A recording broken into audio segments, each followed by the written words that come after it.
Ladies and gentlemen, our program will begin in 15 minutes.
Ladies and gentlemen, please take your seats. The program is about to begin.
Ladies and gentlemen, our program will begin in 5 minutes.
Ladies and gentlemen, please take your seats. The program is about to begin.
Welcome to Washington, D.C., everyone, and welcome to the NATO Public Forum, the public event taking place during the NATO Summit. I'm Shannon Vavra, a national security reporter and a CNAS Next Gen National Security Fellow. And I'm Michał Baranowski, Managing Director of GMF East and the Director of our Warsaw office, coming to you from the Eastern Flank. Wonderful to see you all.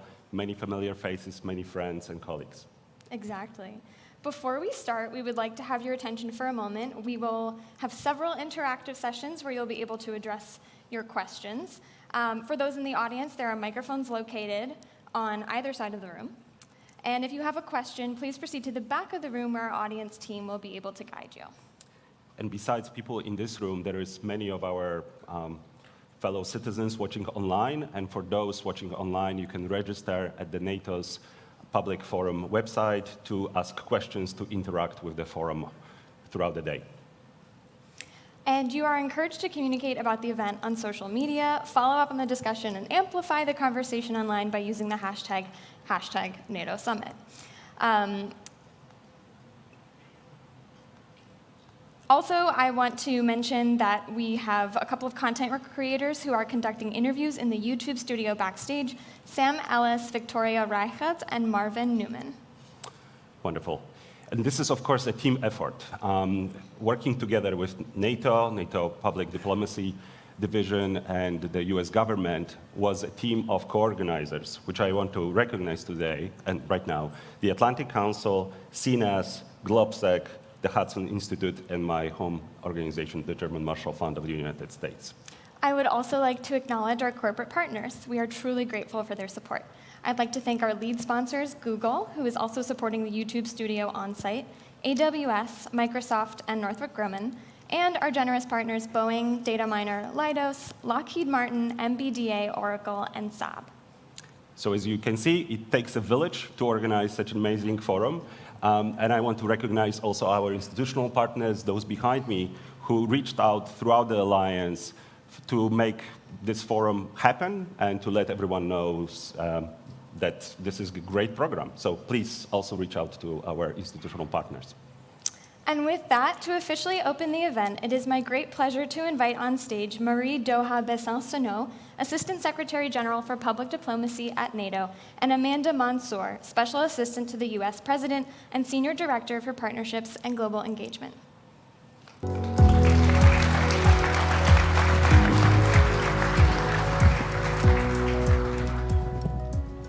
Good morning. Welcome to the NATO Public High Forum five. 2024. On behalf of our Secretary General, Jens Stoltenberg, and all our colleagues at the NATO headquarters, I'm very happy to welcome you to this very special anniversary forum. In Washington for the first time since 1999, that was 25 years ago.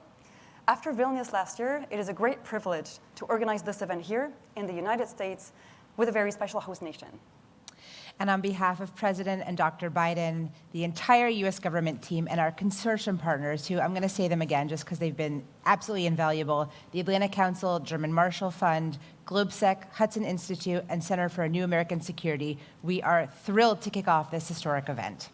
This year's public forum is larger and more diverse than ever before, featuring voices from across NATO, from across the United States, voices of civil society, military, youth, industry, and government, those on the front lines of today's threats and on the threats of the future.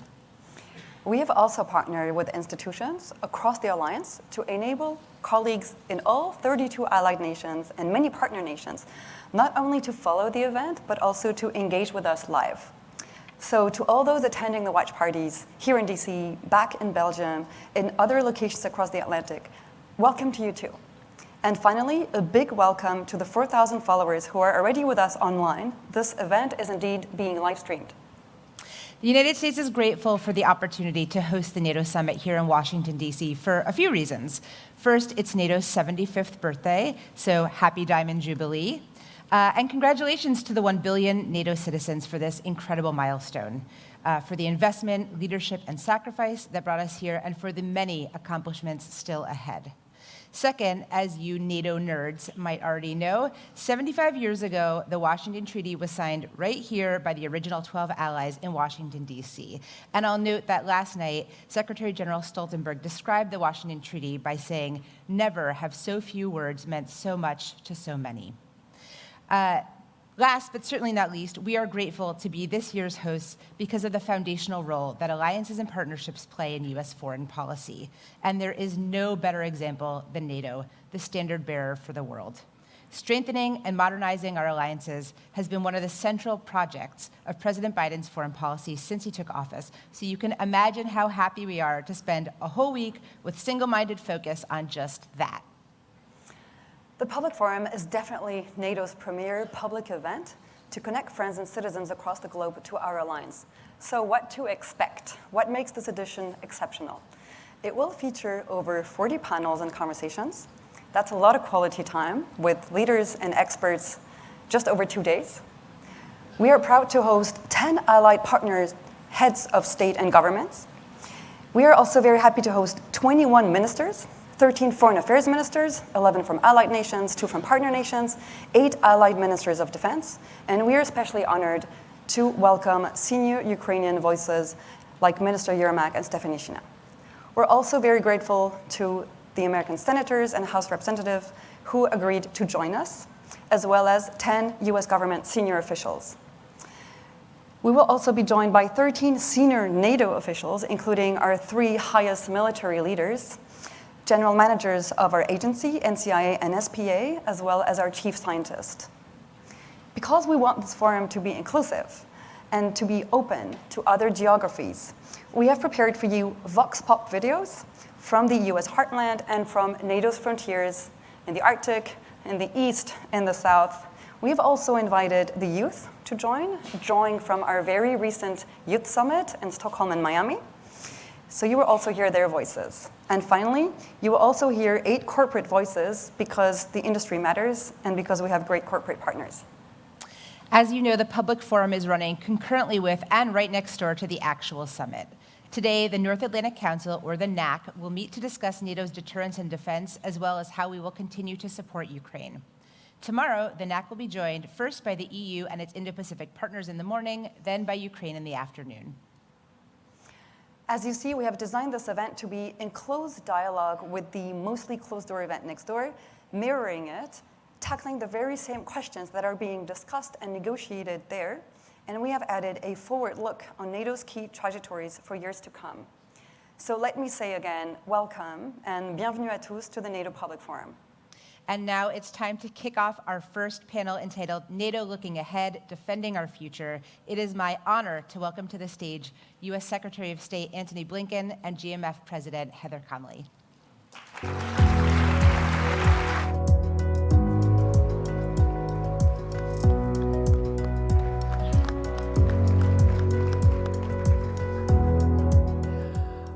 Well, thank you so much, Amanda and Marie Doha.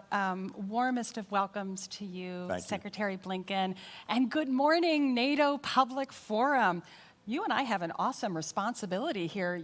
You and I are sort of like the pace car for this 2-day race of the Public Forum. I'm counting on you, Heather. Well, I'm counting on you. So I guess we have to say, let's start our NATO engines and let's get going.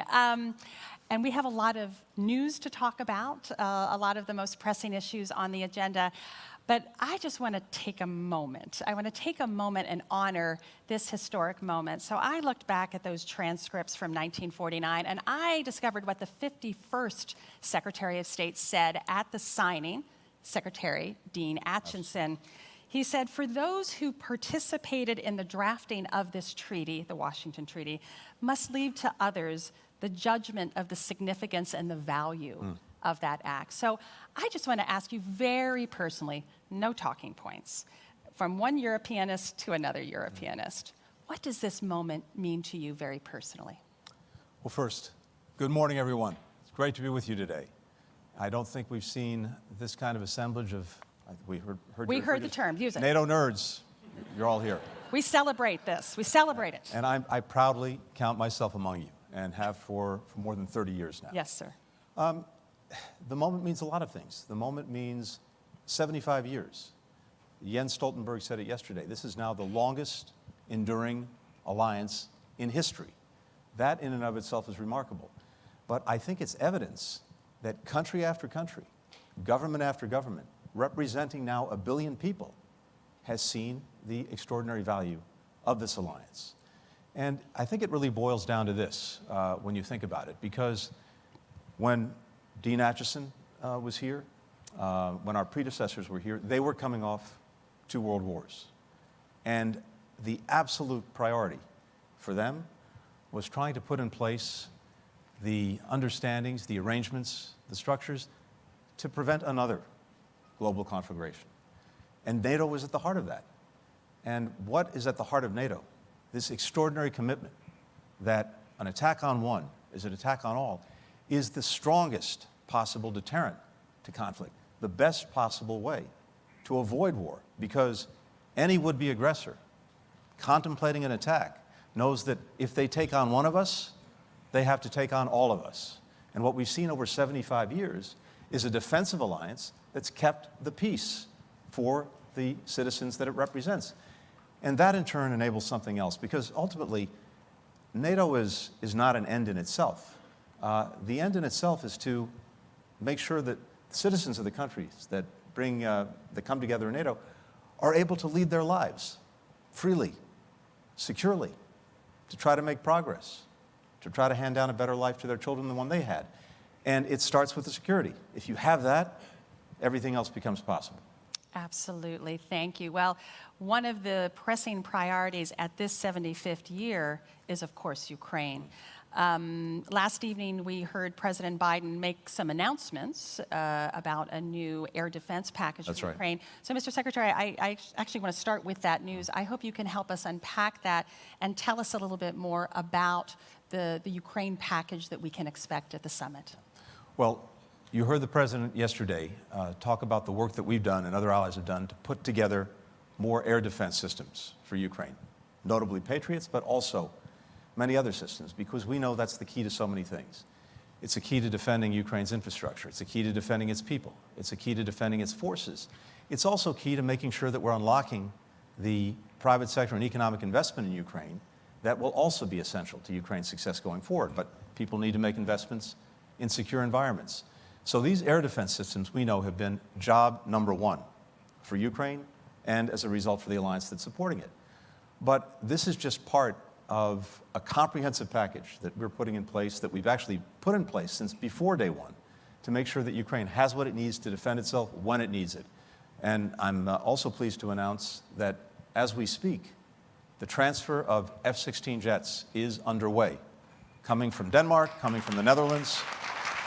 And those jets will be flying in the skies of Ukraine this summer to make sure that Ukraine can continue to effectively defend itself against the Russian aggression. So we also understand, coming out of the summit, we'll have announcements that there will be a new NATO command in Wiesbaden that will be very focused, building on the extraordinary work of the Ramstein Defense Contact Group to sustain capabilities for Ukraine, operations, maintenance. We'll have a NATO liaison officer in Kyiv. I mean, this is a pretty robust package that you're talking about. You said something when you last were in Kyiv on, I believe, May 14th. And you said, our strategy is that Ukraine must win.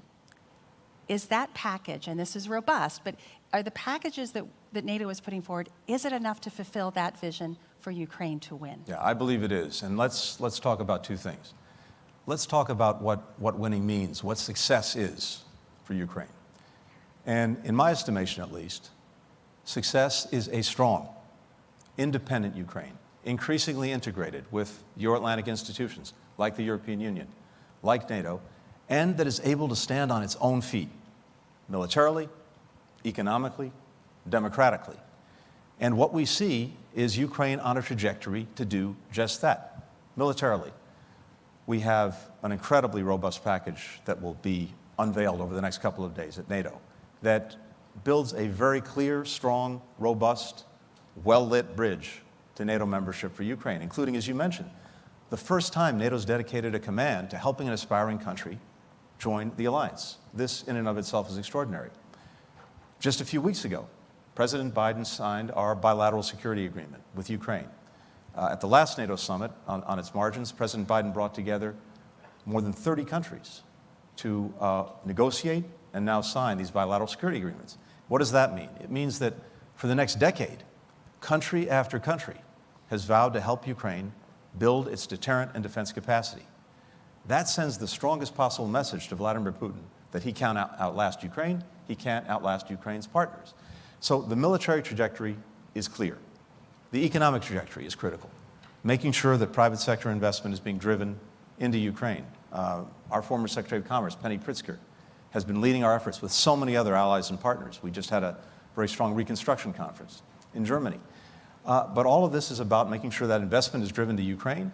I'm convinced that Ukraine has tremendous capacity, first, to develop a strong defense industrial base for itself and for other countries, but also because of the extraordinary innovation of Ukrainian entrepreneurs, the Ukrainian economy, to develop a strong, robust economy. Of course, the air defenses are critical to make sure, as I said before, that investments that are being made, physical investments that are being made, are protected. And then finally, democratic deepening. The fact that the EU opened its accession process with Ukraine, the fact that NATO also requires, as Ukraine moves irreversibly along the path to membership, that it continue reforms. That's the strongest guarantee that the reforms that the Ukrainian people so strongly support will continue and will deepen. And that results in a Ukraine that is strong, that is independent, and that is the best possible rebuke to Vladimir Putin. Mr. Secretary, I'm so glad you talked about the well-lit bridge, because I think an enormous amount of energy is being expended upon verbal gymnastics in some ways, the irreversible path, the well-lit bridge, all of these terms. But what you've been talking about, the actions, the robustness, that speaks louder than words. That's exactly right. That's the relationship with NATO. But why are we so caught up? Why can't there be greater simplicity and clarity about this incredibly close relationship that Ukraine will join NATO? Help me understand why we're using all of these very creative words. Well, we have a lot of very talented people who have to spend a lot of time writing NATO declarations. We want to make sure they're fully employed. So that's the secret. So, as someone who's done that myself in the past, in all seriousness, by the way, please. Our colleagues are doing extraordinary work because, look, we have 32 allies. This is a democratic alliance, an alliance of democratic countries. Different countries have slightly different views on some of these issues. And part of our responsibility is to proceed with consensus.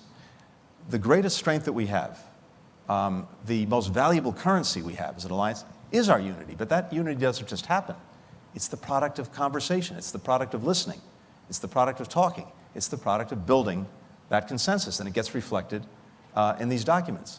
But Heather, you're exactly right. I think it's important to look at the words, but it's even more important to look at the actions. As I said a moment ago, the first time NATO's had a dedicated command to helping an aspiring country join the alliance.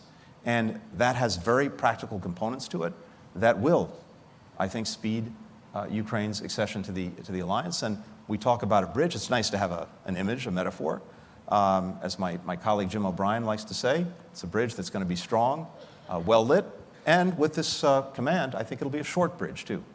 So I'm going to sprinkle another historical quote, and this was by President Truman the year following the signing of the Washington Treaty. At his inaugural address, he said, and I thought this is a good definition, not quite that word salad that we were talking about, "The main objective of the North Atlantic Treaty is to erase any possible doubt and uncertainty that may be lurking in the minds of potential aggressors." Is that package enough to deter Vladimir Putin on Ukraine? That's the question. Does that provide sufficient certainty? Well, first, President Truman had the remarkable gift of speaking clearly, speaking directly, and we'll try to live up to that example as best we can. But look, the proof will be in the pudding. I believe it should.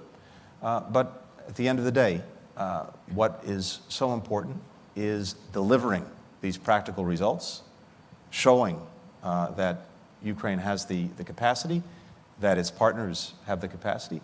I mentioned a moment ago the fact that the F-16s are on their way. The transfer is happening as we speak. They'll be flying in the skies of Ukraine this summer. That's another very important proof point because, again, it concentrates Vladimir Putin's mind on the fact that he will not outlast Ukraine, he will not outlast us, and if he persists, the damage that will continue to be done to Russia and its interests will only deepen. The fastest way, the quickest way to get to peace is through a strong Ukraine. Absolutely. To sort of twist President Truman's words a bit, I'm wondering if the aggressor is starting to put doubts in the mind of some NATO members. And what I'm speaking about is these brazen hybrid attacks. We've seen a series of them. In fact, quite extraordinarily, U.S. bases across Europe had to go on high alert this last week. This is starting to be of greater concern. What does NATO have to do to try to get to that problem? Because that is, undermining NATO unity. It has to do, and it is doing, what it's always done, which is to adapt.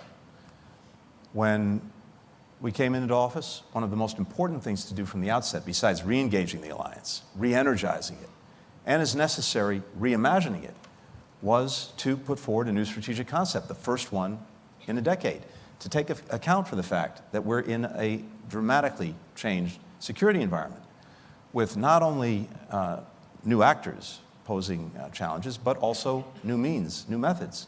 That strategic concept reflects the fact that we have these hybrid threats. Since we put out the strategic concept, we've been working to turn it into real plans, real programs that demonstrate that NATO is capable and effective in dealing with exactly these kind of challenges. That's going to be carried forward at this summit. More to be said about that in the next couple of days. But I can tell you from the meetings that we've had to prepare for this summit, every ally is acutely aware of this. Every ally is acutely focused on this. The fact that we've seen attacks in recent months, arson attacks, sabotage attacks, attempted assassinations, misinformation, disinformation, cyber threats. These are not one-offs. This is part of a deliberate strategy by Russia to try to undermine our security and undermine the cohesion of the alliance. It's not going to work because we see it and we're acting on it. I think we need to start acting on it. It's so concerning that these are increasing for sure. Let me turn a little bit to the broader elements of the summit and working with our Indo-Pacific partners. The largest land war in Europe since the Second World War is not simply a concern to the Euro-Atlantic community. We now, this week, have Chinese military exercising with the Belarusian military. We have reports of North Korean trainers coming into Russia. This is now a global alignment of our adversaries from Russia to China, Iran, and North Korea.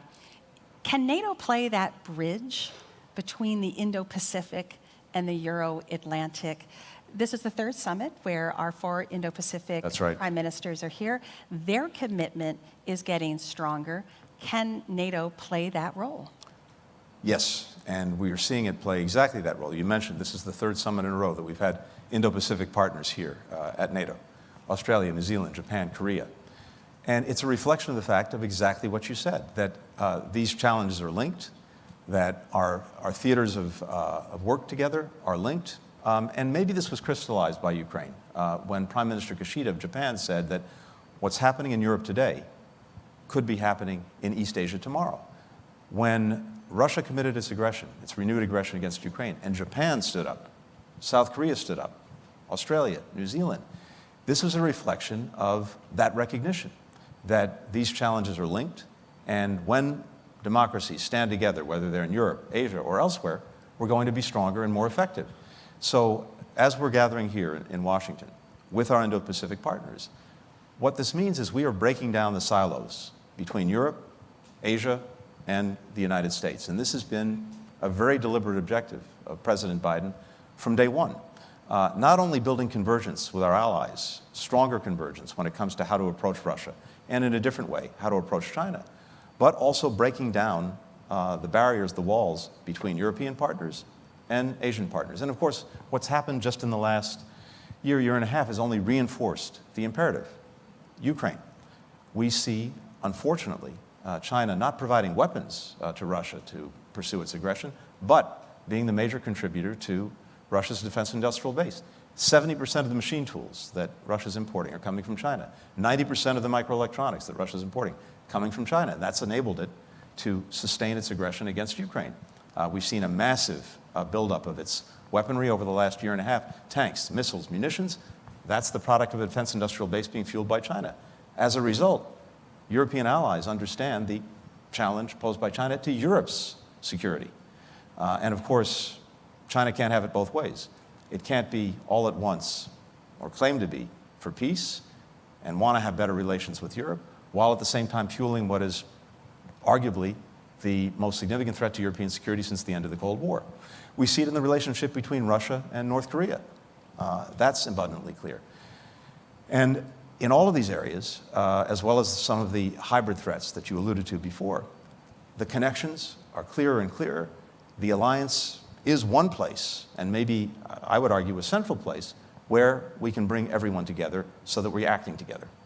So, Mr. Secretary, you're talking about strengthening this global alliance, of which the United States has built over the last 75 years. You have some very vocal American national security analysts saying there's one thing we have to focus on: China. Everything else is a waste. Let our allies deal with everything else. We have to focus on China. What is your answer to that criticism or critique of what you're trying to build here? Well, my answer is, first of all, of course, we are focusing on China. We're doing it in two ways. One, we're making the investments in ourselves at home to make sure that we're approaching China from a position of domestic strength. When you look at everything that's happened over the last 3.5 years with the incredible investments in our own infrastructure, our roads, our bridges, our communications, through the Infrastructure Act, when you look at our commitment to make sure that we maintain our leadership, our world leadership on microelectronics and chips through the Chips and Science Act, when you look at the investments that have been made in climate technology, which is going to be a critical part of the 21st century economy, that puts the United States in a position of strength. European allies are doing exactly the same thing. But the other aspect of this is not only, as we've done, re-energize our alliances and partnerships, starting with Europe, but also make sure that there is greater and greater convergence in our approach to some of the challenges posed by China. I think if you look at what NATO has said in the strategic concept, if you look at what key Europeans have said, what the European Union has said, it is abundantly clear that we have more convergence now when it comes to how to approach China than we've ever had. And that's a source of tremendous strength. It means that instead of having one country having to deal with the challenges alone, the United States representing maybe 20% of world GDP, suddenly we've aligned 40, 50, and with our Asian partners, 60% of world GDP. That makes a huge difference. And so precisely because these challenges are joined, dealing with some of the problems posed by China requires this work with, alignment with, convergence with Europe as well as with Asia. I believe I would say, maybe using a little bit of that Truman simplicity, the adversary has a vote and they are aligning. We have not the luxury of focusing on one. That's correct. And this is, I think it's a really important point. This is not simply a reflection of our choices, it's the reflection of the choices, the policies that China has chosen to pursue, and of course that Russia is pursuing in Ukraine right now. And I think you're right, it does pose for all NATO members a structural challenge of how do you work in those multiple theaters when you're dealing with their alignment versus how we are organizing our alliances. Mr. Secretary, I wanted to turn, because you raised it, and I'm really glad you did, talking about alliance unity. We know that is the center of gravity. We know how important that is, and we also know that sacrifices sometimes have to be made to keep that unity. You hear mutterings of the least common denominator. We're not getting exactly what we want because we have to ensure that alliance unity.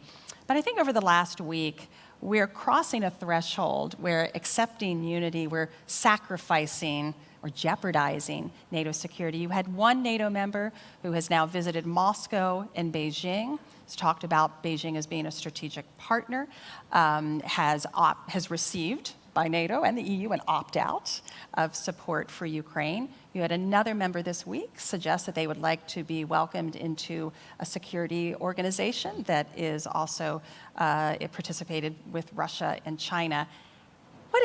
NATO's message has to be clear, does it not? Well, I think this NATO's is getting to a point of straining unity. NATO's message is very clear. It's very clear in what's happening here in Washington over these couple of days. It's very clear in the entire trajectory of the alliance over the last 3.5 years. An alliance that's now 32 members strong, with Finland and Sweden, of course, joining. An alliance that is better budgeted and resourced than it's ever been. When we started out, 9 members of the alliance were meeting the 2% of GDP for defense threshold that was set at the Wales Summit. We're now at 23 NATO allies. So NATO is speaking loudly and clearly with its actions. As I mentioned before, we have a strategic concept agreed among all the allies that very well reflects the challenges and threats that we face today and will be facing tomorrow.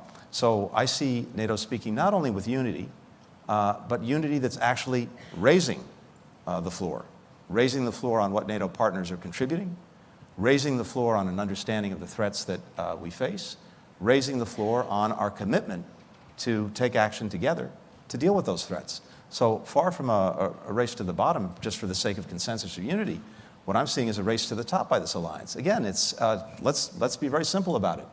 NATO is stronger than it's ever been. It's bigger than it's ever been. It's more fit for purpose than it's ever been. I think, Mr. Secretary, it's not about necessarily the 2%, and I think we're going to be raising that bar, yes. Don't you think? It's going to be the new 2.5, maybe even the new 3% if we're heading into this era of tremendous instability. No, but I'm saying even a NATO member can spend 2%, but still be working to undermine the security of the alliance itself. So it's not just 2%. How do we get back to, again, that core of the Washington Treaty, the preamble? We defend democracy, we defend a certain set of values. When allies don't profess necessarily to uphold those values, what's the answer? I mean, this is about us. It's not about the adversary. It's about who we are. Of course, allies, as we speak, for the last 2.5 years now, have been defending those values, defending our democracy that's at stake in Ukraine. They know that it's not only about Ukraine, it's not only about the Ukrainian people, it's actually about the values that unite us and the basic principles that all of us have agreed on together with so many other countries around the world that were designed to try to keep the peace and protect against aggression. And NATO countries are standing up day after day to defend those principles, to defend those values. Now look, communicating with adversaries, with enemies, that's fine. Communications are important. You want to make sure that at least you're not misunderstanding each other.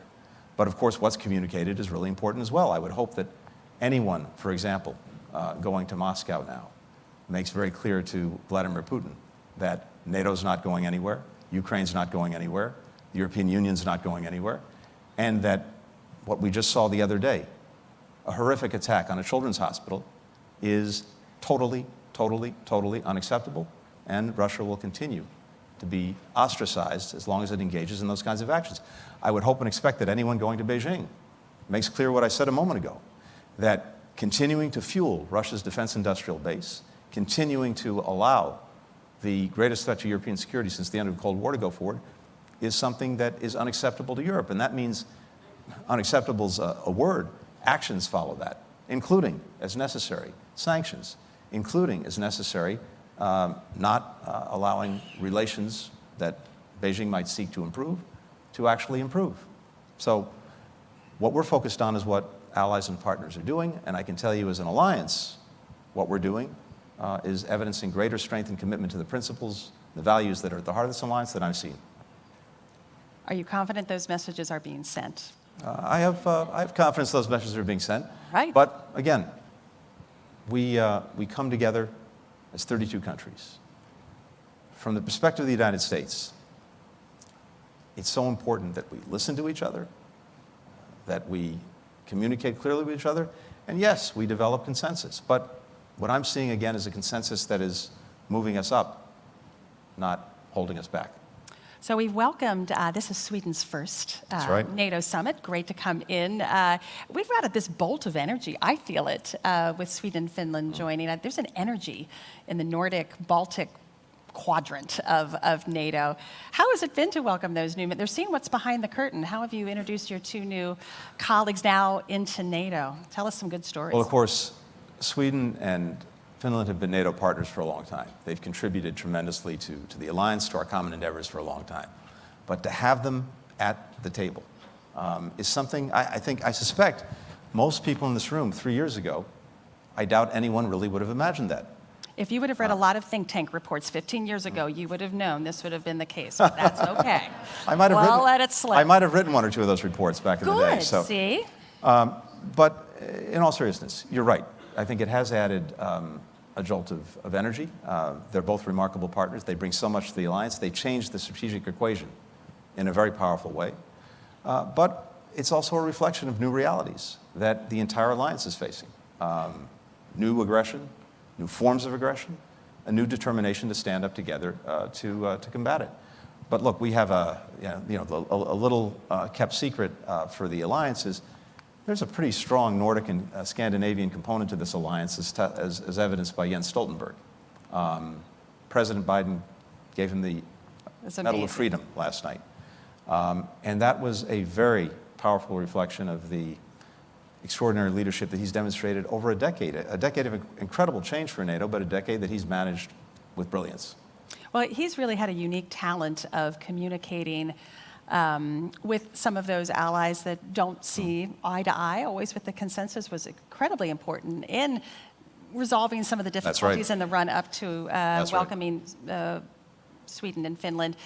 Any advice for his successor about how to manage the diplomacy of maintaining alliance unity? Well, I know Mark Rutte. I think many in this room do as well. I have tremendous confidence in his abilities to take the torch from Jens, and to do what Jens did so brilliantly, which was actually to listen to all of our partners, to build that consensus, to demonstrate through our actions that unity really is our most valuable currency, and to build it every single day. But again, it doesn't just happen. It's the product of being engaged every single day, not pulling back, not isolating ourselves, actually leaning in, leaning forward. I know Mark is going to do that brilliantly, and I think the trajectory we're on with all of our member states is to continue to do exactly that.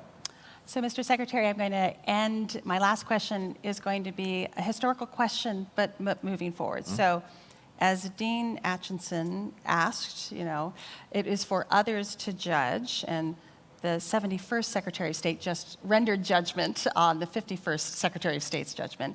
So let's look forward. When NATO celebrates its 150th anniversary, next 75 Look forward years. to seeing you all there, yes, by the way. Exactly. We'll be in our wheelchairs, exactly. What judgment would you like your successor to render about what you have done here on the 75th anniversary to keep 1 billion people safe? Will they know that we've done enough to advance the cause of freedom? Oh, the proof will be in the tests that are in front of us and how we meet them. But I hope that when we look back on this period in time, one of the conclusions that people will reach is that the United States was leaning in. We re-engaged our alliance. We helped to re-energize our alliance. We helped to reimagine our alliance so that even as we celebrate 75 years of the most successful defensive alliance in history, we were resolutely focused on the future and doing everything that we could in our time to make sure that that success for 75 years would continue and that the alliance would be adapted, focused, fit for purpose for our time and for the years ahead. Because again, I come back to what I started with, Heather. This alliance is a reflection of a commitment that leaders in all of our countries make to the people we represent. A commitment that we do everything possible to keep them secure, to prevent wars, to deter conflict, so that they can move on with their lives in freedom, in security.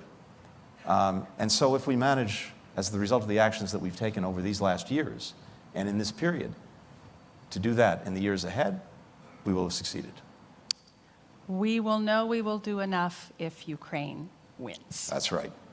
Thank you, Mr. Secretary. This has been a great kickoff. I hope we've started things off. We've revved up our engines. I know you've provided a lot of food for thought. Thank you so much. I know you have to get back to start your summit, but first, will everyone please join me in warm applause? Thank you. For the Secretary of State. Thank you. Thank you. Thank you.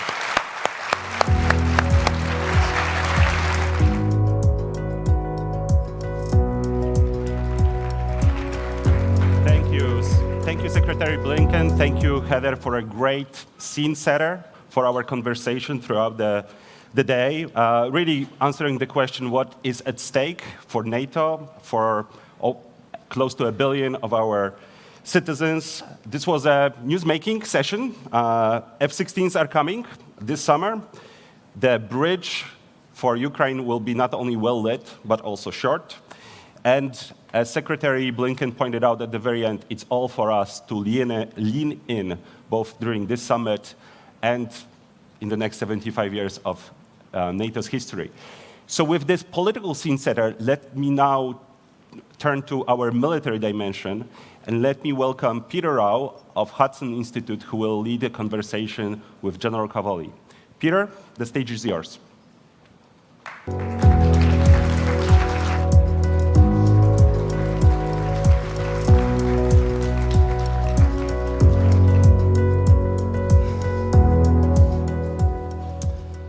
Well, good morning. As mentioned, I'm Peter Rao, Senior Fellow and Director of the Center on Europe and Eurasia at Hudson Institute, and it is my high honor to be joined today by United States Army General Chris Cavoli. General Cavoli was commissioned into the infantry in 1987. He's had a long and distinguished career, culminating in his appointment to EUCOM, a position he took up on July 1st, 2022, and 3 days later, on our nation's birthday, July 4th, That's right. he became Supreme Allied Commander Europe. General Cavoli, welcome to the Public Forum. Thank you, Peter. At public conferences like these that focus on European security, we tend to talk a lot about deterrence, how to preserve the peace that the alliance has forged for us over the decades. Yeah. But there tends to be less focus on warfighting capability, the ability to actually win a war should deterrence fail. So to rectify that imbalance a little bit, let me ask you, how confident are you that the alliance could be able to conduct high-intensity combat 10, 20, 30 days into a war with Russia should deterrence fail? No, I'm quite confident. So we have, over the last couple of years, based on the work of my predecessors, one of whom is sitting right over there. Hi, Scap, how are you, sir? We have been building out a strategic concept and then the enablement of that strategic concept for the deterrence and defense of the Euro-Atlantic area. So it started with the strategic approach, and then it's come down through a couple of major documents. In the last couple of years, what we've done is turn those into concrete plans. Traditional, classical operational plans that describe how we're going to defend specific areas of the alliance and what we're going to use to do it and what the sequence of events is. This is a big shift. The alliance had gone for many years without plans since the end of the Cold War, real significant plans to defend the territory of the alliance. That has produced a whole range of changes for us.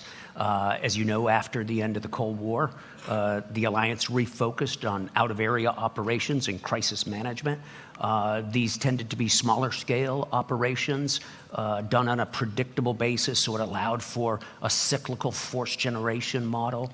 All of this gave us the opportunity to economize, especially in terms of higher headquarters and enabling organizations such as logistics brigades and long-range fires and things like that. All that's coming back now as a result of the plans. The plans have given us a force structure requirement that's guiding the way we resource the plans and the way NATO's militaries, the national militaries, compose themselves, what sort of forces they build for us. It is produced in a very short amount of time. Instead of a cyclically available brigade or two, we suddenly now have 300 forces at the higher two levels of readiness against the plans, 300,000, even more depending on how you count. That's because we've been able to amalgamate and incorporate national defense plans into the NATO defense plan so they complement each other. And it's produced an ability to be forward postured. As you know, we've got 8 battle groups on the ground, forward postured, that blend with national host nation forces in their Article 3 responsibilities. So it's a very effective method. We have the right number of troops forward right now. We've been practicing at large scale our ability to reinforce. As you know, those battle groups need to be reinforced when the time is needed up to the brigade level. We've been rehearsing that. We've done extensive readiness checks to make sure they have the right amount of ammunition and so forth. And as we go forward, we've continued to do these large-scale exercises where we practice the subsequent reinforcement of specific areas. Steadfast Defender this year, over 90,000 soldiers. So I'm very confident in our ability to do that. We have some weaknesses that we have to work on, and we will. Those DDA family of plans were, of course, ratified at the last NATO summit in Vilnius. How far along are the allies in resourcing those plans? Quite far along. So, you know, all of this reorientation from out-of-area operations onto large-scale collective defense of the territory of the alliance is a profound shift, right? It's a very, very big shift. National militaries have to go through that shift on their own. The U.S. military has been undergoing it for several years now. And for the alliance, it's a big shift. It's challenged a lot of the ways we did business during the last 35 years. One of those is the way we generate force and the way we source our operational plans. The way we did it was frankly designed to put together very small organizations on a very predictable basis. Now, we've had to turn the system around. Instead of what will you make available, the question is, if we got into a large-scale fight, what would you not make available? We assume you'll make most of your military available. My deputy, Admiral Keith Blount, is the one who came up with this reformulation of the question, and it immediately refocused our allies in the way they contribute. So several allies have contributed their entire military force structure, save just the tiniest amount to NATO's plans. As a result of this, for the most part, in capital platforms, in large ground units, we're pretty much where we need to be. We have some gaps in specific places, especially at enablement and logistics, that sort of thing. And those we're working on through the NATO defense planning process right now. My colleagues at Hudson Institute, who track the war most closely, have suggested that Russia has shown some adaptability on the battlefield and have learned some lessons along the way. Is NATO learning lessons from the war in Ukraine? And are you confident that our learning curve is ahead of the Russians? Yeah. So I think the first thing to remember is that NATO consists of nations' militaries, right? So those nations are studying very intensely the war in Ukraine, and each of the nations our member nations are developing and evolving new techniques and working on new technologies. But we as an alliance also study it very closely. We have a couple of different organizations that study the war in Ukraine, and we're about to set one up with our Ukrainian colleagues in Poland. The JTEC is going to come together, and that will really be an information exchange center for lessons learned. Then we incorporate those into our future doctrine. My friend Philippe Lavigne, who I hope is here someplace, the Supreme Allied Commander for Transformation, writes future concepts that are largely informed by what we're seeing in Ukraine. And then, of course, inside the alliance, we use our exercise program to test new techniques and new technologies that, for the most part, nations bring forward into the exercise. But it is quickly evolving. Your colleagues at Hudson are right. The Russians are very cleverly adapting to technologically and procedurally to many of the challenges that they run into in Ukraine. One thing that's less discussed are SACEUR's peacetime authorities. Sure. But that has evolved somewhat since Tremendous. the onset of full-scale hostilities in Ukraine. Are your authorities commensurate and sufficient to prepare the alliance in a period of high tension prior to the full onset of hostilities? And perhaps for the audience, you could just lay out what those authorities are. Yeah. So SACEUR's authorities were pretty circumscribed during long periods of peace, which is fairly appropriate, right?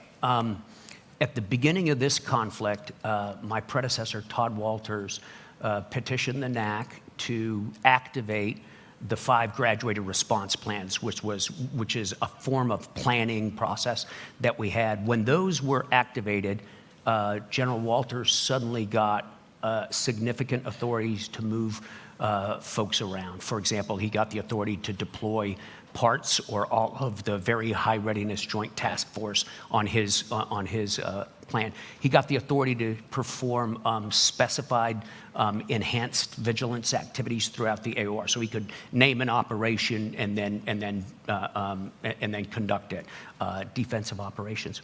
As we came through the new family of plans, one part of the modernization of NATO's collective defense has been to change the way we grant authorities to SACEUR. And instead of going one by one through an incredibly arcane manual like this thick that gives one authority at a time, what we've done is we've bundled authorities together and we've attached those to certain alert states. And some amount of the alert state I'm allowed to declare, like up to alert state yellow, and just inform the NAC, and that gives me certain authorities.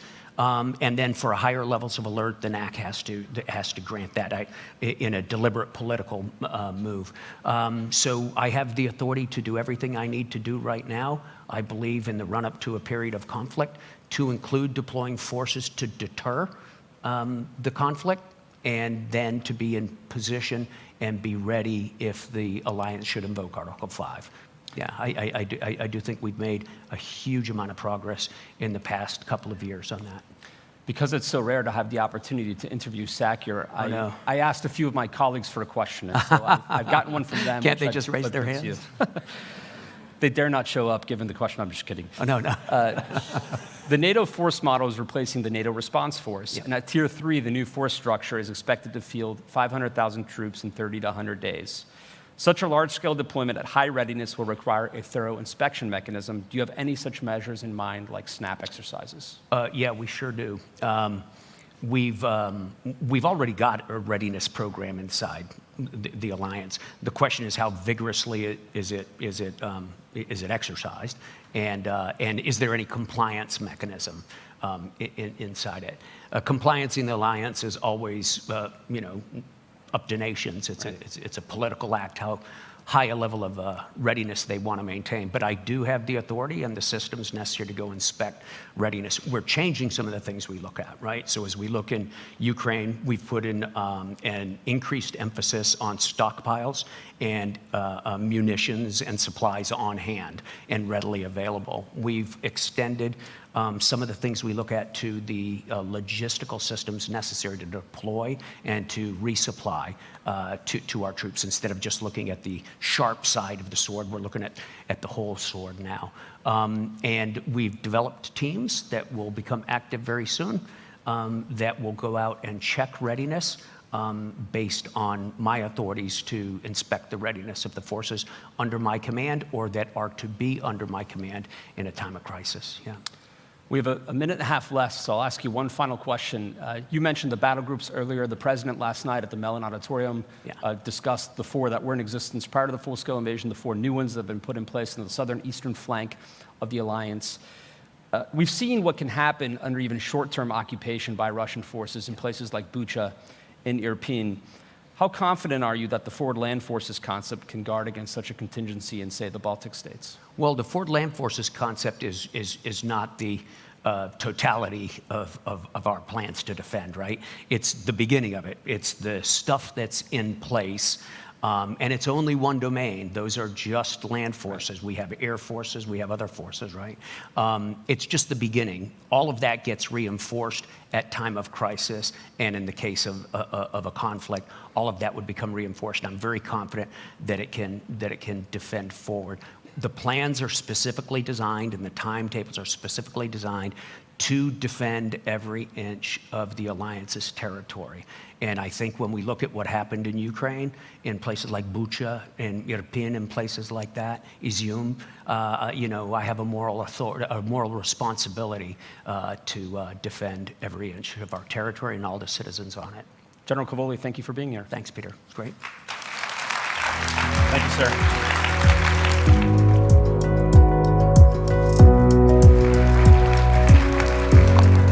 Thank you, General Cavoli. Thank you, Peter, for really another fascinating conversation focused on the military aspect of readiness, of how we are learning from our Ukrainian brothers and sisters fighting brutal war with Russia, but also for emphasizing the need to defend every single inch of NATO territory. And believe me, coming from the eastern flank, this is very real for us and very important. Now, let me welcome Frederick Kemp, CEO and President of the Atlantic Council, for a conversation with the Secretary of Defense, Lloyd Austin. Frederick, the stage is yours.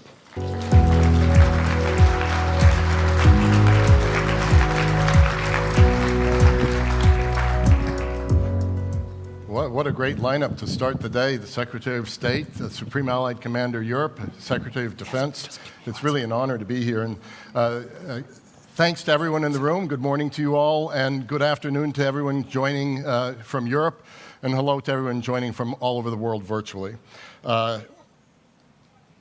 Since its founding in 1949, since NATO's founding, the United States has played a pivotal role in safeguarding transatlantic security, and the Secretary of Defense has always been at the center of that.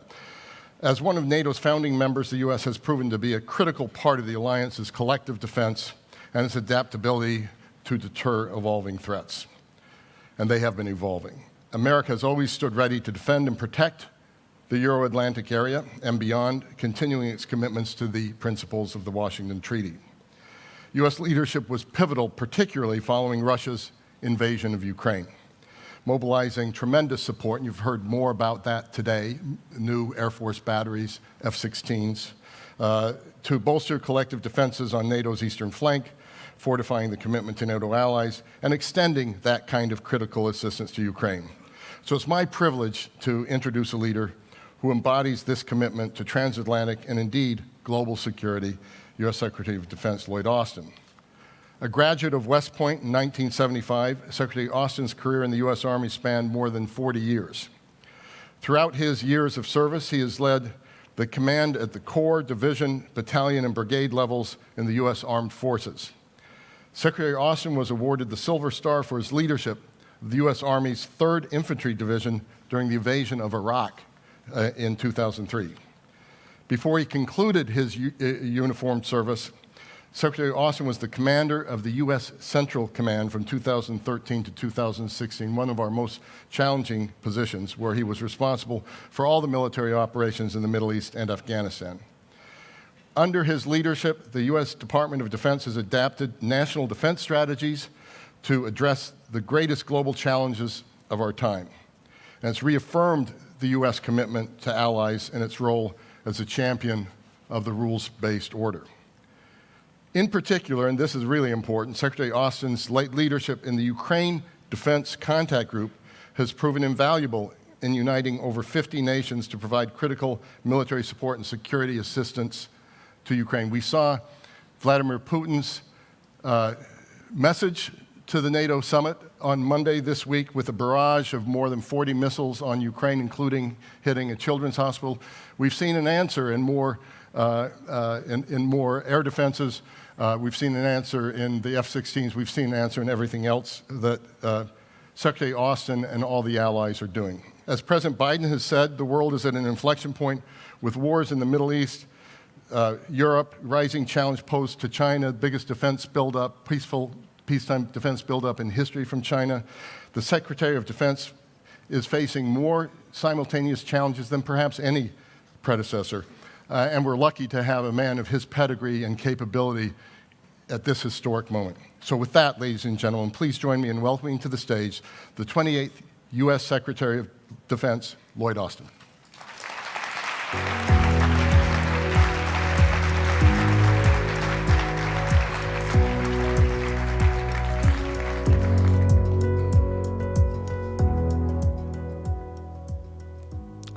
Well, good morning.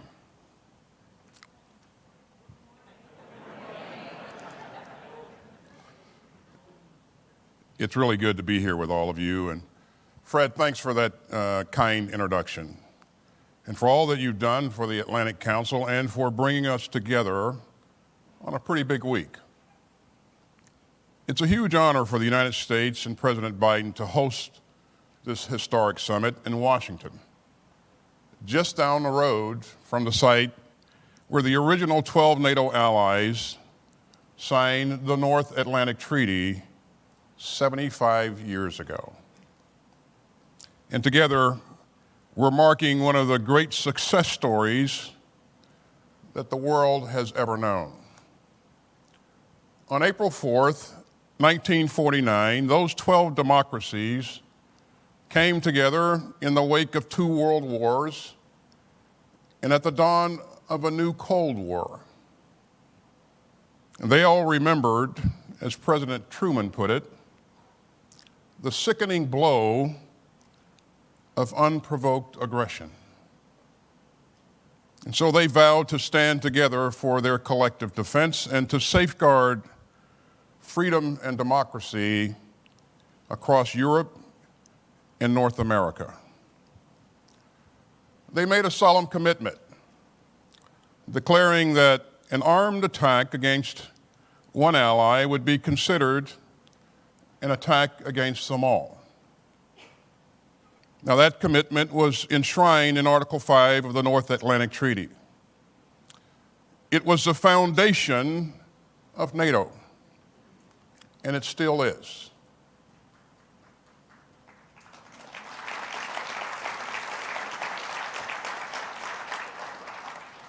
And on that bedrock, we have built the strongest and most successful defensive alliance in human history.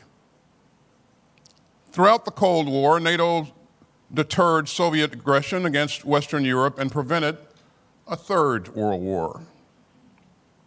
In the 1990s, NATO used air power to stop ethnic cleansing in Bosnia and Herzegovina and in Kosovo.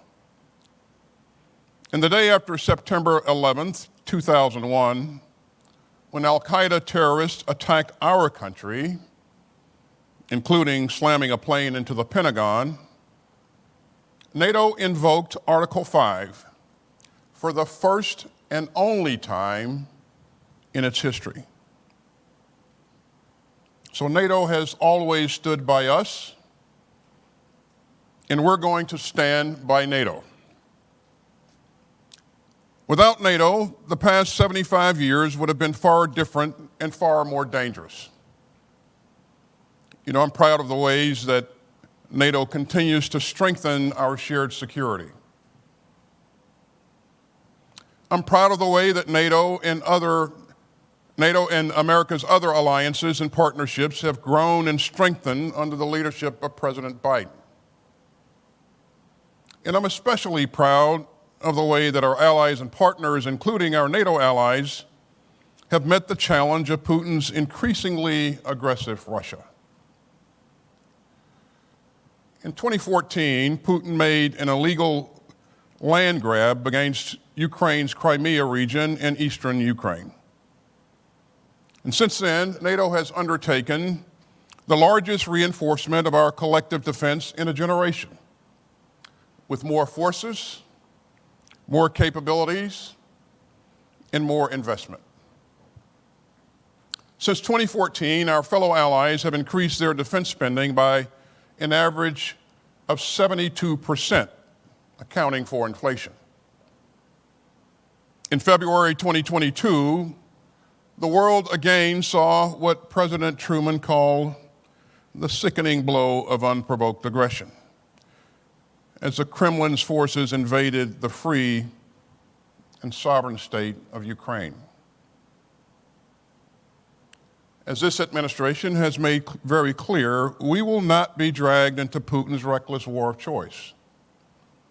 But we will stand by Ukraine as it fights for its sovereignty and security. We will defend every inch of NATO, and we will continue to strengthen NATO's collective defense and deterrence. In the wake of Putin's imperial invasion of Ukraine, we've bolstered NATO's forward defense posture with more troops at high readiness, larger exercises, sharper vigilance, and multinational battle groups in 8 countries. NATO is now larger than ever. And our new allies in Finland and Sweden have brought the alliance's membership to 32. And make no mistake, Putin's war is not the result of NATO enlargement. Putin's war is the cause of NATO enlargement.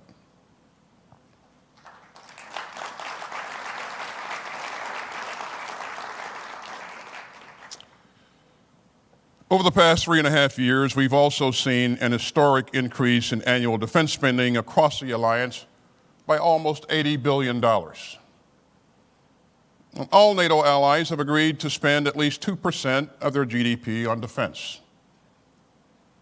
In 2014, only 3 allies hit that target. In 2021, only 6 allies did so. But this year, a record 23 NATO allies are meeting the 2% defense spending target. Now, our NATO allies are not just spending more on their own defense, they're also spending more on America's defense industrial base. That means platforms and munitions built in America. And that's helping to revitalize production lines across our country and to create good jobs for American workers. Now, all of that progress is a testament to U.S. leadership and allied solidarity. But it's also a testament to the leadership of our outgoing Secretary General, my good friend Jens Stoltenberg. Throughout a decade of challenge, Jens has guided the alliance with skill and steel. And we are all deeply, deeply grateful. Now, we're going to keep building on our progress, and we've got an ambitious agenda this week. First, we'll continue to implement NATO's new family of plans, the most robust since the Cold War. And that will significantly improve our ability to deter and defend against any new threat. Second, we'll work to endorse a pledge to expand industrial capacity across the alliance. And this will help us scale up military production and send an important long-term signal to industry. Third, we'll deepen cooperation in support of Ukraine's self-defense. We'll launch a new military effort to help coordinate some aspects of security assistance and training for Ukraine. And we're poised to agree on a new financial pledge to Ukraine. As another sign of our deep commitment to Ukraine's self-defense, a coalition of countries has been working tirelessly to provide F-16 fighter jets to Ukraine. And today, President Biden, alongside the Dutch and Danish prime ministers, is proud to announce the transfer of F-16s is officially underway, and Ukraine will be flying F-16s this summer.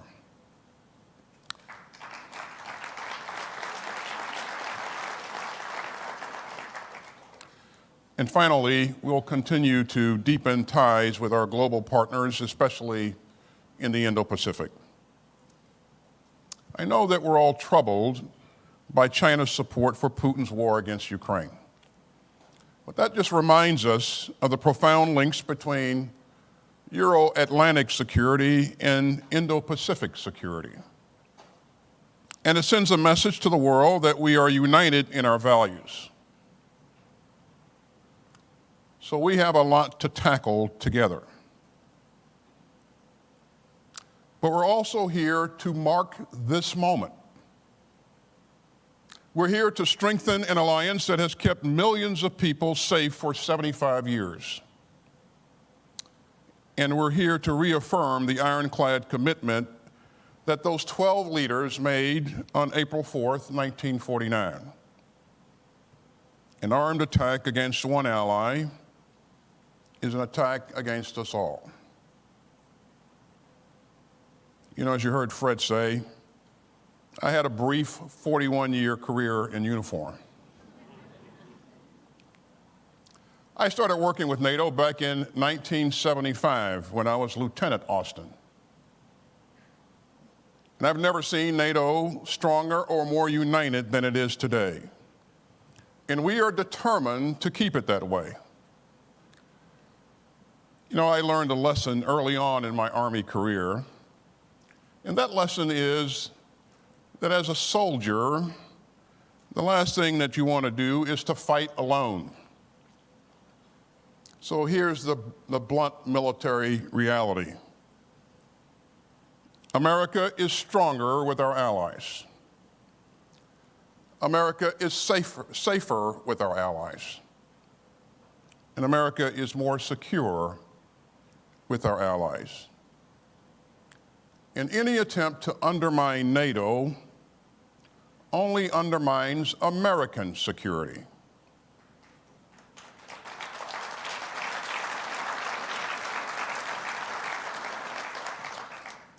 So we are here this week to strengthen NATO and to strengthen American and allied security for the next 75 years.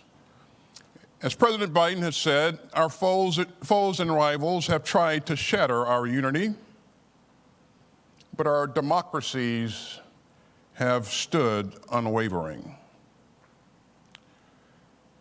Ladies and gentlemen, that is the legacy that we celebrate. That is the vow that we uphold, and that is the work that we will continue. Thank you very much.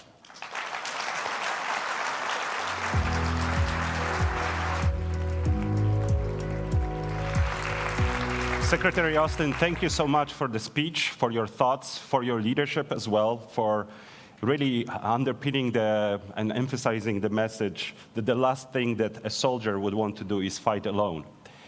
With that, for our guests online, please tune in for conversations with Doug Lutt, U.S. Ambassador to NATO, and Rachel Rizzo.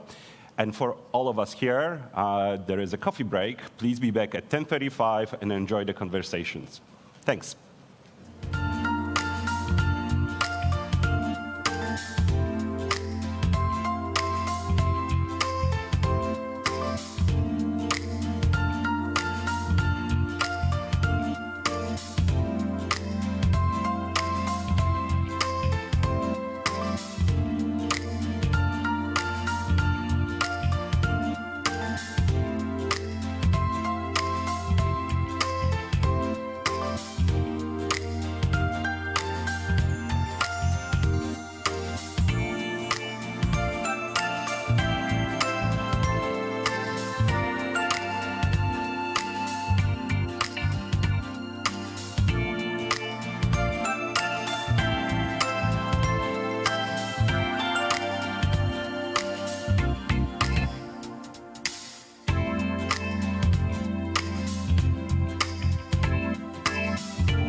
of the alliance. I mean, I don't imagine any of them could have thought of 12 becoming 32. And I think that they'd marvel at that. I think with the Washington Treaty being signed in Washington, right, that they'd be shocked that the only time Article 5 has been invoked in these 75 years had nothing to do with an attack in Western Europe, had nothing to do with America responding to that attack and reinforcing our European allies, had nothing to do with the Soviet Union. But in fact, on the day, September 11th, right, it was actually the inverse of all that. It was Europe coming to the assistance of America, to include, in part, because of an attack here in Washington. So they'd be surprised about Article 5. I'd also remark, though, these photos make clear that the 12 men who signed the Washington Treaty, I think would be surprised today at the role of women in leadership positions in NATO at multiple levels. So head of state and government, ministers, both foreign and defense ministers, the NATO staff, ambassadors, and so forth.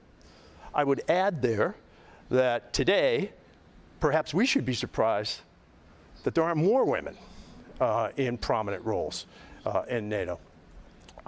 So I think there's a lot to be surprised at. One thing that they would not be surprised at. That's my next question. I'll preempt your next question. They would not be surprised that NATO today is rallying in the face of Russian aggression. That, of course, was the original forming cause of NATO. And today, I think, the founders would see a familiar Russia in terms of imperialist designs and aggression on its neighbors. They probably wouldn't be surprised. They probably would also be surprised that we're trying to get Germany to spend more on defense and do more and be more forward-leaning as well. Perhaps. Perhaps. Maybe even the Germans are a little surprised. Yeah. There's a lot of surprise that has happened since 1949. You know, finally, one of the main headlines at this alliance, or at this specific summit, is what the alliance is delivering for Ukraine.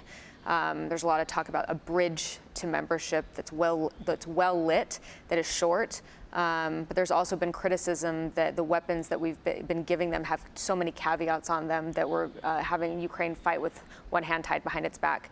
What are your thoughts on the deliverables for Ukraine at this summit?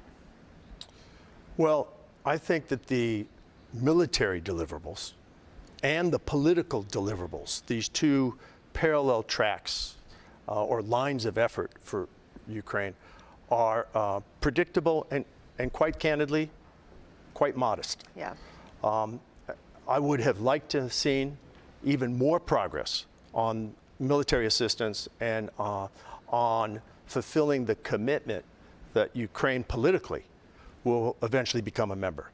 The bridge metaphor works in part, but I'm not sure it's completely satisfactory. Look, I think everyone here at the summit this week was stunned by just the blatant aggression of the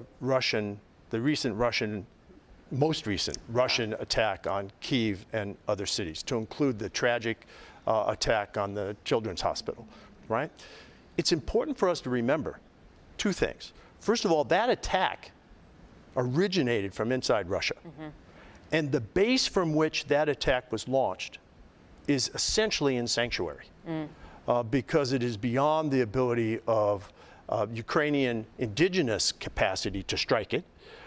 And we have placed limits on the geographic range of the systems we've provided Ukraine. I know of no effective air defense program which focuses solely on defense of the target site by way of air defense systems and so forth, and neglects the attack of the launch sites. Air defense is a two-way street, offense and defense. So in particular, you use the words caveat.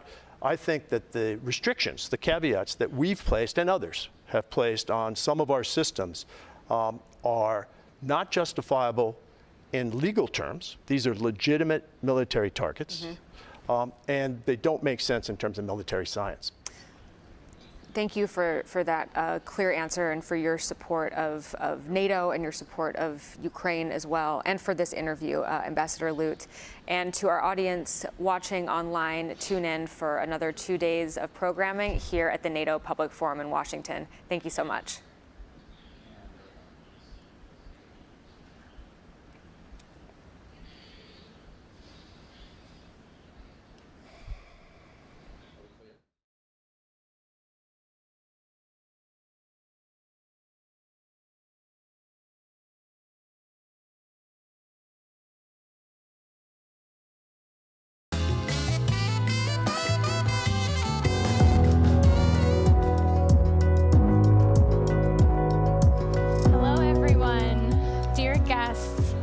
Before we resume our live conversations, we will be viewing a short video. Over the next few days, you will be viewing several videos created by the organizing partners of the forum, bringing in voices on the ground from across the Alliance on a variety of issues.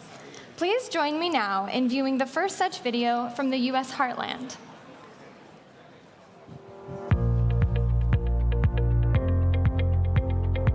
I view NATO as a global institution that is a vehicle for deterrence and collective defense. It is a defender of the free world and is a defender of our shared democratic principles. NATO as an organization means personally to me as a security cooperation between its member countries provides an environment where I'm able to feel safe and secure. NATO means hope to me.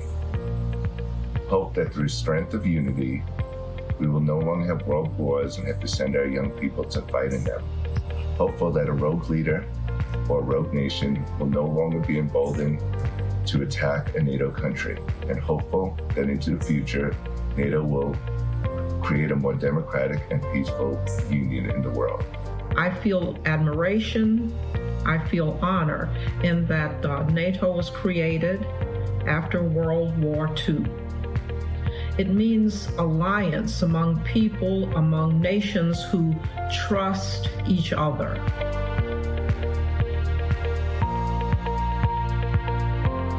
Apart from the obvious aim of peacekeeping and deterrence, it plays a crucial role in facilitating a coordinated effort to combat counterterrorism and cybersecurity.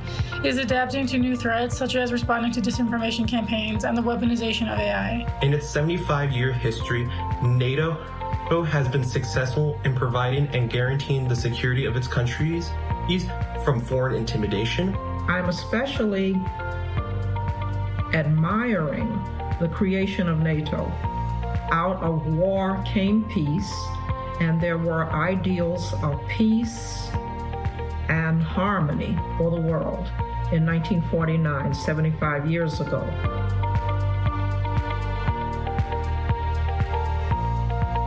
NATO was created for establishing and promoting economic and political security against Soviet or another future demagogue aggression. It's unfortunate that 75 years later, we are standing more or less in the same predicament with modern-day Russian military hostilities in Europe. What I hope for NATO, first and foremost, is for NATO to gain an ally in the next American presidency. And secondly, for nations in Europe to rise to the occasion and to meet the continued Russian aggression with the severity and seriousness it demands in order to protect Europe. Finally, a unified show of support in the future will demonstrate to other authoritarian leaders that NATO will not allow malicious leadership to trample on the will of the free world. What I wish for in NATO's future is to act as a bulwark of democracy in these trying times of uncertainty, economically and politically. As the future comes forward, we want that trust to be continued, and if it is at all destroyed a little bit, we want it to come back. So I say to the NATO nations, thank you, and keep peace for us in the world. What a great way to bring in voices from across the United States heartland. For our next conversation, please join me in welcoming once again Frederick Kemp, President and CEO of the Atlantic Council, to the stage for a conversation with NATO Secretary General Jens Stoltenberg. Join me in welcoming Frederick to the stage, please.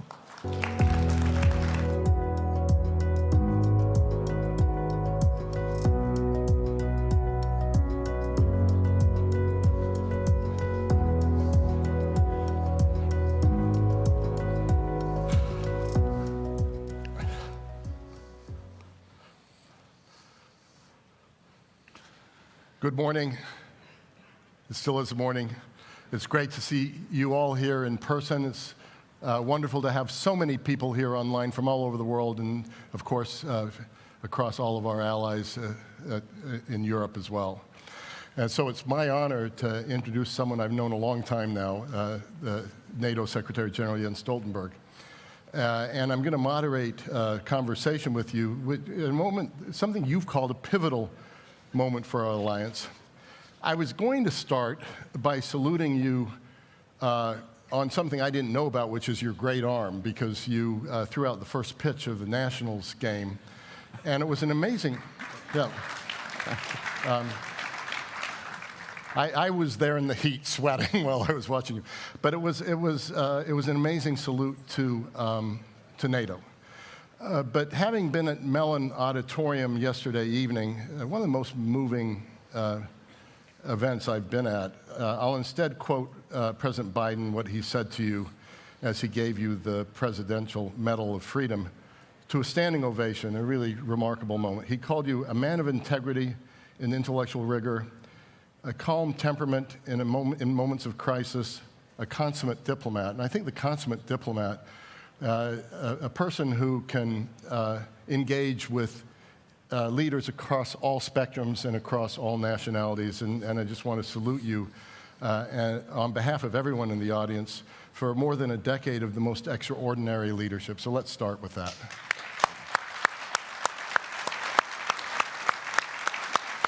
Thank you.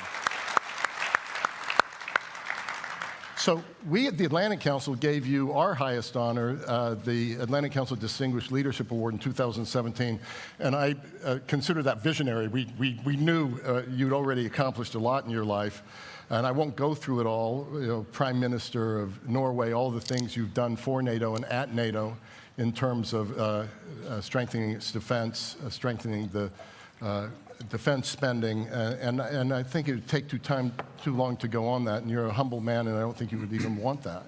So I'm going to go right into the questions. You laid out 3 goals for this summit: increasing support for Ukraine for the long haul, reinforcing collective defense, and deepening global partnerships. I'm sure they're all important, but for this week, what do you consider most crucial? I will answer that in a moment, but let me first say that it's great to be here, to be at the public forum, and many thanks to you, Fred, and also many thanks to all those who have organized and are making this event possible, because this is an important part of the summit, the public outreach, which this public forum is a very important part of. Then, thank you for your kind words. It has actually been a great privilege serving as Secretary General of NATO for 10 years.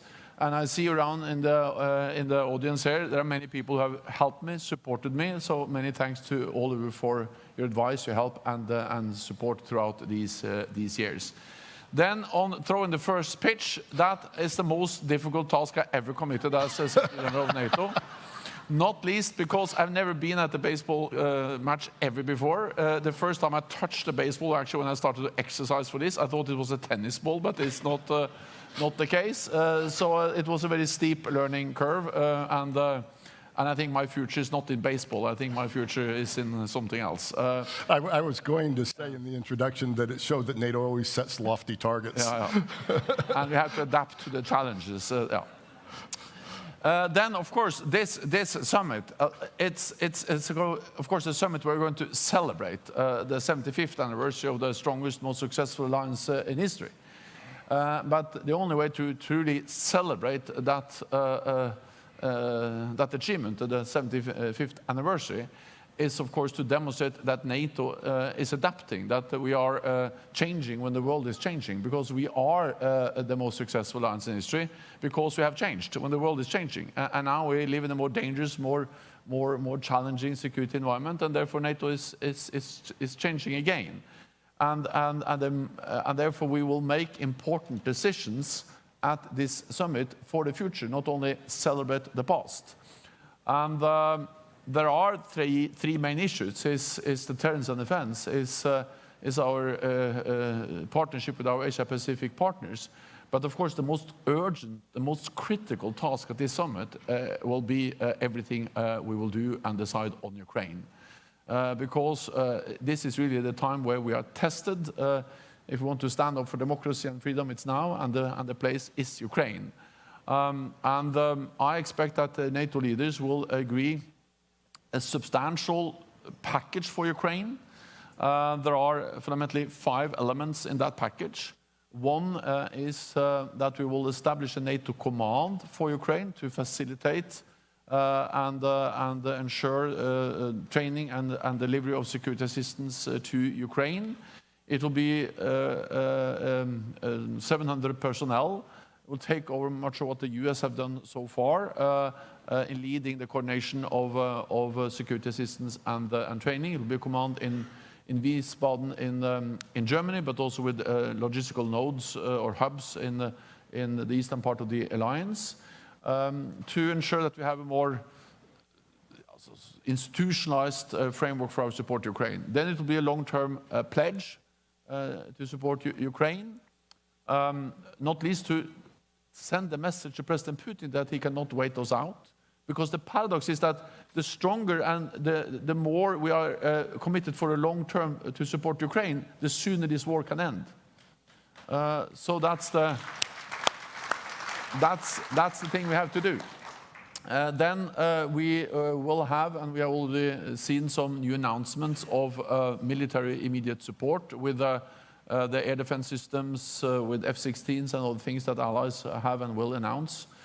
We have the bilateral, that's the third, also the announcement of more military aid. Then we have the bilateral security agreements, 20 agreed between NATO allies and Ukraine.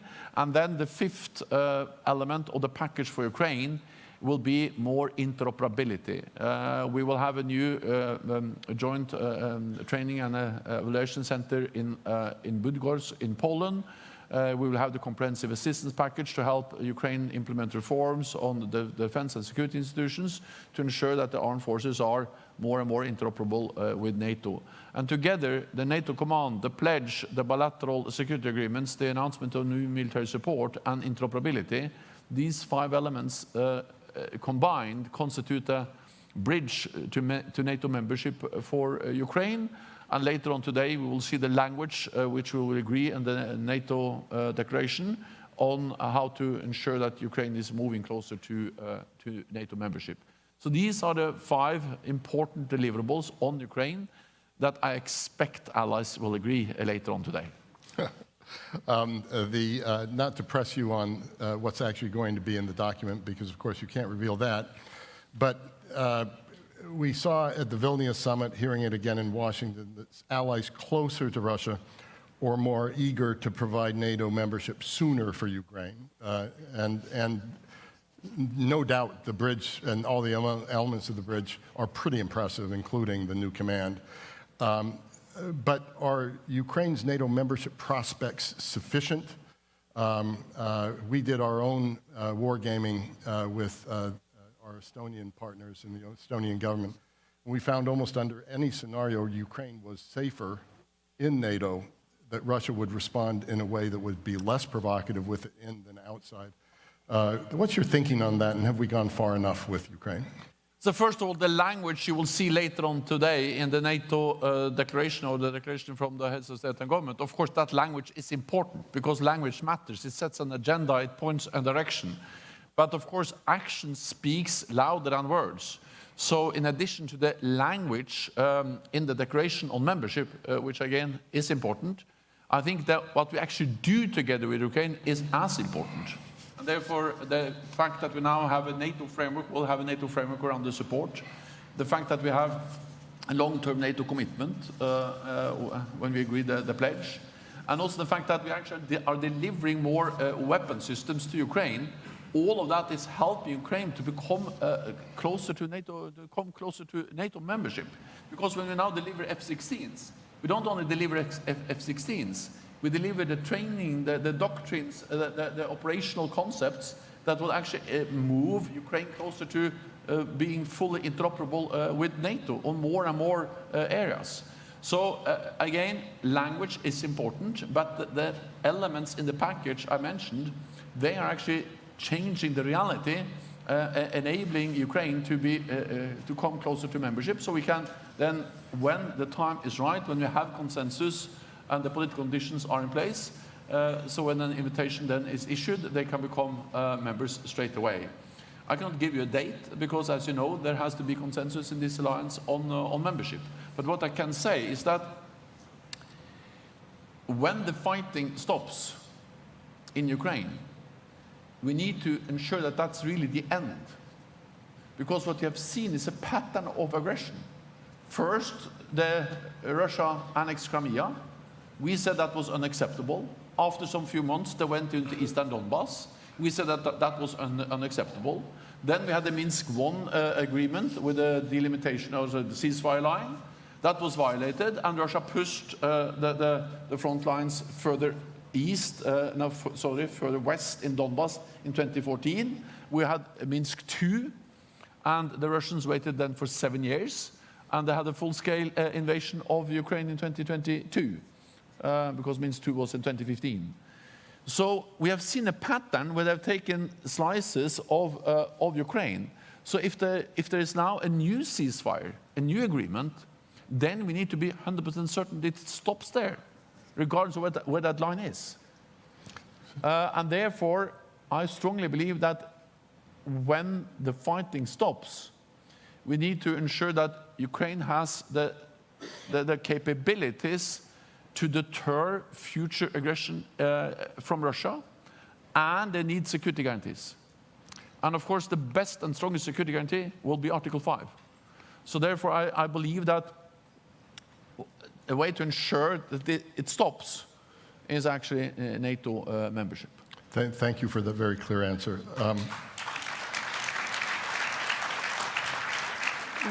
One more brief question on Ukraine, and then we'll move on to Indo-Pacific. In a press conference you had with President Macron a couple of weeks ago, you noted recent gaps and delays and how they've led in funding and weapons and led to battlefield consequences. You said, quote, "We must give Ukraine the predictability and accountability it needs to defend itself." So 2 questions. Is everything you've talked about today that's going to be agreed enough? And secondarily, not just with uncertainties in US politics, which exist, but also uncertainties in European politics, do you worry at all about the sustainability of that support over time?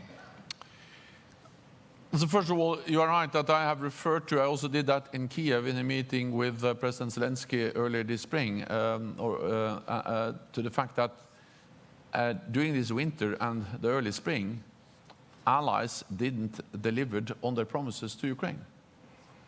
We saw the delays in the US, months agreeing a supplemental, but we also saw European allies not being able to deliver the ammunition and the support they have announced. So of course these gaps and these delays in military support to Ukraine, they created a very difficult situation for the Ukrainians on the battlefield. The good news in that difficult situation is that despite of the delays in our support to Ukraine, the Ukrainians have actually been able to hold the line, more or less. So the Russians have not been able to utilize these delays in really making any big advantage on the battlefield. Now we are providing more support, and I'm confident that allies will now actually deliver, and we see that, for instance, ammunition moving into Ukraine has been a significant increase over the last weeks. The purpose of a stronger NATO role in providing training and security assistance, the purpose of the command and the purpose of the pledge is, of course, to minimize the risks for future delays and gaps. But of course, you don't have guarantees, because at the end of the day, it has to be support in all the individual allied capitals and parliaments to providing this support. And at the end of the day, you have to go to the Congress, to the parliaments across Europe and Canada to get support. But I believe that when we turn this into something which is more a NATO obligation, a NATO framework, it is the threshold for not delivering will be higher than when it's based on more voluntary ad hoc national announcements. So the purpose of creating a stronger NATO framework is to make the support more robust and more predictable. It's also another part of this NATO framework for the support on the pledge and the command, and that is that it will visualize and ensure burden sharing. Because my impression is that, especially in the United States, there's this perception that the United States is almost alone in delivering support to Ukraine. That's not the case. When you look at military support, roughly 50% of the military support is provided by European allies and Canada. 99% of the support, military support to Ukraine, comes from NATO allies, but 50% of that comes from European allies and Canada. If you add economic, macroeconomic support, humanitarian support, the European allies are providing much more than the United States. So the point with the pledge is to ensure that we have some kind of agreed formulas for burden sharing, that we have more transparency, and also that we have more accountability. Because then we can use NATO to count, to measure, and to ensure that allies deliver. It's not the same, but it's a bit like the 2% pledge. Because the importance with the pledge we made in Wales in 2014 was actually to give NATO a role to enforce and to ensure that allies delivered, and also that we agreed how to count and what to count. And that's also what we now do with the pledge, to agree how to count and what to count, and to give NATO a role to having also accountability. So again, there are no guarantees, but by giving NATO that role, I think the likelihood for allies delivering what they have promised will increase, and the likelihood of new gaps will decrease, and that's the purpose of giving NATO a stronger role. Thank you, Mr. Secretary General. Let's go to China.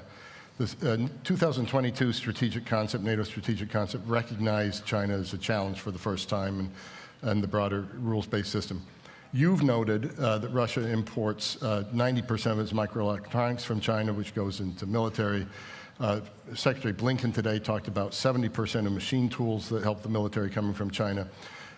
You've also said that if this doesn't change, as they're fueling the greatest armed conflict in Europe since World War II, allies need to impose a cost.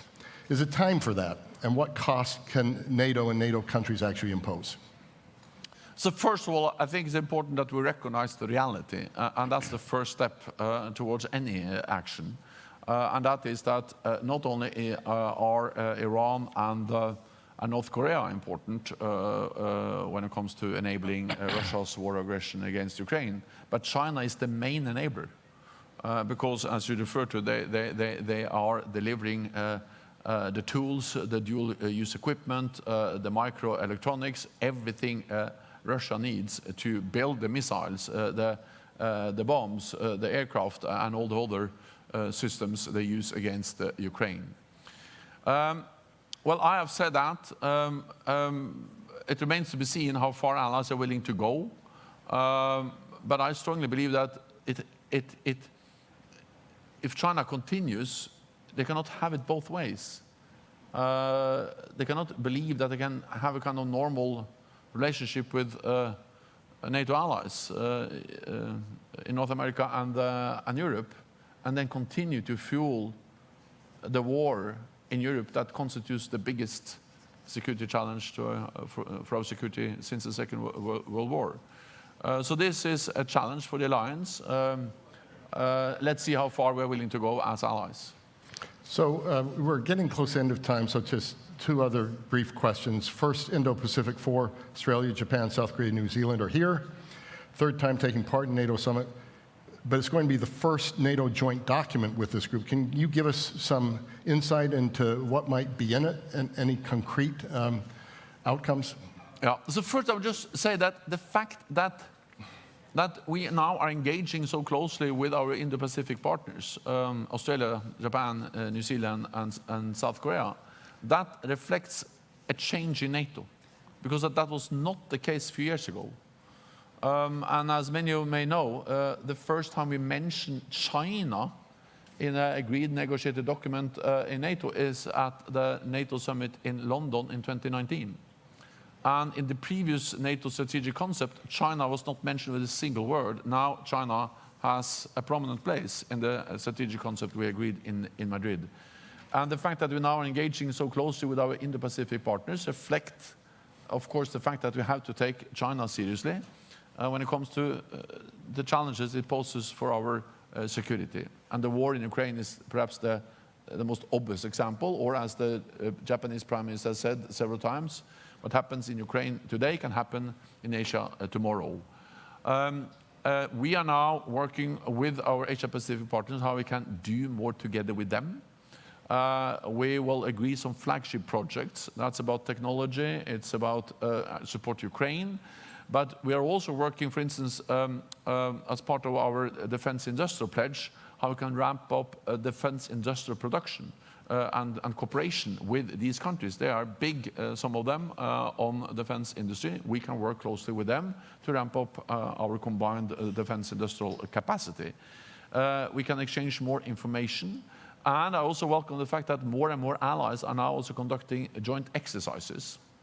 Recently, there was a big air exercise. Allies are also more and more actively also looking into how they can also have more naval exercises with our Asia-Pacific partners.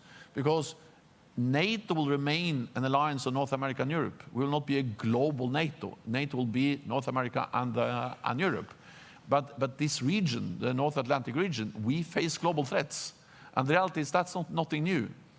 Global terrorism, international terrorism brought us to Afghanistan. Cyber is global. Space, which is becoming more and more important for our armed forces, is truly global. And of course, the threats and challenges that China poses to our security is a global challenge. So this region, the North Atlantic region, faces global challenges. We will remain a regional alliance, but we need to work with our global partners, the Asia-Pacific partners, to address these global challenges. That, I guess, will be a very important issue at the next NATO summit. I will not be there, but I'm certain it will be a great... And that brings me to my final question. This is your swan song summit. Yeah. And as you prepare to step down, I think everybody in the audience, everybody virtually, would love to hear what gives you the most hope stepping down from this, but also what gives you the most concern.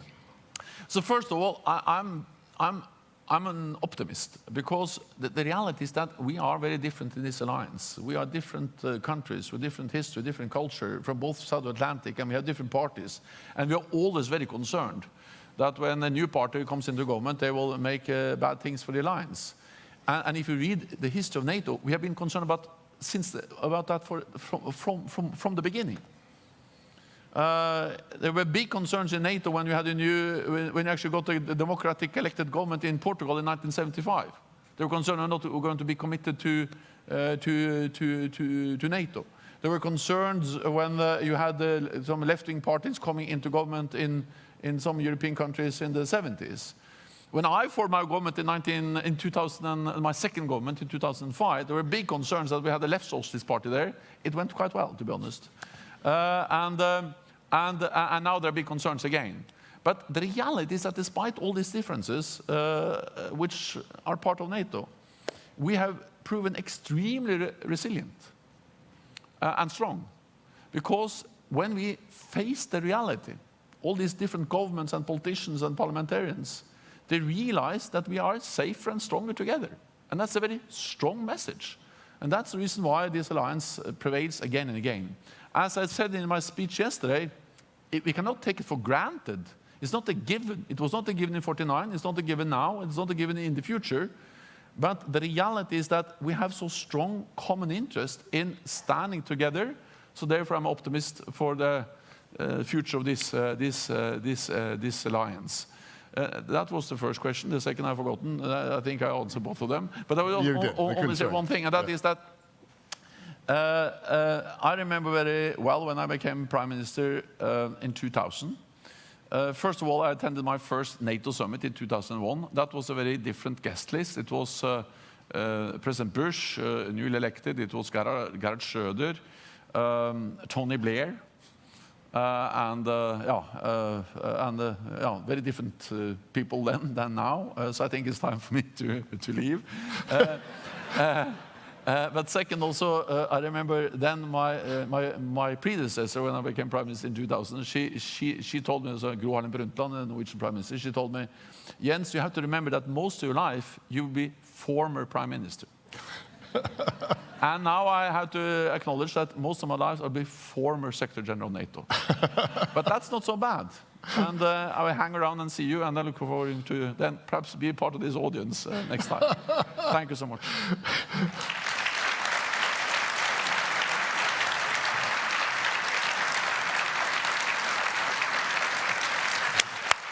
Thank you.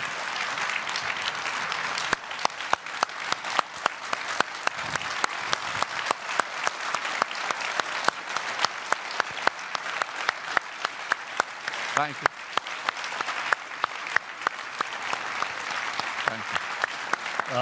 Thank you. Mr. Secretary General, nothing more need be said. Thank you. Thank you. Okay.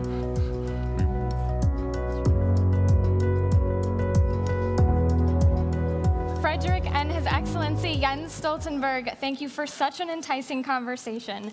I personally loved the commentary on the first pitch as a baseball fan myself. We can be safely assured that the Secretary General is focused surely on transatlantic security and not baseball.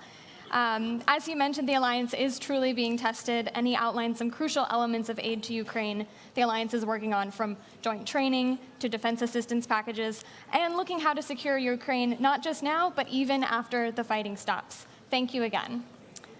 Our next panel, Strengthening the Transatlantic Bond, will aim to answer questions such as, what is the future of the transatlantic partnership? How can Europe and North America cooperate more efficiently? How can the transatlantic bond be affected by recent elections? Now, please join me in welcoming to the stage Mr. Robert Vasch, President of GlobeSec, and the panelists.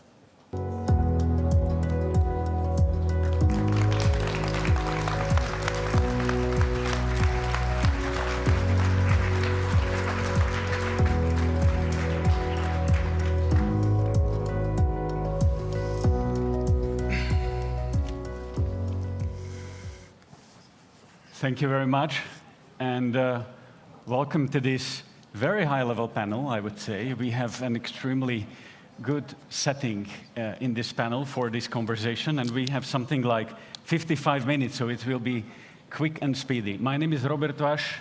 I'm the president and founder of GlobeSec, and I'm extremely honored that I have the opportunity to partner in the consortium with our American friends and with the White House to organize this forum as the only European partner. Yesterday, thank you. Yesterday we were celebrating the 75th anniversary of the alliance in the Mellon Auditorium, in the same room where the Washington Treaty was signed. It is undoubtedly the largest, most successful, and longest enduring military alliance in the history of mankind. We are also celebrating 20 years of enlargement of NATO and the 25th of enlargement of NATO, and actually countries of Central Eastern Europe joined NATO 20 and 25 years ago. And I think that was a symbol of Europe whole, free, and at peace. Something that was not automatic, something that leaders needed to take hard decisions, and they needed to make bold decisions to make it happen. And 20 years later, I think it is a great success. And the story of the enlargement is connected also to GlobeSec, because we have organized our first conference 20 years ago, exactly in the year when we joined NATO.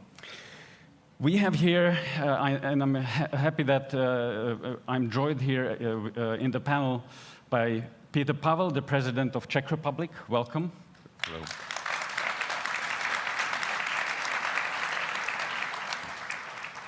Kaja Kallas, Prime Minister of Estonia, welcome. Mette Frederiksen, the Prime Minister of Denmark. And James Risch, Senator of the United States of America. He is the ranking member of the Senate Foreign Affairs Committee. Welcome.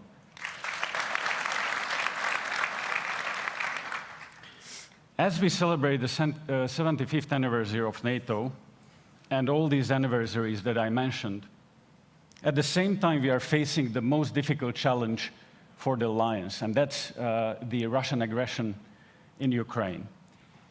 The war is back in Europe. And we've done a lot, we united, and we've been stronger than ever. But is that enough for the future? Is that enough to secure our future? Are we up to the speed? Because Russians are speeding up as well in Ukraine. So these will be the questions and the conversations we'll be talking about today. So let me turn to you, Prime Minister Kallas, first. You come from, and by the way, congratulations on nomination to be the High Representative of the European Commission.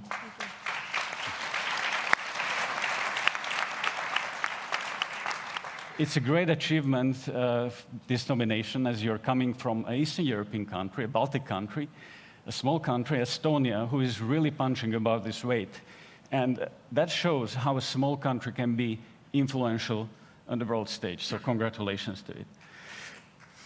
You have demonstrated incredible determination to whatever it can to support Ukraine, understanding that if Ukraine does not succeed, Estonia and the rest of us in Eastern Europe can be the next. And you've been one of those who wanted all NATO countries collectively to be even more serious about our ambitions, about our collective defense. Emmanuel Macron at the GlobSec Forum last year in Bratislava said that NATO is not brain dead anymore, that it was revived by electroshocks in the East. And he also said that we should have listened to you more in the Central Eastern European countries. So what is your message now? What the other leaders from Western Europe and the United States should listen right now? First, I want to correct one thing, and that is I never say that the Baltics or the eastern flank is next, because we don't have any second or first class countries in NATO. We only have NATO countries. So if Russia decides to move on and really uses power to attack, then it's going to attack NATO and not single countries.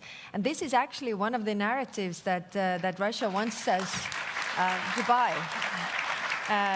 Because they constantly separate, like the Baltics and the Warsaw-backed countries are separate, from the NATO. Like it's not like Germany or France. No, we are in NATO, and that's why we have the Article 5, and that means that attack on one is attack on all. But you're correct in that sense that these. War in Ukraine and our response to it actually determines also whether NATO is credible or not, whether it is also acting as deterrence for Russia. Why we don't have a war in NATO countries is because Russia is not taking up that fight. Why Ukraine is having this war is because they are in the gray zone. They are not under NATO's umbrella. And therefore, my conviction is that Ukraine will have to become a member of NATO when we want to have, get rid of conflicts and the areas of gray zones, because gray zones are sources for the potential conflicts, and I don't think it's good for the peace. Thank you, Prime Minister, and I will come back to you in the second round. But let me move to Prime Minister Mette Frederiksen. Denmark is a great example how a country can rather seriously change its approach to defense and rise up to the challenge. Denmark was supposed to reach the 2% of defense spending by 2030, and you just recently announced that Denmark will do this this year, so 6 years earlier than it was planned. It's a pretty big increase from 1.3% that you had 2 years ago. Denmark has also been robust in supporting Ukraine, ranging from providing Ukraine with F-16s, fighter jets, and preparing its air force capabilities to making bold decisions to give Ukraine even maybe an entire artillery stocks. These are all very difficult questions to make. At home, you say no, which is good. It's a good leadership. It's not difficult. But my question is that how long can we sustain these decisions? Are we in the risk of Ukraine fatigue in the future? And how do we prevent it? Well, first of all, it's not a difficult decision. It's the right decision. Yeah, you have to do what is the right thing to do, and doing the right thing is never difficult. And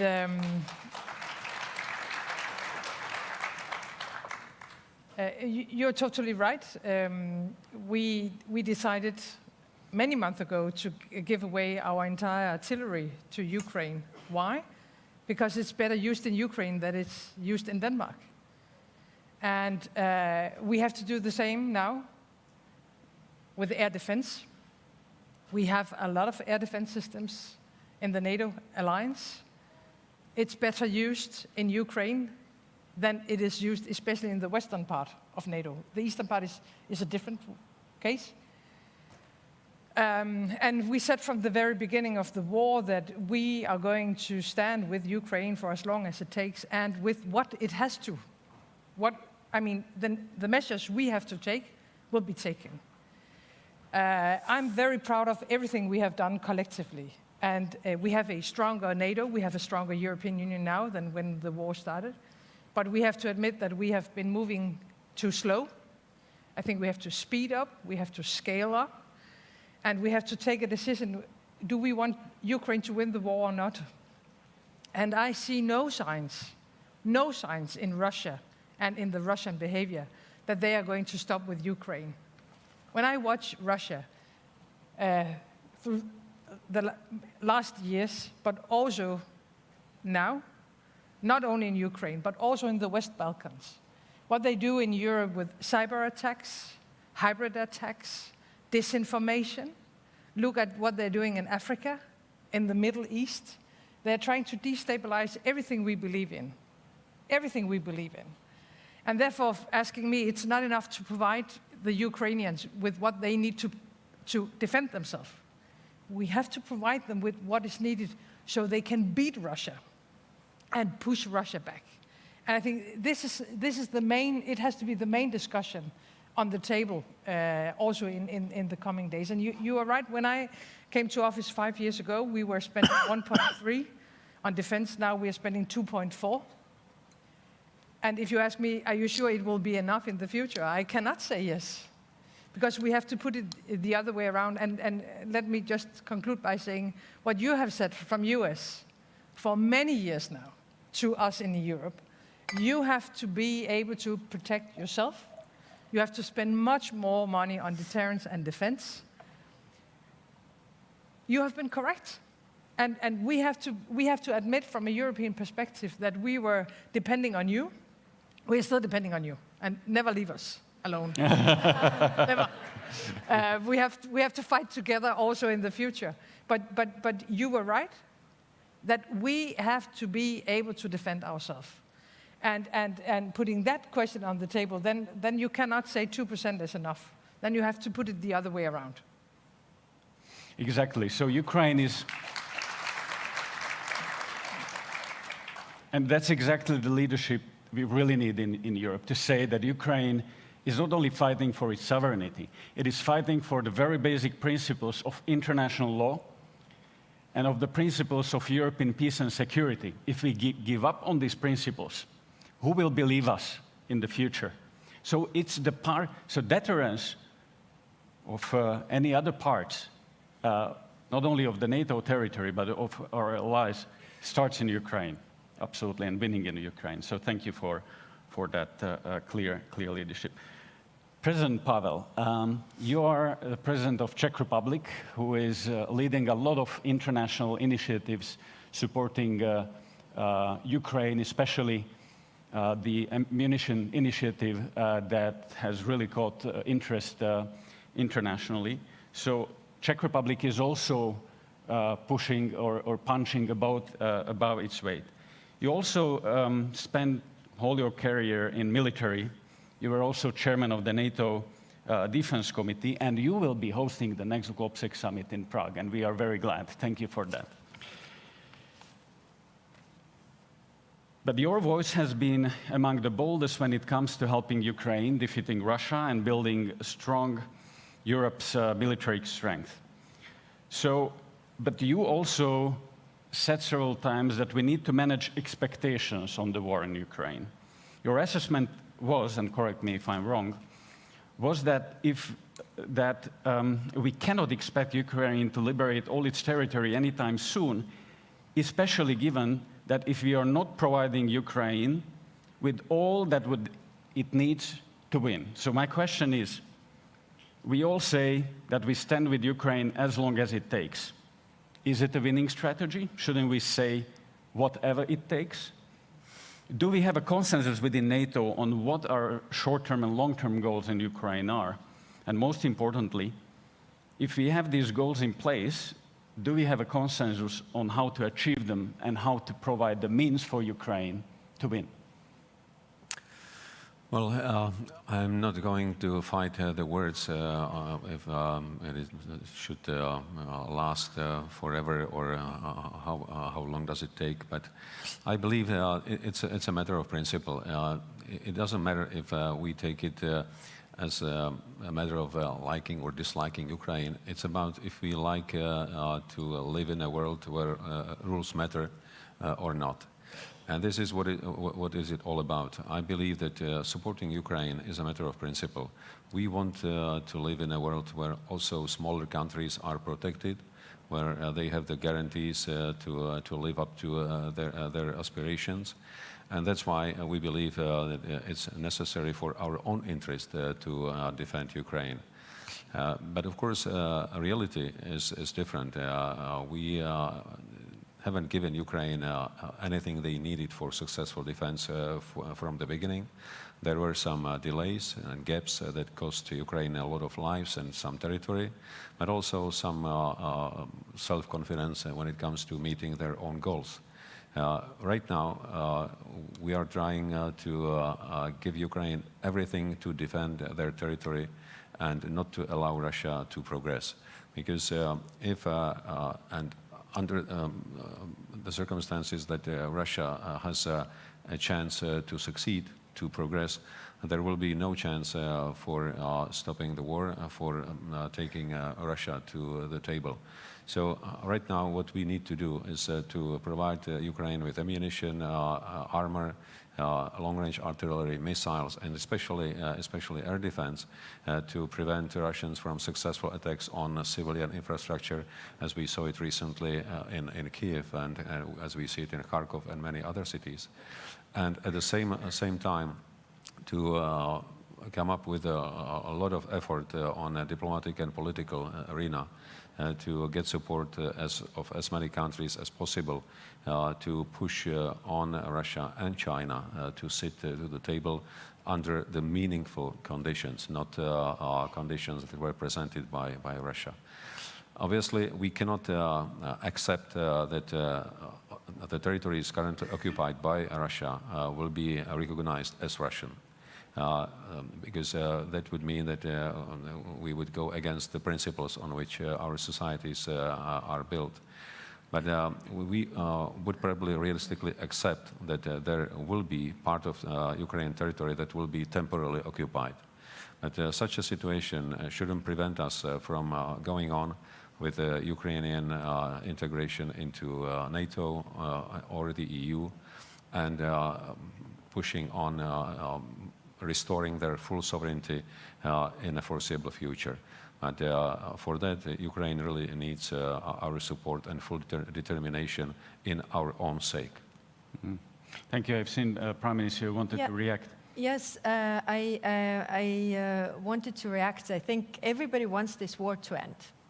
So that is very clear. And what we have to do, I mean, of course, give military aid to Ukraine. But there's also one element that needs to be addressed. And that is, we have the sanctions in place so that, Russia wouldn't build its war machine, really. But then, if it is true, that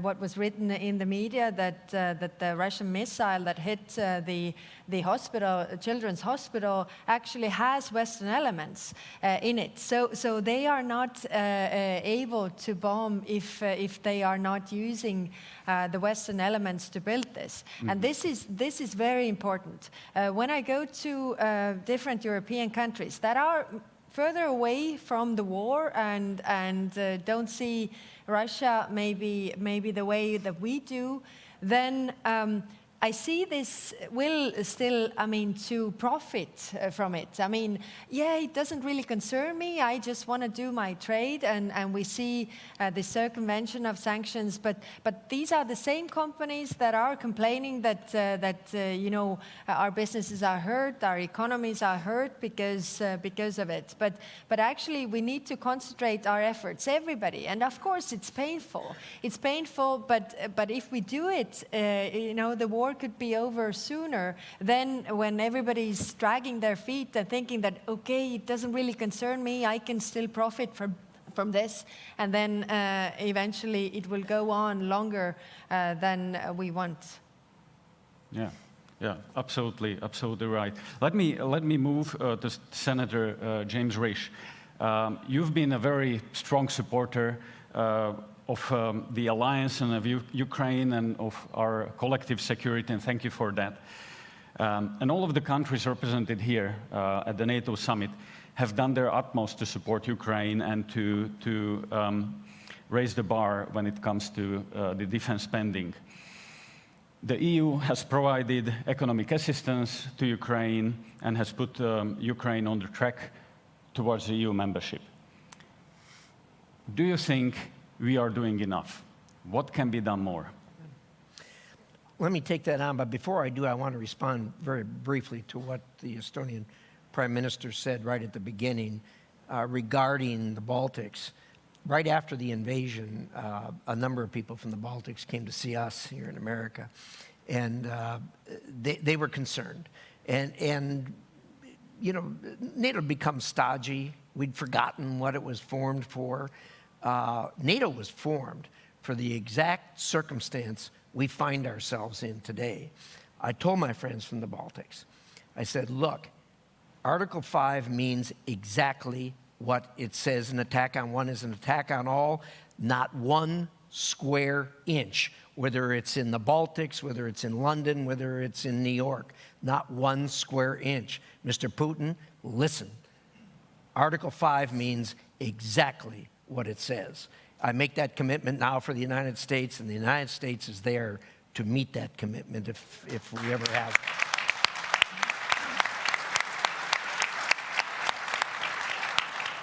So let's take on that question. Are we doing enough? That's kind of a general question. Enough for what? You've got to state what your objective is, and if the question is, are we doing enough to reach the objective? Well, you reevaluate that every day, whether you're doing enough or not. I would say that we are a robust democracy in the United States, just like the European countries are, and there are people who dissent from the view that we should be doing something in Ukraine. They have, in the United States, I think people are not as in tune with how we got to where we are as far as Ukraine is concerned. You have to go back to December the 5th of 1994, when the Budapest Agreement was entered into. We made a commitment. On that date, Ukraine was the second largest nuclear-armed country on the planet. It was the policy of the United States then, it's a policy of the United States now, and always has been, that as few countries have as few nuclear weapons as possible, so you have less of mischief on the planet. We said to the Ukrainians, as did the British at the same time, give up your nuclear weapons. They're going to cause you a lot of troubles for a lot of reasons. And if something happens, we'll be there. We said that, we meant it, and we have to keep that commitment now. And we have all the Europeans to help us do that because of concern over, because of Article 5. So, are we doing enough? We need to continue to do more. The people who are dissenters in the United States always point to the fact, well, the Europeans aren't doing enough. It depends on how you do the math. Look, you can't penny this out, nickel and dime this out, but you certainly have to look at what the Europeans have done, way beyond what I think a lot of people's expectations were here. But secondly, not just on the military side, but also on the humanitarian side. It's stunning to me.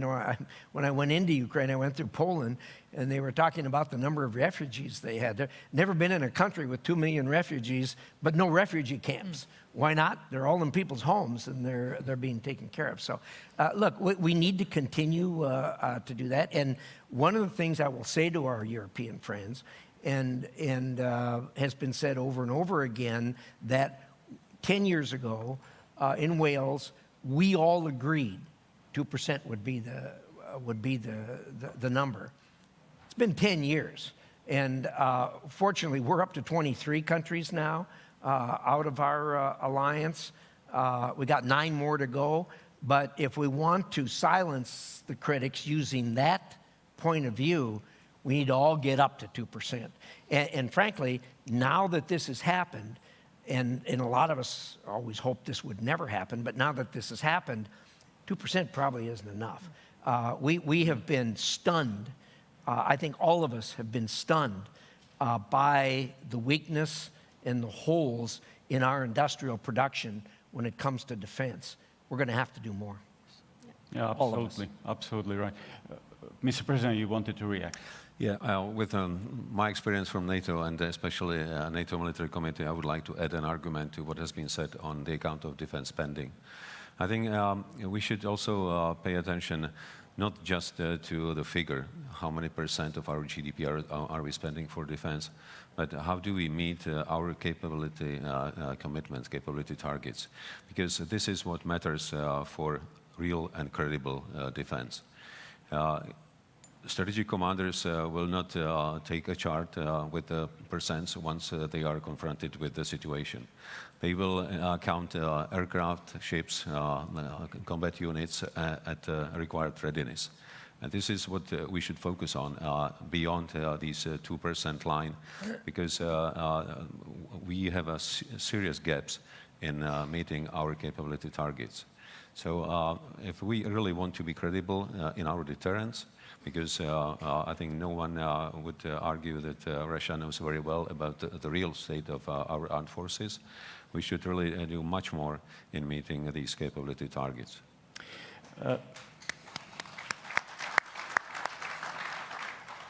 I will give you the word in a second, but I would like to follow up on what you said, because we at GOPSEC in several reports, we've been saying that there are several transatlantic gaps. One is in the defense spending that we are closing down. Another one is in the efficiency, how we spend this money. In Europe, we have a huge potential still to increase the efficiency of that spent money. And the third transatlantic gap that is not closing down, but is growing, is the technology gap. Yeah. US is much faster in the technological innovation than Europe, and Europe is lagging behind. This is going to create serious troubles in the future if we don't act now. And NATO has started with the Diana, with the Innovation Fund, etc. But I think we need to speed up Europe, that it's up to date. Prime Minister Frederiksen and then Callas. But that was exactly the point I wanted to make, actually, because one thing is, of course, traditional deterrence and defense. And we have to wrap up, especially on our industry. And I think it's quite clear. I mean, some of us have said for many months that we are able to finance more deliveries for Ukraine, but we don't have anything on stock on our own. But you know, during the Czech initiative, and we are very much engaged in that, we are trying to buy from third countries outside Europe, because we don't have anything on our own. And of course, that cannot be the situation in the future. I mean, so we need to invest much more on traditional capacities and capabilities. But talking about technology, that's another chapter. And what I see when I look at all of us, especially in Europe, is that China is going to win this race. I'm not afraid if US is going to win the race, but if China is going to win this race, then I am afraid. And when I look at Quanta, when I look at AI, when I look at you know, the pillars that are not traditional security issues, but it is today's security, energy, and our industrial production and so on, it's all interlinked. And China is way ahead of Europe. And so that's why I'm saying we're sure that 2% will be enough, because I think the 2% maybe can cover the traditional security questions. But if we are going to include technology, and we have to do that, and we are, as a country, very much engaged in Diana, especially on Quande, we have to, I think, invest much more, and we have to build much stronger partnerships outside NATO. And that's why it's important that tomorrow we are going to see our friends and partners from Japan, South Korea, Australia, and New Zealand for the third time now in a row. We cannot do this on our own, but please be aware about China, and let us not repeat the mistakes we have done about Russia in the future with China.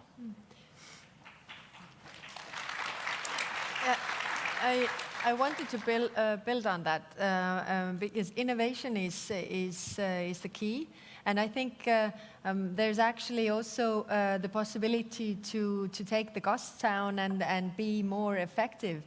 We have a very vibrant tech sector in Estonia. So what we did was to bring them together. So the tech sector that is very much into investing into defense and making these processes faster, more innovative and more up to date, and the traditional defense sector. So combining the two is actually the key. But of course, what is the question is the access to funding. So because we have, defense investments are very much in the same category as pornography and for the funds, private funds. So you can't really use the funds for those. So we need to open up those. We need to open up the public funds as well. And what I also wanted to say is that I've been meeting with the defense industry, and it's a bit the chicken and egg issue. So the defense industry says that we don't have orders. We have slogans, but we don't have orders from the governments.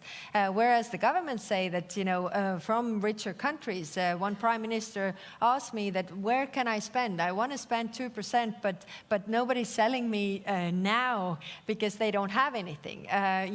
If you have a defense company that says that, you buy 12 tanks, so I produce 12 tanks for the money that you present, not 16 or 30, but 12, because you don't take any risks.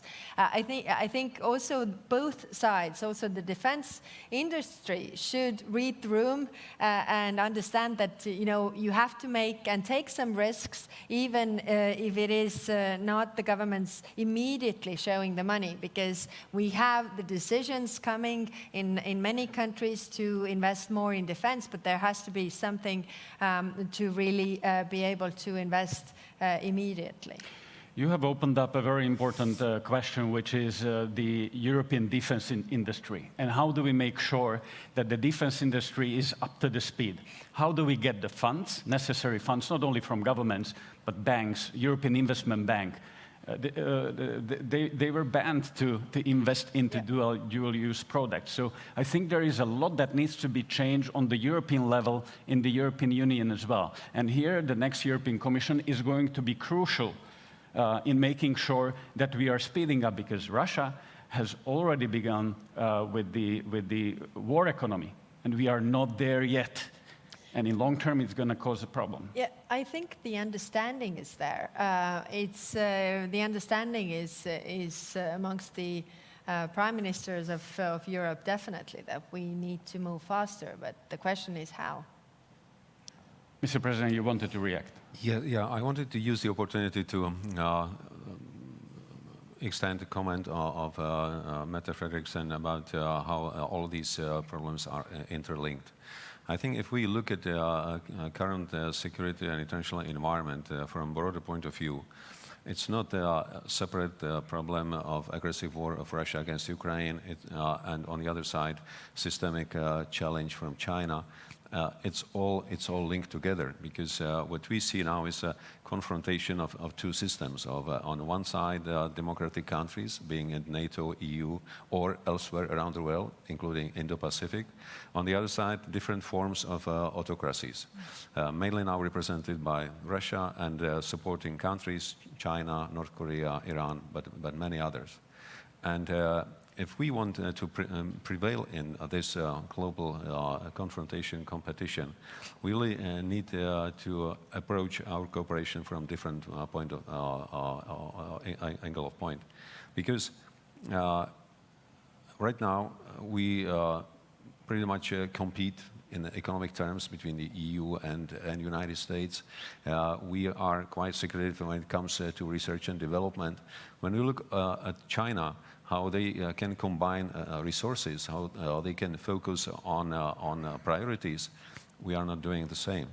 I think if we look at it not only from the point of view that we need to support Ukraine so that they defend their territory, because if Ukraine fails, it doesn't only mean that the security in Europe will be worse. It will be much worse globally, because it will also encourage China to be more assertive and aggressive. So the same way as we ask for the United States being with us in solidarity in supporting Ukraine, we should be in a solidarity with the United States to support them in their competition with China in all areas around the globe. And collectively, we should also strive to convince countries in Africa, Latin America, that we are a better option for cooperation than autocracies around the world.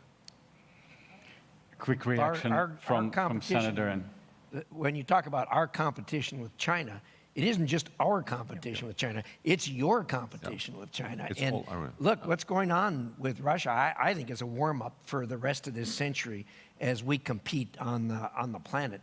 China's the issue. China's going to be we're all talking about Ukraine here, and we should, because that's the hot war going on. But this thing with China is going to go on for the rest of this century. And the United States and Europe will be able to compete with China if we join together. And there is no more obvious ally for us than you, and there's no more obvious ally for you than us. And we need to join together as we push back against China.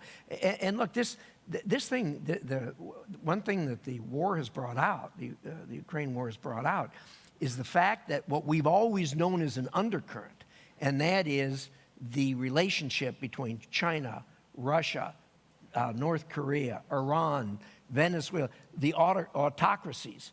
It's there. It's real. And it's going to get stronger, only stronger, as we go forward in this century.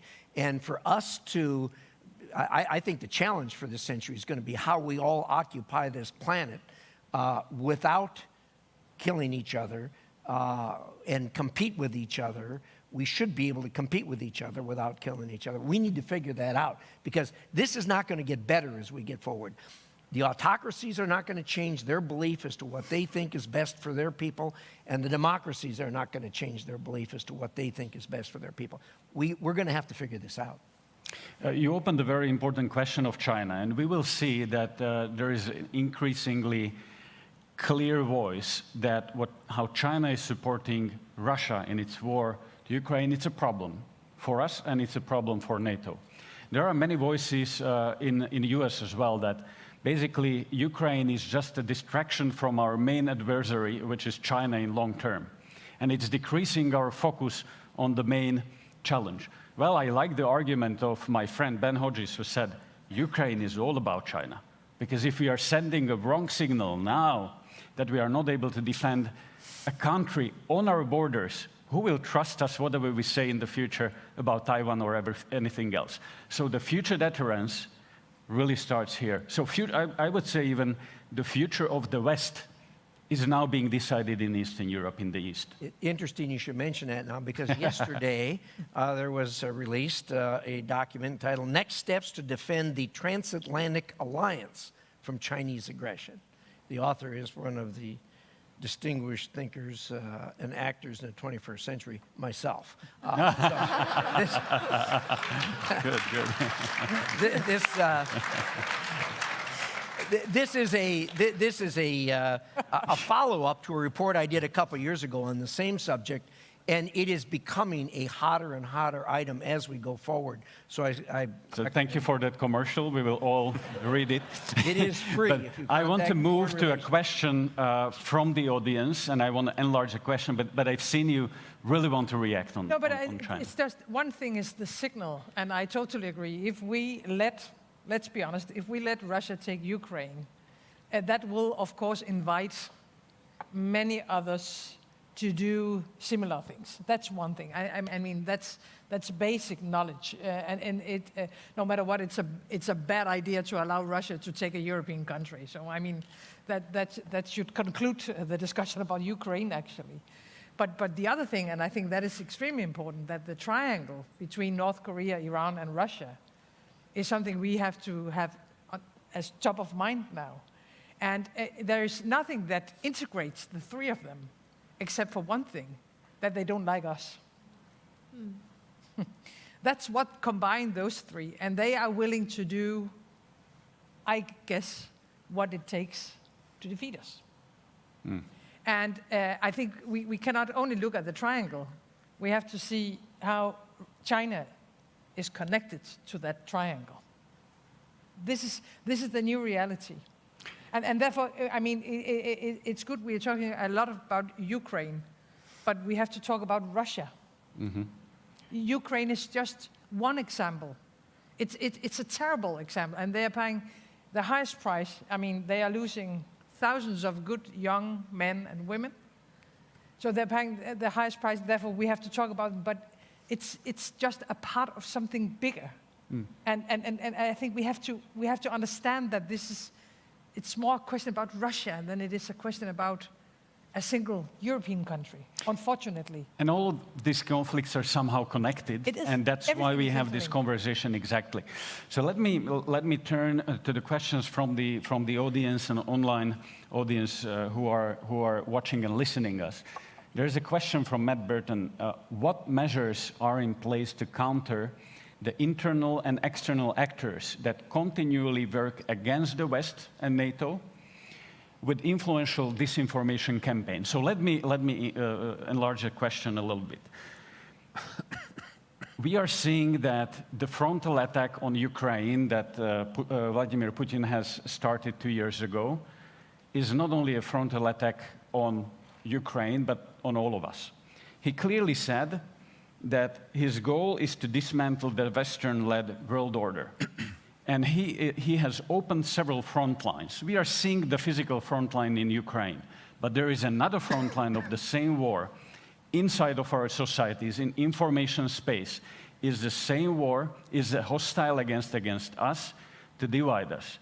There is another front line in energy, in economic dimensions. So we have to win in all of these dimensions to be able to help the Ukraine. We are seeing that Russia is increasingly active with its agents in Europe. We've seen bombings in Czech Republic, actually, in Vrbětice. We see a lot of hybrid war actions in Europe. Is this a new normal? Are we a subject to the aggression as well? Are we at war, or is just Ukraine at war? Because hybrid war and information war is also a war. And as my friend from UK said, that if two parties are at war and only one recognizes it is at war, it tends to win. So shouldn't we recognize that there is a war that is waged against us in information space, hybrid, cyber, and many other domains? Because unless we clearly say that that's a situation and we appreciate the long-term impacts of that, we are not going to be able to win it. So that's my question to all of you who would like to be. Well, there is a shadow war going on. That is clear in all those domains that you mentioned. So the question for us is, what is our response really? I mean, because we see all these events all across Europe and the Western Hemisphere, but we treat those events as isolated events, not connected to each other. I mean, there's a fire in a warehouse, so it's treated as a fire in the warehouse, although we have intelligence that actually, you know, Russians wanted to set the fire in that warehouse. So the question to us is, what is our response? Is it, because it's also, it could also be a provocation, because, you know, Russia wants us to react very strongly. So how to find the balance is a big question. I think we have to raise the awareness. We see this in our intelligence, but I'm not sure that everybody does see this in the same way. And then the question is whether, you know, we are being the frogs that are being boiled, because every next time they're bolder and we don't react.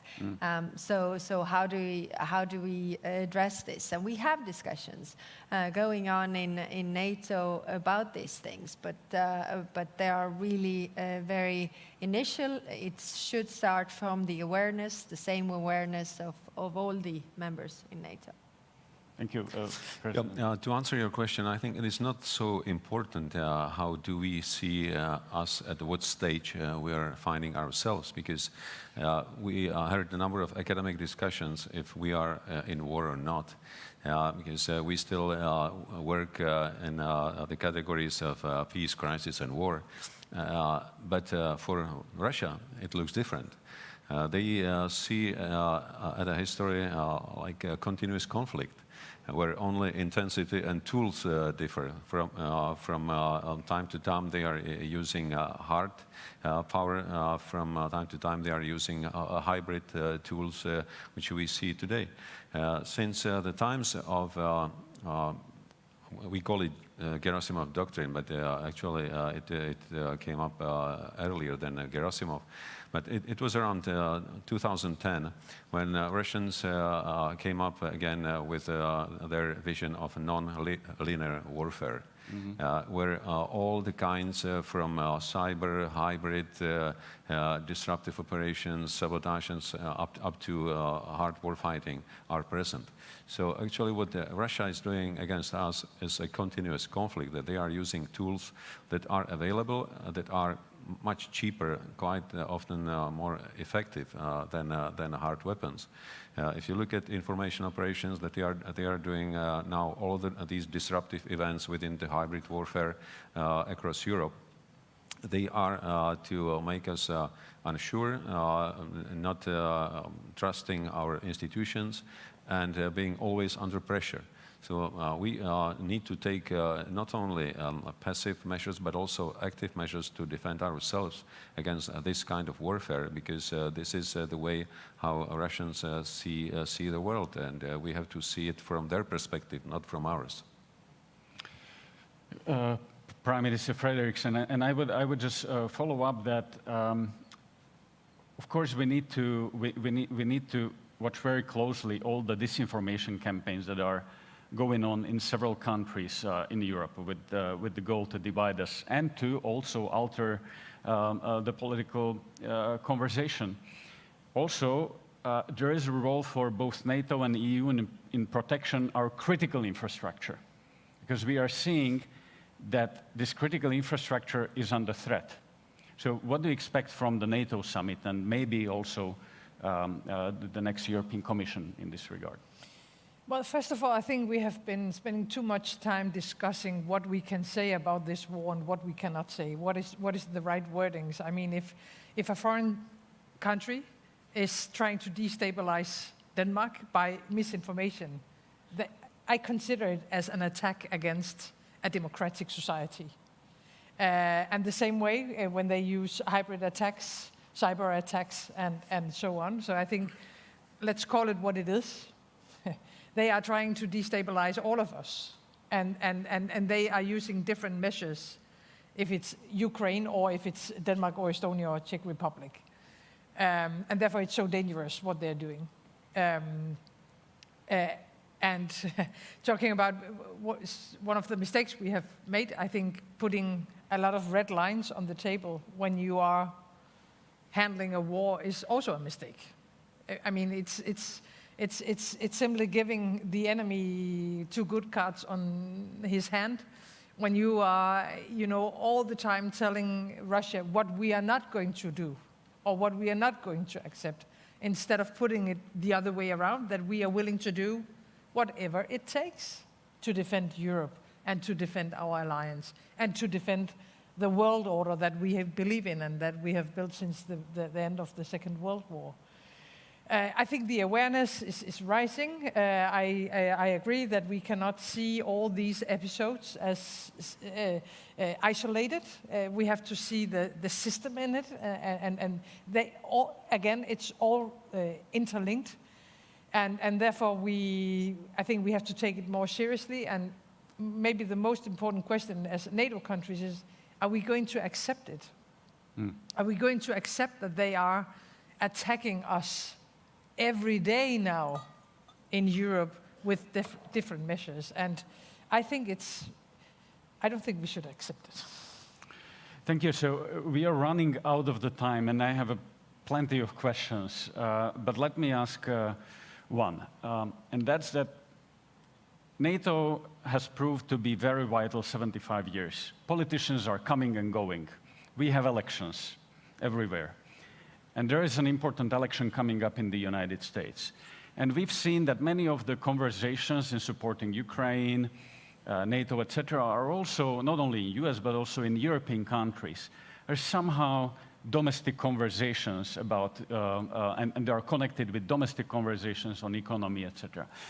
But my question is, what do you expect that how the election campaign and the elections might change the conversation in the support for Ukraine and for NATO? Is that for these guys? Well, I can give you a very clear answer to that. I don't know. Look, the United States has a treaty that is a NATO treaty. Now, admittedly, Ukraine is not part of that treaty. Nonetheless, the attack on Ukraine is as clearly as close to that treaty as you can possibly get. We have taken great steps in the United States already to do what we should do in order to help Ukraine. I really believe that's going to continue. I don't think the election is going to change that greatly. I know that at least one of the candidates has said that they're going to end the war. We haven't got an explanation as to how that's going to happen, but the candidate who says that generally gets done what he says he's going to get done. So I'll be anxious to see that. But look, I think people should not be wringing their hands over this. This is, as far as the Congress is concerned, which is where I come from, the vast majority, and it's only a small minority, are saying that we shouldn't be doing what we're doing. I mean, look, this is the right thing to do. America generally does the right thing that should be done. And given that, I have confidence we'll be there. Thank you very much, Senator. And let me thank all of the panel, because this was a wonderful conversation. And this shows that we had US and 3 small countries of Europe who have shown the way how to raise up to the challenge and how to support Ukraine. And I think there is an increasing understanding of the situation we are in, that we are going to be in a difficult situation, but we all understand that we are stronger together, and that we need to do whatever it takes to secure Europe and Ukraine. So with that, thank you very much for the conversation.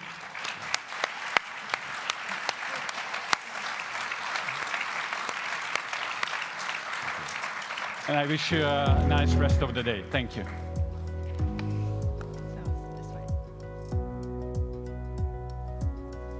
Thank you so much to our panelists and our moderator for such an engaging conversation.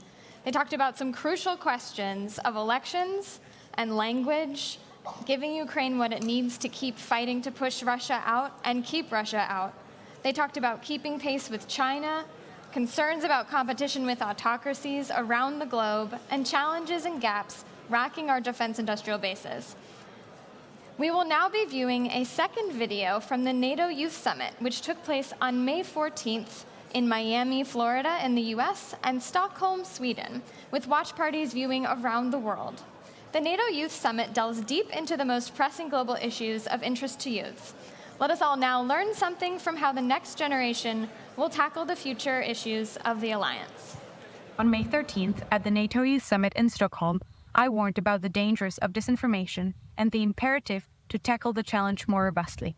The time to act is now.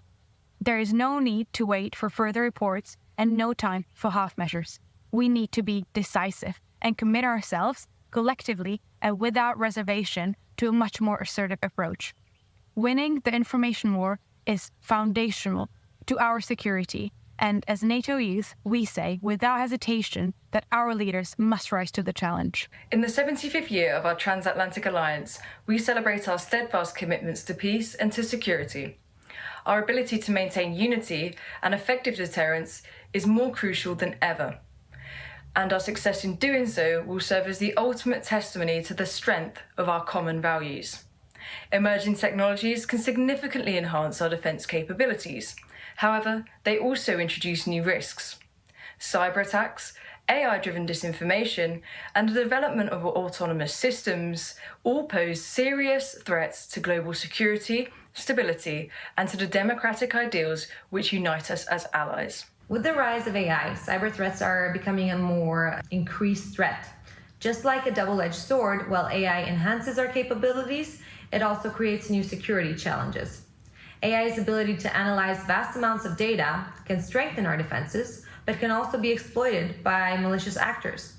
Therefore, NATO must adopt proactive strategies to create robust security measures. Quantum computing, sensing, and communications could revolutionize defense, cybersecurity, and help strengthen our deterrence against Russia and China, which has already made achieving quantum supremacy a national priority.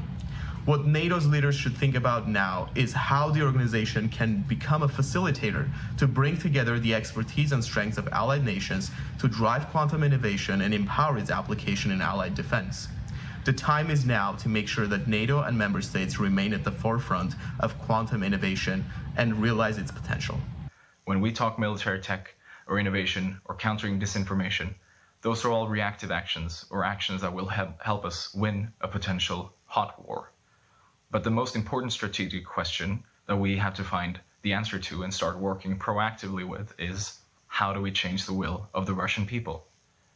If we really are committed to the desire to live in peace with all peoples and all governments, we have to change the will of the Russian people to stop being aggressive towards its neighbors, as well as funding international crime and terrorism, so that we can achieve a sustainable and stable peace and save succeeding generations from the scourge of war. Our democratic values are victims of the self-imposed red lines. Our democratic values are victims of the appeasement of dictatorships. As we face the largest war in Europe since World War II, with Ukraine at its forefront of protecting democratic values and paying the highest price with the lives of its people, we find ourselves trapped by these self-imposed red lines. It's not time to appease the axis of evil any longer. Without adherence to rules, everyone's sovereignty and territorial integrity are under the threat. It's time to demonstrate the strength and unity of democracy. Ukrainians have been remarkable in defending their country, but they need your support. But do not support Ukraine just enough to survive. Support Ukraine to win. We know that decisions in democracies take time, but time in Ukraine is not measured by days, hours, or weeks. It's measured in human lives. Therefore, do not let political games and individual interests get in the way of decision-making. Therefore, I urge you to be bold, to be brave, and to be decisive. The biggest gift for NATO's 75th anniversary would be a victorious and free Ukraine. Thank you. What a great way to highlight the individuals and issues that will be shaping tomorrow with our youths. Now please join us for lunch, where we will all be able to discuss these pressing issues before resuming our programming.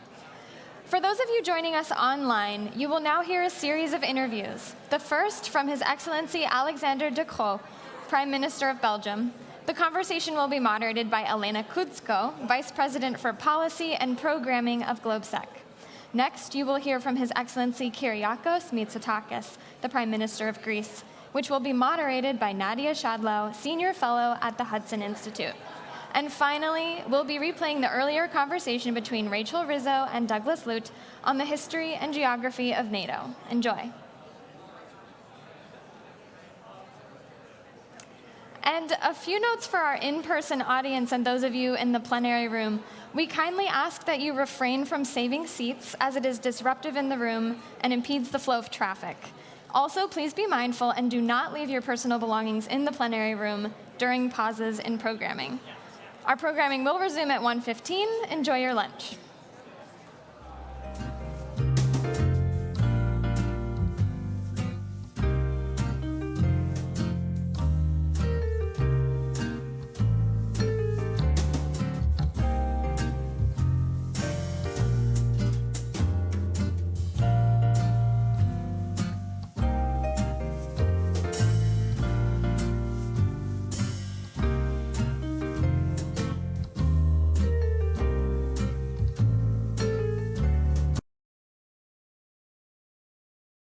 Decide in 6 out of the 10 domains that are of the general request of Ukraine.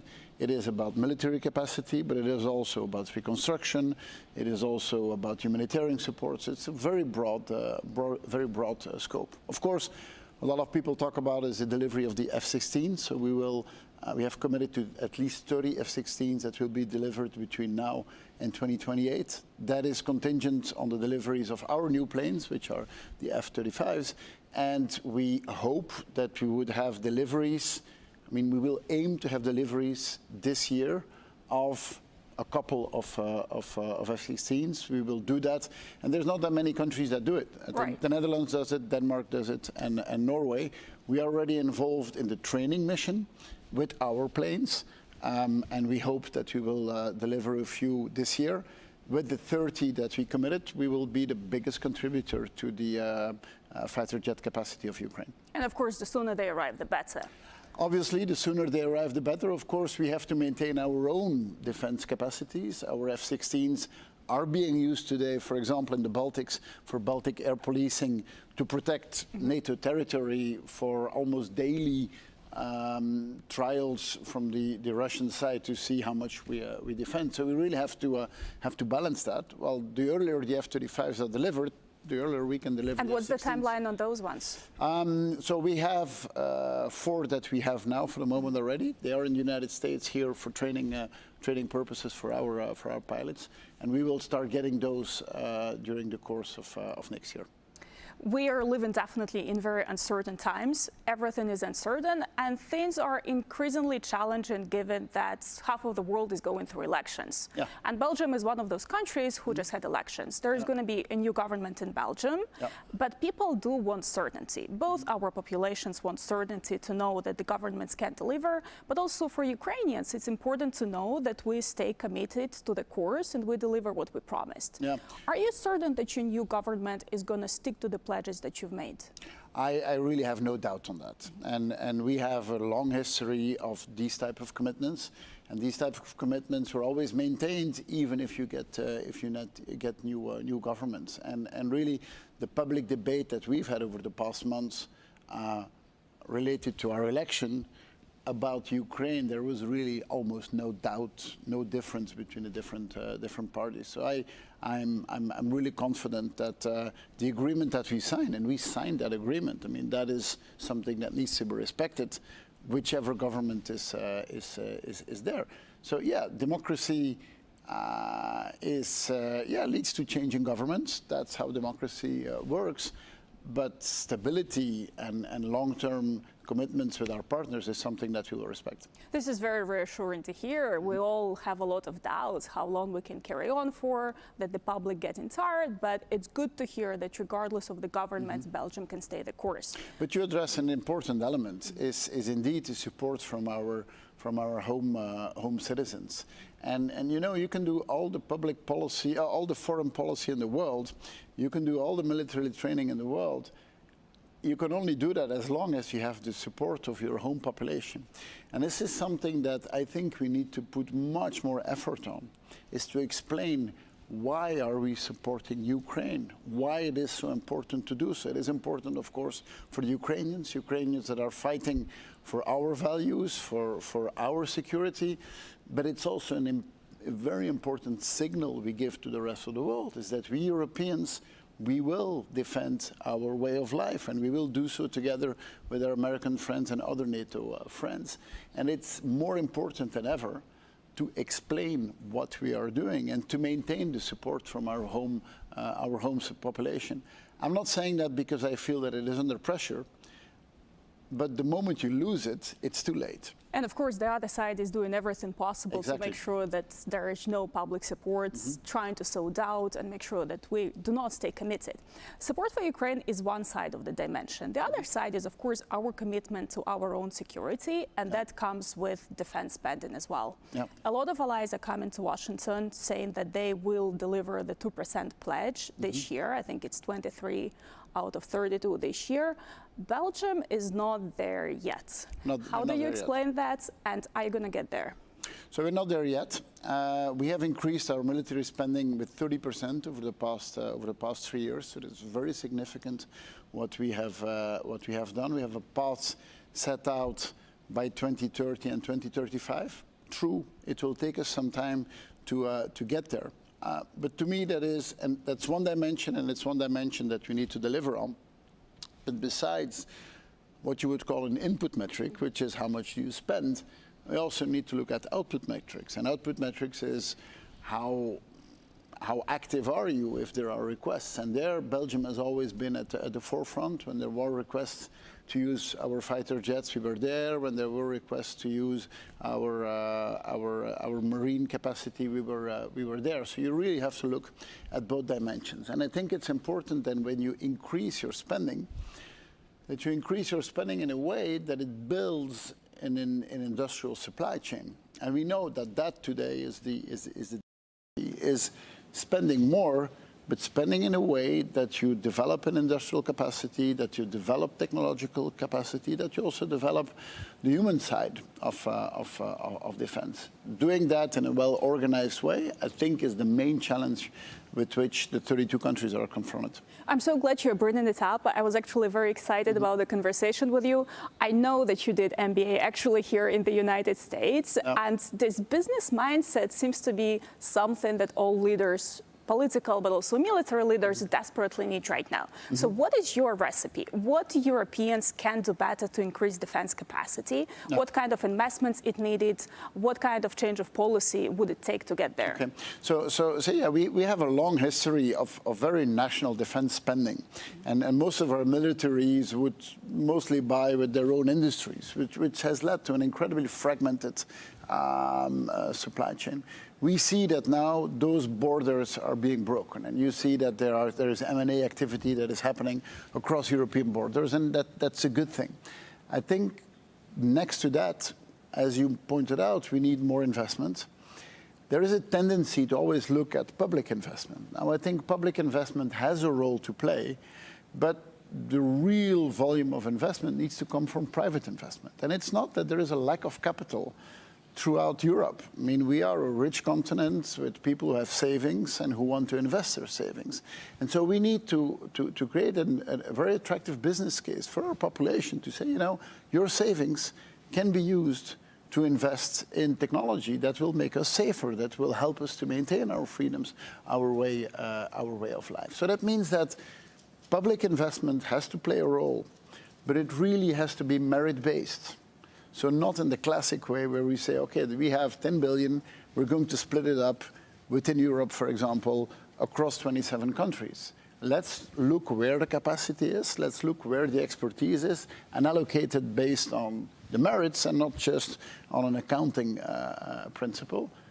And that public investment should be used to leverage private investment. And getting the private investment going into those industries is how we will get there. So I'm not against public investment, but I think public investment should be something that is an accelerator to get private investment going. Right, and it's a bigger problem in Europe where we have not particularly well-functioning capital markets, but also when we're talking about investments in defense, we need to make sure that it complies with our own ESG standards. So there's a lot of work to do on this dimension. There is a lot of work to do, and our ESG standards, of course, date a bit from another era. Yeah. And the world has changed so rapidly. So yes, we need to adapt to that. But I mean, that is why the world is changing. I mean, if you look at NATO, what are the two pillars of NATO's success? And we're here to celebrate 75 years of NATO. The first pillar, obviously, is solidarity. Is we say we stand shoulder to shoulder and we will defend one another. But the second element, besides solidarity, is adaptability. The world has changed so much and so fast in the past 75 years. And an organization like NATO has only been successful because it can adapt. And it's quite clear that, again, we will need to adapt to a new environment. And I'm afraid we're running out of time, but I'll sneak in one last question. We've been covering a lot of ground here, but also at the NATO summit. What do you think, though, is the blind spot, a particular challenge that we're not paying too much attention to right now, but we will regret it in the future? Well, so I think one of them was working on our own public support that we addressed. I think a second one is what we would call the southern flank, is what is happening in the Sahel, for example. I'm convinced that if there would not be the war in Ukraine and the dramatic violence in the Middle East, that we would be talking much more about what is happening in the Sahel. So this is something that we need to address. It's good that at this summit we've come up with an action plan, but I'm convinced that in the next years we will be investing way more into stabilizing the Sahel, into creating economic development there. All of that is necessary for us. If we want to live well, we need to make sure that our neighbors are living well as well, and that will need a big engagement from our side. Thank you so much, Mr. Prime Minister. I'm afraid I'll have to release you back to the NATO summit negotiations. Sure. We appreciate your time here, and thank you so much, everybody, for being with us today. 9, 8.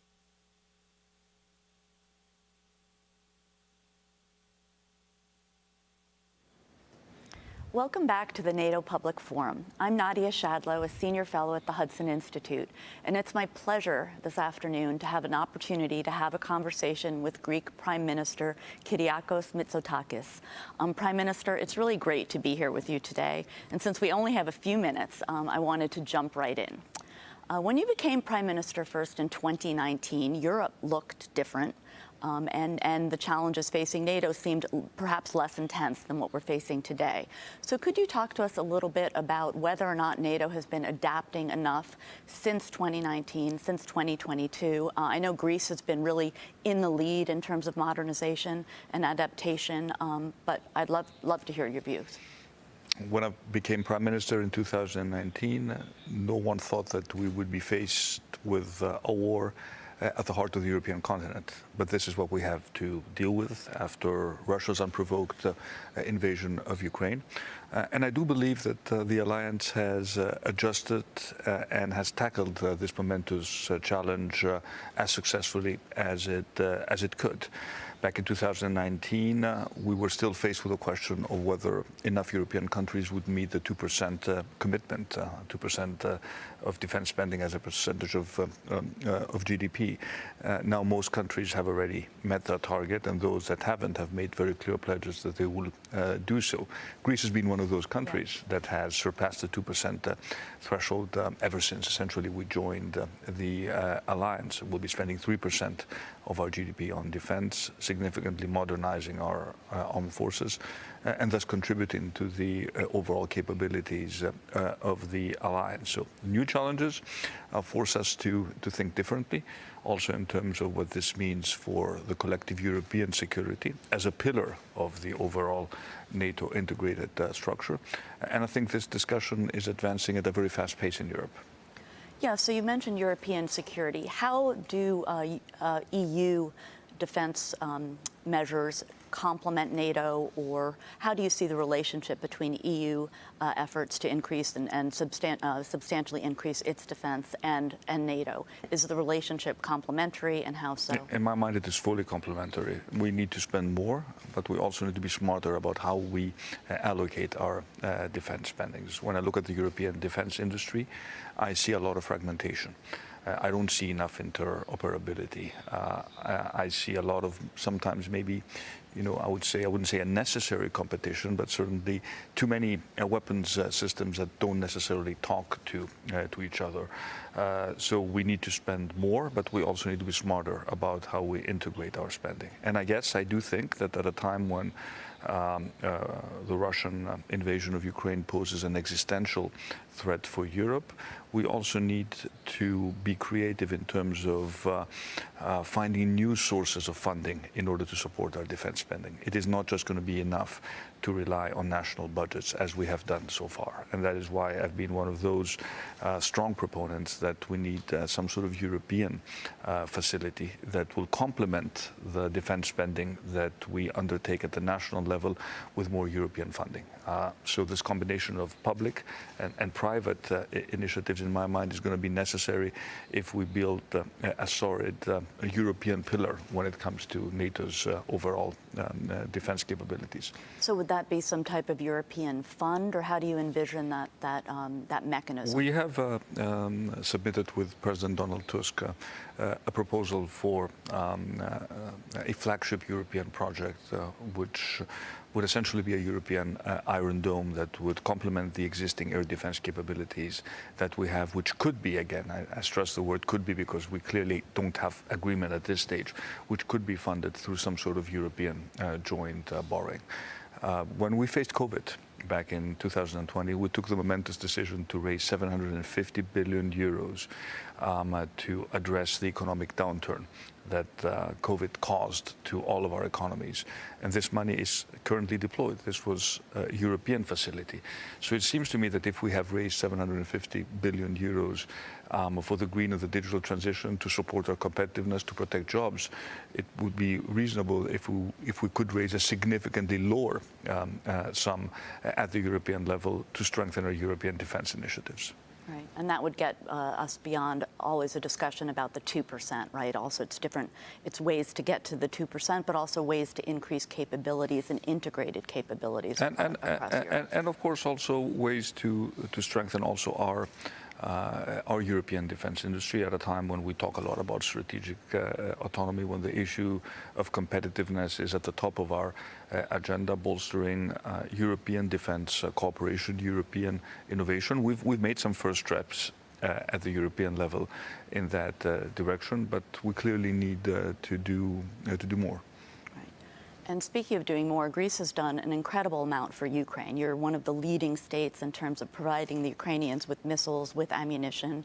What more do you think NATO needs to do quickly, and how can we get there, right? A key theme throughout this past year really has been speed and NATO's ability or lack thereof to get things to Ukraine fast enough. And that's been a problem we've had in the United States, too.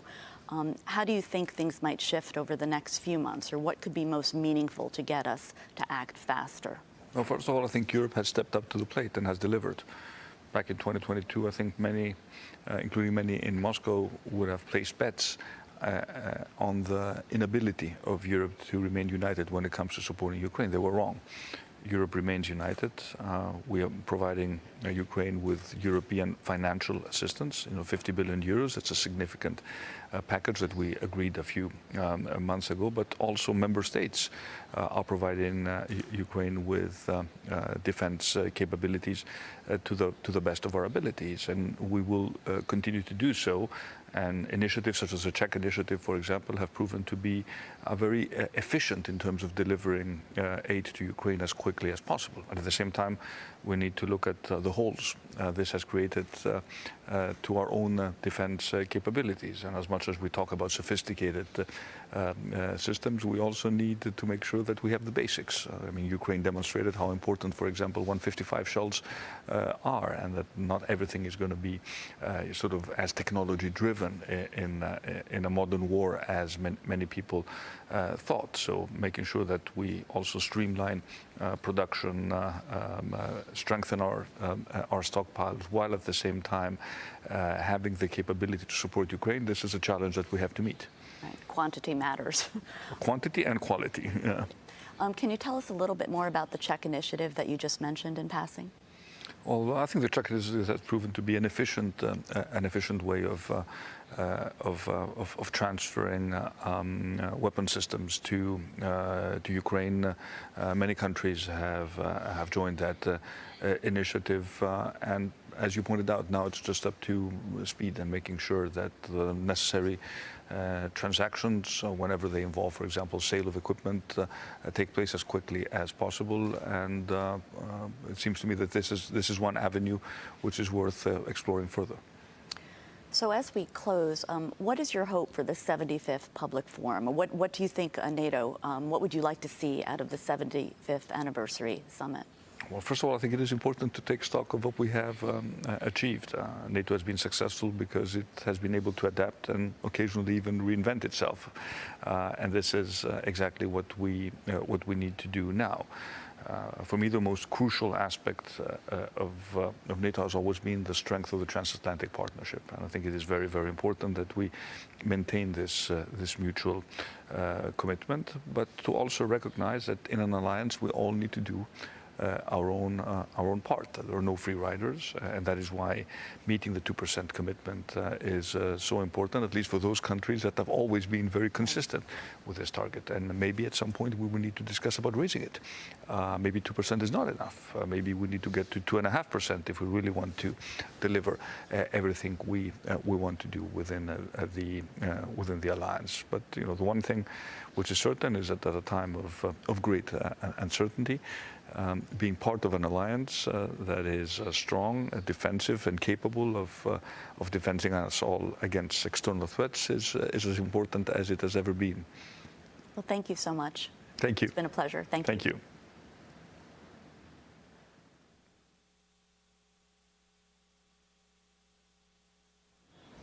Good morning, everyone, from Washington, D.C. at the NATO Public Forum.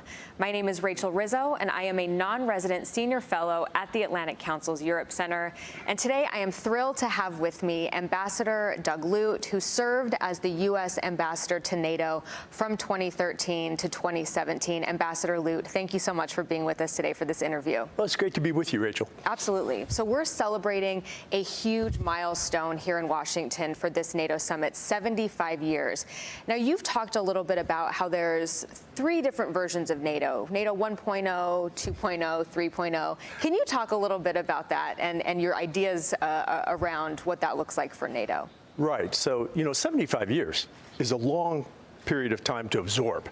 And so I think it's useful to unpack the 75-year history of the alliance, now the longest serving alliance in modern history, right, into these 3 periods. And 1.0, 2.0, 3.0 is sort of a nod to the next generation, right?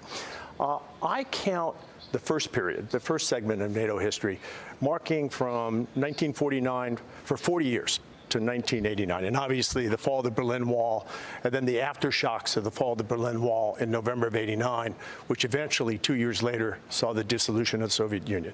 And during NATO 1.0, you had the bipolar global standoff between the West and the Soviet Union, most prominently with the Iron Curtain running north to south and dividing Europe itself. And this was a period of the zero-sum game. If something was good for one side, it was bad for the other. And it really spoke to the original purpose of NATO, which was the defense of the 12 allies itself. I think that period ended in the '89 to '91 period, and the post-Cold War period, or NATO 2.0, dawned with the dissolution of the Soviet Union. I count NATO 2.0 as running for about 25 years. So from roughly 1989 to 2014. And in that NATO 2.0 period, we had some dramatic changes.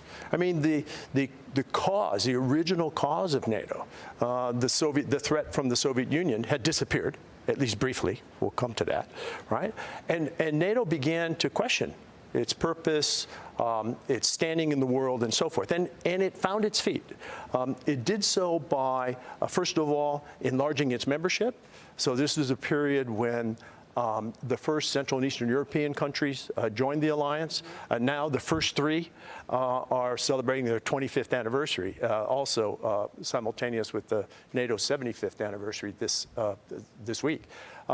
It also saw NATO look beyond its borders and make a very simple, logical statement, which is that the allies themselves are more secure if beyond our borders, our neighborhood is more stable.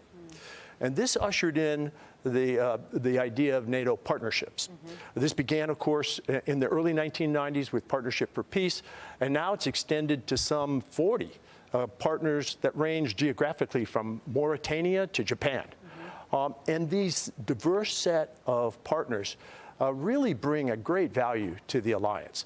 They give us not only insight into regions beyond our borders that are critical to NATO security itself, but they also gain by way of access to NATO military standards, essentially the gold standard of military interoperability, access to the NATO school system, and so forth. So this two-way street of NATO partnerships began in this NATO 2.0 period. And we even fashioned a partnership, as unusual as it may seem today, with the Russian Federation, the successor to the Soviet Union. I think that partnership was well-intentioned. It was exploring the potential that NATO could actually have meaningful, reliable relations with its largest geographic military neighbor. And I think that experiment, that exploration actually marked the end of NATO 2.0 with the Russian seizing and illegally annexing Crimea, destabilizing the Donbass, and so forth. And so I think in 2014, we really began to see a move towards NATO 3.0. And that's the period we're still in. Okay. And much of the substance of this summit has to do with this transition from NATO 2.0 to NATO 3.0 and how NATO will continue to adapt as we face new challenges. So we're at 75 years, the longest military alliance in history. The next big milestone is going to be 100 years. What is that going to look like? There have been a lot of things written, a lot of discussions being had about how the U.S.-European security relationship will have to fundamentally change as the U.S.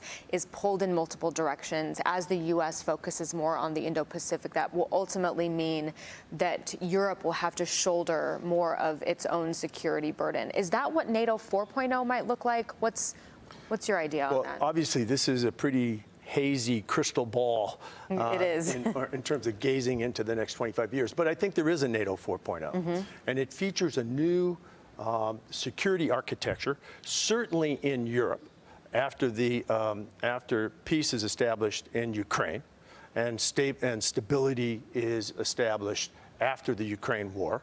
I think it has to account for the fact, the geographic reality, that Russia will remain NATO's closest neighbor, nearest neighbor, most militarily capable neighbor, and will have to settle on some sort of security architecture that provides stability on both sides.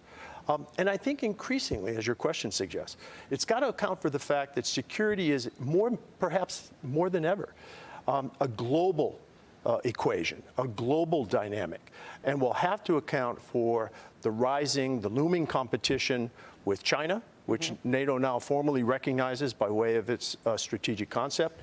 And I think what that must mean is that European allies, with U.S. support, continued U.S. support, have to assume even more responsibility for security here in Europe. That doesn't mean the absence of the United States, but it means a more equitable balance from the roughly 70%, 30% distribution that we see today. So if I were to predict 25 years with some hazard, I'd suggest those are some cornerstones of NATO 4.0. One of the major meetings that's going to happen at this summit is alongside NATO's Indo-Pacific partners. And there's sort of a debate happening in Washington about the role that NATO has to play in the Indo-Pacific. Secretary General Stoltenberg has made it clear that this is not about NATO pushing itself into the Indo-Pacific, but it's a response to China's inroads throughout Europe. But there's also another side of that debate where people say, look, NATO's main area, its main theater of operations is the European continent. Its main adversary is Russia, and that's what it should be focusing on. What are your thoughts on how NATO should navigate this new geographical challenge when it comes to China and the Indo-Pacific? Well, I think the first point to make very clear is that the NATO treaty itself lays out the geographic confines of the alliance. So it is the North Atlantic area. Yep. And so NATO doesn't have a treaty obligation beyond the North Atlantic, so not into the Indo-Pacific, for example. But it's undeniable that the looming, in fact, I would argue already ongoing competition with China will have a direct impact on not only Europe, but also North America. I mean, we're seeing this play out in so many ways. And I think Secretary of State Tony Blinken made this quite clear in his interview earlier today. I think for European allies, one of the things that has to be of concern is the buying up by China of commercial infrastructure in Europe, which is actually not just civilian infrastructure, but dual purpose infrastructure. So here you see this pattern, this trend of Chinese investment and purchasing of seaports, transportation infrastructure, energy infrastructure, mass communications infrastructure, and so forth.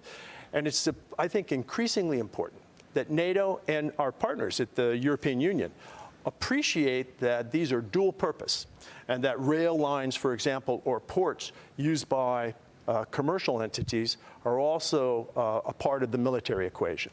So I think being more aware of Chinese attempts to influence Europe by way of commercial infiltration with the expectation that there's a political payoff down the road after these commercial investments are made. That's a place for us to be much more aware. And I think it illustrates China's end game, China's long game, which is the Belt and Road Initiative leading to the marketplace of Western Europe, and with the idea of commercial infiltration leading eventually to political influence. So we're here in Washington, just blocks away from where the Washington Treaty was signed at the Mellon Auditorium back in April of 1949. There were 12 original NATO members. We're now at 32. What do you think would surprise those original founders about where the alliance has been and where it is today? Right. Well, first of all, I think they'd be surprised that we're at 75. Right? Okay. I mean, I don't think anybody does something today and imagines where he or she will be in 75 years, right? So I think they would be surprised, the 12 founders would be surprised at the durability of the alliance.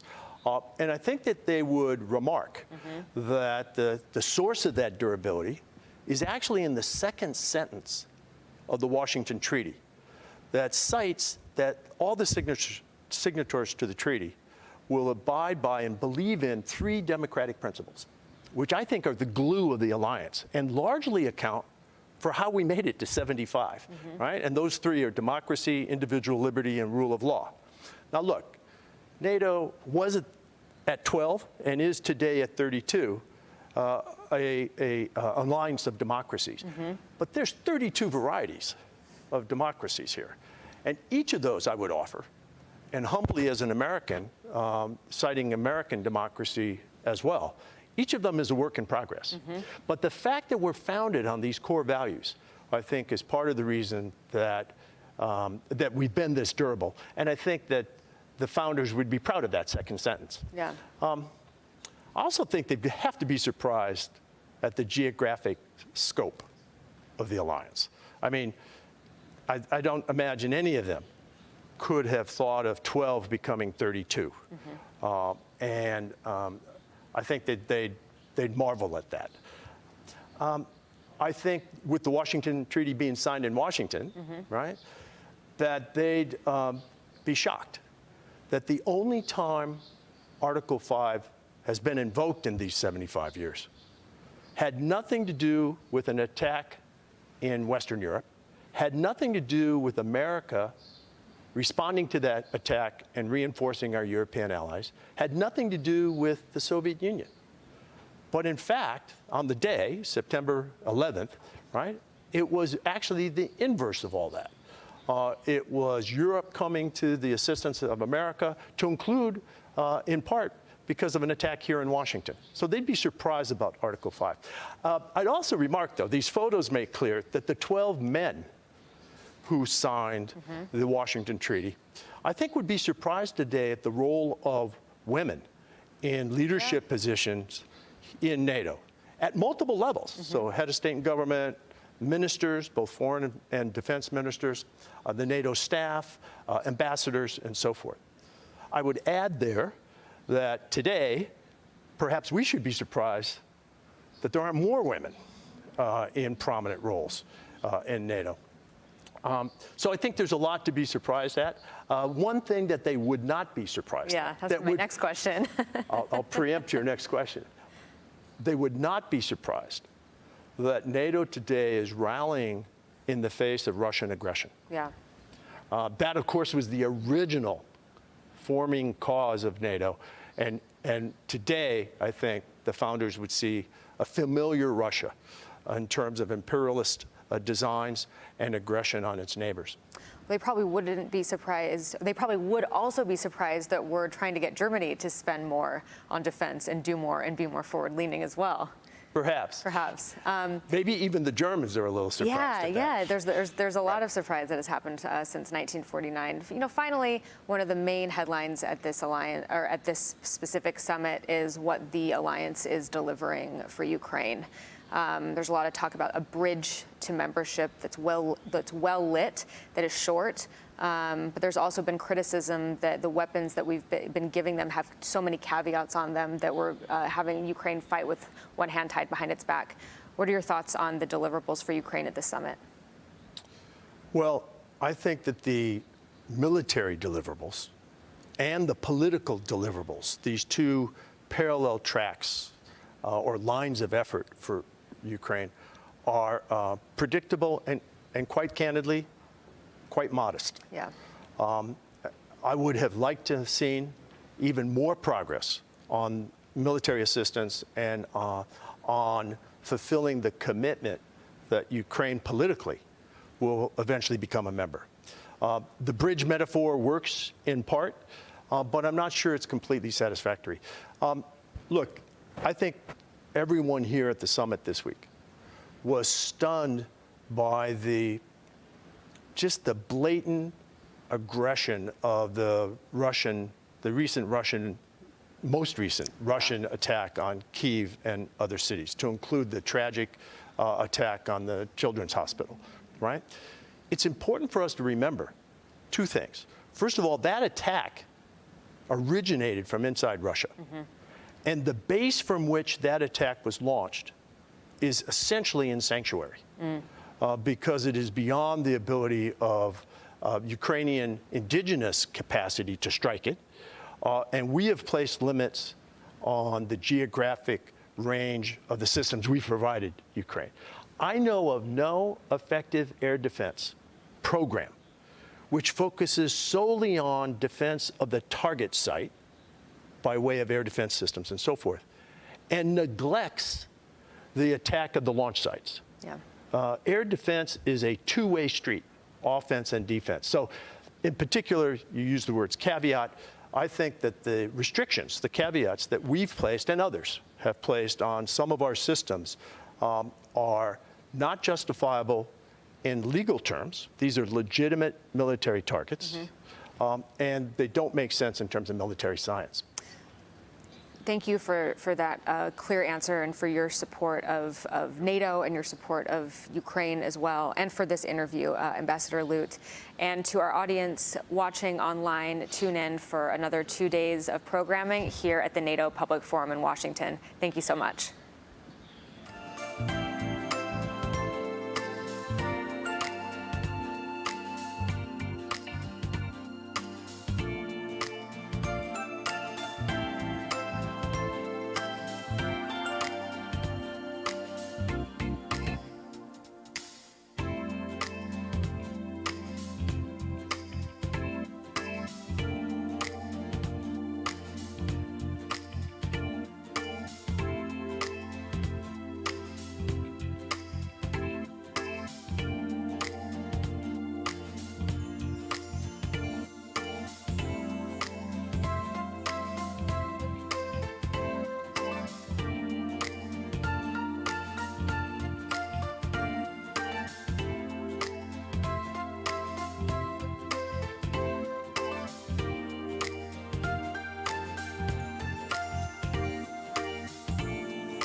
Welcome back.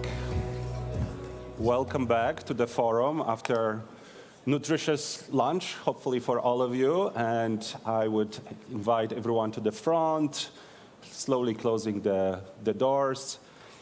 So we're back for the second half of the day. I hope you had great first half of the day, good conversations over lunch. Exciting part 2 of our program. Before we start with our next panel, I'm going to invite you to watch a video, one of our video productions on the pressing issues of NATO's eastern borders. So please watch the video with us. Thanks. As a fighter pilot, it's an honor to be here in the Baltic Air Policy mission in Lithuania in Chile Air Force Base. Especially this year, which is the 20th anniversary of the BAT mission and the 75th anniversary of NATO, an organization which works for the freedom and security of all its members. I perform my part of the collective defense effort of all allies, just in order to deter possible aggressions and defend the population and territories of our alliance. This duty makes me feel very proud, and if required, and as a part of the deep commitment that all of the members have with this organization, I would love to be here again with my friends for the 25th anniversary of the BAT mission and even for the centenary of NATO. Thank you. I believe that for young people who have only ever known peace in their countries, the challenges that NATO is facing may seem distant and foreign. We must not create spaces for our enemies to sow fear and distrust, but we must ensure that our societies are prepared for the threats that we are facing. As NATO reaches its 75th anniversary, the alliance has a lot to be proud of. Yet its greatest accomplishment is providing security and defense to the former captive nations of the Soviet Union. Through the credible deterrence and security provided by NATO, the countries of the eastern flank, including my country, Latvia, have been able to prosper, escape Russia's imperial orbit, and the Iron Curtain we see today. This mission, however, has not yet been completed. Our Ukrainian friends deserve the same. This is the first big anniversary Finland is celebrating as a member of NATO. But NATO has been important to Finland for over 75 years. By keeping the peace in Europe during the Cold War, and by preventing Soviet efforts to dominate Europe, NATO contributed to Finland remaining independent. Today, Finns across the political spectrum are determined to safeguard democracy, individual liberty, and the rule of law. And as allies, we're ready to do this across the transatlantic space. Finland has always been ready to defend itself. As one of some 900,000 reservists, I am so happy we no longer have to do it alone, but together with our allies. Thank you. This larger occasion contains within itself the 20th anniversary of NATO's eastern expansion in 2004, and this represented a major milestone in Bulgaria's and Central and East Europe's process of Europeanization based on deep-seated military modernization and democratization of security policy. And moreover, as a country located on the southern and eastern flank of Europe, Bulgaria now enjoys an unparalleled level of security, which was, however, critically missing in its difficult past defined by wars and foreign authoritarian domination. NATO should pay ever more attention to the eastern flank and encourage societies in member states to be proactive about their security and freedoms. The alliance can create a reflex against authoritarianism, something that is especially needed now. I believe that the Black Sea region is still not a priority, unfortunately, and this must change as soon as possible. The ongoing Russian invasion in Ukraine is turning the Black Sea into an increasingly dangerous and an inaccessible arena for NATO.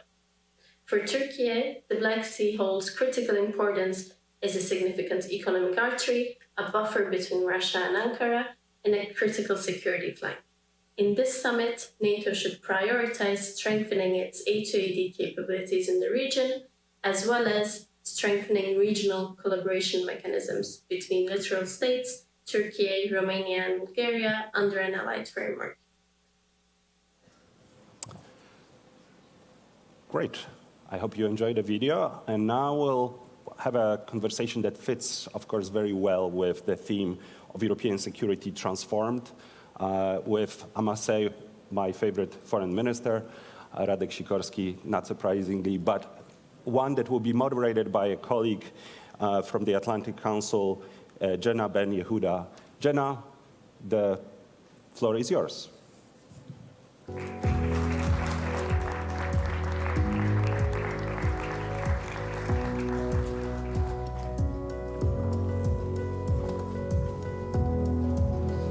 Thank you.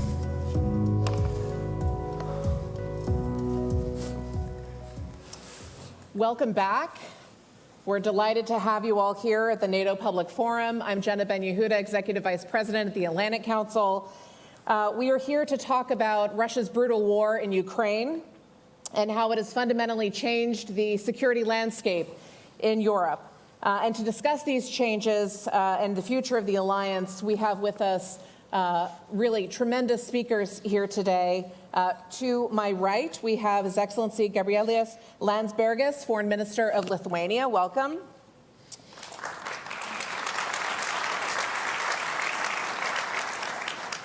Foreign Minister, I almost promoted you. Radek Sikorski of Poland, thank you for being with us. Prime Ministers watch these things. We'll see what we can do. And Mr. Mikael Johansson, President and CEO of Saab, welcome. Thank you. We have 45 minutes together. The first half an hour will be in conversation, and then we'll come to all of you. So be thinking of your questions. We'll take them from online as well as here in the room, so we'll let you know when you can start queuing up. We've heard a big metaphor this week, and it's a bridge. It's a two-way bridge, it's a long bridge, it's a short bridge. What should the bridge look like? Wow. Should Please. I? Okay. Well, I mean, defining the bridge, I think we shouldn't start with it. I mean, we are in a position where we have to say something, right? So we say that it's a bridge. It's understandable. What we're looking for, and during the whole negotiations process for the declaration, we've been looking for the end goal of the bridge. A very clear commitment that would find itself coming from NATO, that we are serious about the invitation. The processes might take long. That's understandable. They might require reforms. It's required, for every country that joined, especially recently. That's understandable. But throughout the process, it was clear where we will end up. And this is the main thing that we've been looking for. Therefore, I'm not particularly keen on emphasizing the bridge itself. I'm still remaining a person of a goal-oriented person. Would you agree with that? I'm not sure I'm good at literary metaphors. NATO was founded to deter an aggressive Russia in the guise of the Soviet Union. NATO won the first time, and we need to win the second time. Russia is aggressive again. She has broken international law, her own voluntarily accepted treaties, Budapest Memorandum, and many, many international documents. Putin should not benefit from his act of aggression.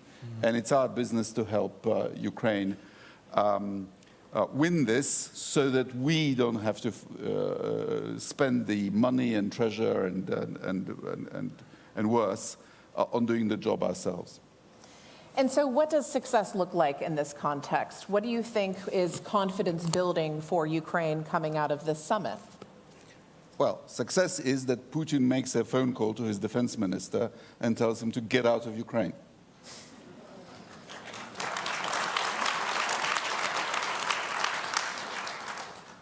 Will that happen this week? I don't know. What does success look like within a summit context for each of you? Let me turn to you, Mr. Johansson. What can be achieved this week that is confidence building, that leaves folks feeling as though the 75th anniversary is not just a marker of what's been in the past, but a really strong future yet to come?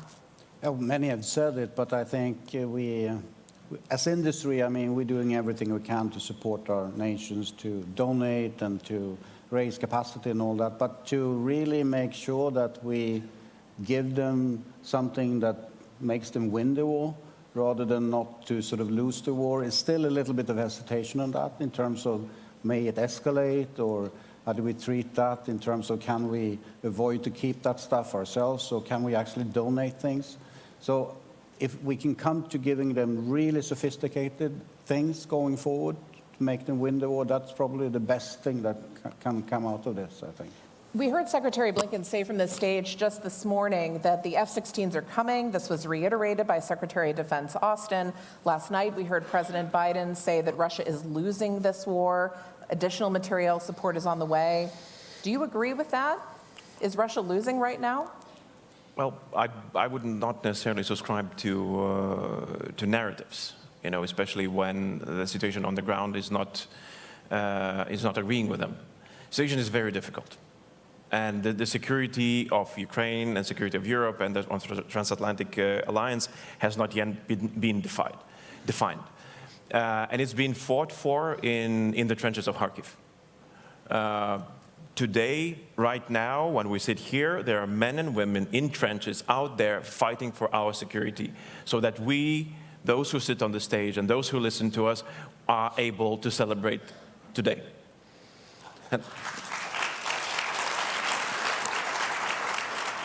And it's this passage of history has not yet been written. So it's we can help, and we are helping, and I hope that the things that we are doing today, that the decisions that will be made throughout these days, will add to that passage as something of a course to the victory, because there's no other alternative. If it's not the victory, then it's lost. If it's lost, it's our loss. It's not just Ukrainian or anybody else. It's everybody who is here will lose that. And for defining what could be a success of these couple of days in Washington, Putin sent a very horrible and bloody postcard to each and every one here. What he thinks of us being gathered here, with an ultrasonic missile that attacked a children's hospital in Kiev. That's on us, if we're going to react to that. If we're not, then it's out there, behind our back, left for these couple of days as a reminder. What is actually happening while we're here discussing? So I think that if I were to look for a successful answer, and I would add, what Minister of Poland just said, that yes, that would be a very good, victory sign, so that Putin is forced to rethink, or at least he's forced to pay for what he did to the children of Ukraine just a couple of days ago. Does payment look like F-16s this summer and additional air support, air defense mechanisms? What sends a strong message, Minister Sikorski?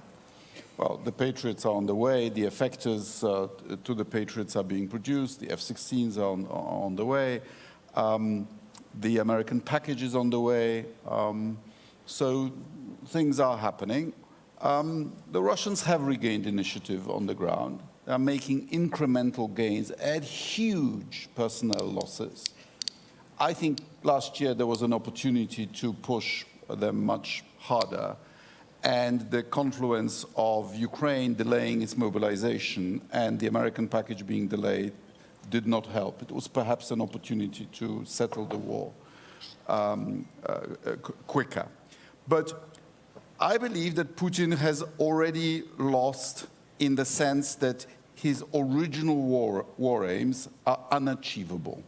He wanted to have all of Ukraine as a vassal state.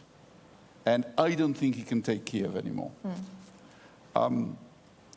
Even when he makes these outrageous demands that tantamount to Ukraine capitulating, he actually now talks about occupying chunks of Ukraine rather than all of it. So this is the real negotiation on the battlefield. Right. Ukraine won the Battle of the Black Sea. Russian aviation cannot move freely over Ukraine, so Russia has advantage but not air domination. And a few more Pyrrhic victories over places like Avdiivka and Volchansk and others, and Putin will also run out of personnel, of troops. Plus, do not be misled by Russian propaganda about how their economy is doing. This is, to measure what Russia is doing by GDP is silly. When you produce a tank instead of a motor car, and you send that tank into battle, and it gets destroyed, you have created a lot of economic activity, but you've also destroyed a lot of wealth. That's right. Wars end in all kinds of ways. World War I ended for Germany when they ran out of resources. And I think Putin is way on the way. So this is a good place to pivot to a conversation on industry, Mr. Johansson. One of the defining moments of this war has been the totally revolutionized role of industry. How has it changed for you as CEO of a defense company?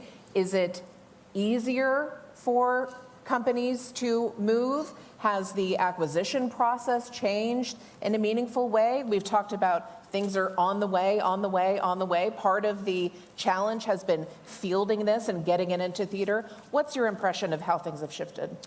Of course, I mean, it's a huge wake-up call. And I mean, industry, if I look at Europe, have been optimizing their capacity and capabilities to more or less a peace dividend sort of situation.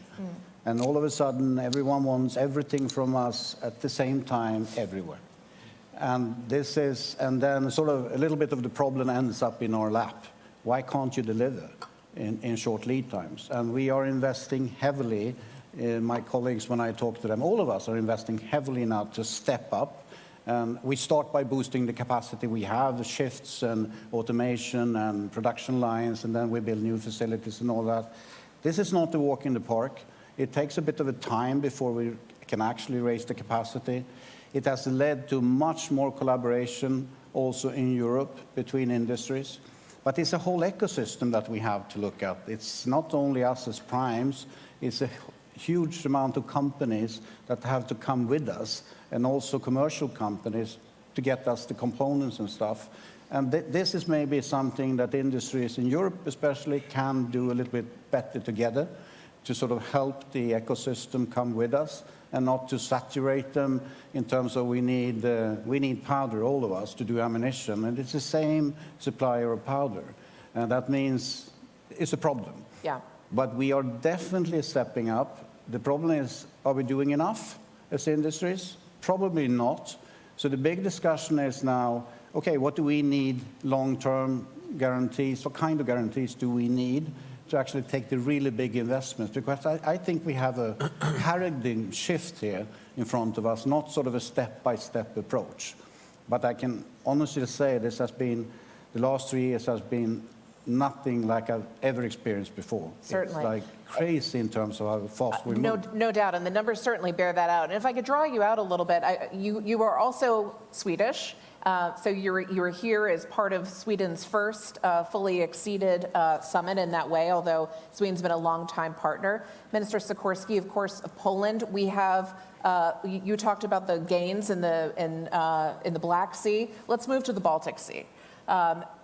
There is an opportunity for Nordic-Baltic cooperation, which is obviously dramatically strengthened by the accession of Finland and Sweden. What do you see as the capabilities between your nations, and what is first out there that you really want to see in the next 6, 12, 18 months as a result of accession? What can the Baltic do now that it couldn't before? I don't think we have a problem in the Baltic at all anymore. Russia has these 2 narrow points of access to the Baltic. There are 8 NATO nations now around the Baltic. If you look at what Ukraine, without a navy, has done to the Black Sea, think of what we can do to the Baltic fleet. They have a problem. So it's a NATO lake. Yeah, I agree. It's a NATO lake. I think, though, that we could do a bit more to have the deterrence that we need going forward, even though we have a lot. And, of course, Poland and Sweden and Finland and the Baltic states can sort of do this together. I strongly believe that what we lack, because we're inside the bubble, many of us are, of the Russian bubble of sort of the threats that they have. So we need an integrated air and missile defense system of real sophistication level in like an onion with several layers. That would probably be the best thing to invest in going forward now. One of the big conversations here in Washington, and I'm sure each of you have heard this week, is the talk of 2% and who is hitting that threshold. Poland has been there for 20 odd years. You're 4%, heading on 5. There are still a number of NATO members, although fewer than before, who haven't yet met that threshold. We often talk about how we make the case about the imperative for Ukraine to be victorious in this war beyond Europe. What do you say to partners who aren't yet meeting that commitment within Europe? Well, the only thing that we can say is offer our example. And as Poland did, as you mentioned, with already in the past, we've just reached 3% in Lithuania by actually adding even some additional taxes to the people, because there is no other way to, how can we fund the procurement that is needed for our country. But when you look at the region, Nordic Baltic region, the countries around the Baltic, you would see that there is no big debate whether we should be funding our defense. So that tells you something, that means that political decision makers do understand the threat, that there is most likely a huge and wide support by the population, and it is geographic. That means that for us, the threat is very real and very tangible. So with that, when we're trying to influence a debate that is taking place here, for example, today in Washington, it's not that we're saying, look, let's all of us find a way how to finance. We're saying, look, we are already doing this. A tiny Lithuania is 3%, 3.03%. Estonia is there. Latvia is there. We talked about Poland. Others are getting there, also to big numbers. It's not just empty political words. It's something that is very, very tangible. And here it connects to the industry. What is the biggest problem with industry? They've seen how we went through COVID, where everybody said, look, you just produce as many vaccines as possible because they will be needed, years and years and years on into the future. Many of them invested. And a couple of years later, suddenly, basically, boom, there's no big need. And many of industries, defense industries, are thinking exactly the same thing. Oh, yeah, okay, so you're talking that you're going to spend 3-4% right now. What will happen in a couple of years? The situation, geopolitical situation might be very different, because not everybody is saying that, look, this is a huge change, historic change that we've seen globally, and this will stay for us for decades. Yeah, but industry is very practical, and they're saying, can we trust you that those 3-4% will stay there? And this is up to us, to politicians, to convince not just the public, but also the investors who are planning their investment and building new factories, new lines of production, that yes, Russia is going to be a threat. Other dictators are being emboldened. And unfortunately, for many of us, we are entering an unstable period in our history, and we have to be prepared for that. And that's why we are going to invest, we are going to devote money, and you can invest into this or that factory. I think this is a really important point. Mr. Johansson, I'd love for you to respond to this. It requires massive capital investments to produce the kinds of systems that Saab is known for. Can you walk us through some of the decision-making as president and CEO of this company that you think about? What kind of investments will be there? What does the market look like years down the road? And does the EU align with this, with NATO requirements, or is there a gap there? Many questions at the same time, but let me try and say that, of course, our industry comes from a peace dividend period. So, of course, there is some hesitation on, okay, how long-term will this be in terms of how can we trust that you will never sort of dismantle again the critical mass that we need to keep call it a lukewarm production capacity, even if times go in a different direction. So, of course, that's the owner's perspective. I mean, return on investment is what we need to understand. So this is a business case. We're taking much more risks today than we did 3-4 years ago in terms of what the board approves and what the owners approve. So we're getting there, but we actually do not understand the aggregated demand situation that the politicians and the countries are looking for. What are the NATO new requirements on capabilities in different regions? It hasn't been fully settled yet. If we knew that in a 10 to 15-year time period, of course, the investment perspective would be much more different. Looking at EU and Europe, of course, what the EU is doing is great in terms of initiatives, financial incentives to start having companies and countries collaborating. I support that 100%, but they don't put any money into it. You can compare it to the pandemic when you put like 700 billion euros in a fund or something to make companies work on that. And they did. But you put 1.5 billion euro in something which is important, you say, that is, sorry, peanuts. If we really are serious about this long term, we have to show that. And then EU cannot guide what capabilities we need in Europe. That is a NATO responsibility, is my perspective. We have to be completely aligned. So member states, sovereign sort of decisions, and being part of the alliance is important planning here. And we need to understand the aggregated demand. But of course, EU can step up and put a huge amount of money in that fund, more than 100 billion euros, and then you will see things happening. That's what I like to see. So the rhetoric needs to be met by action and by resources. Minister Sikorsky, we've heard a lot of rhetoric about the role of China.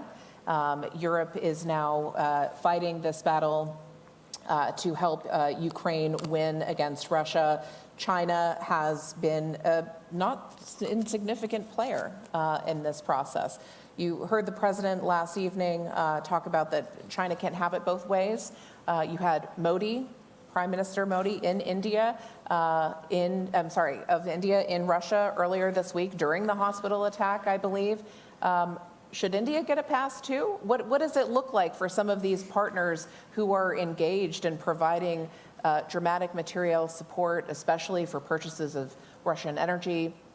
What should NATO be saying about that kind of extra regional engagement? I'll solve the China and the India problems for you in just a second. But let me just say that Napoleon Bonaparte, who is in our national anthem, said that a country that doesn't feed its own army is doomed to feed a foreign one. In Poland, we have a somewhat similar saying that every country has an army, either your own or a foreign one. Your own is cheaper in the long run. We are spending over 4% of GDP on defense this year. We have the 14th biggest defense budget in the world, and next year we'll go higher. We will do whatever it takes not to be a Russian colony again, irrespective of what anybody else does.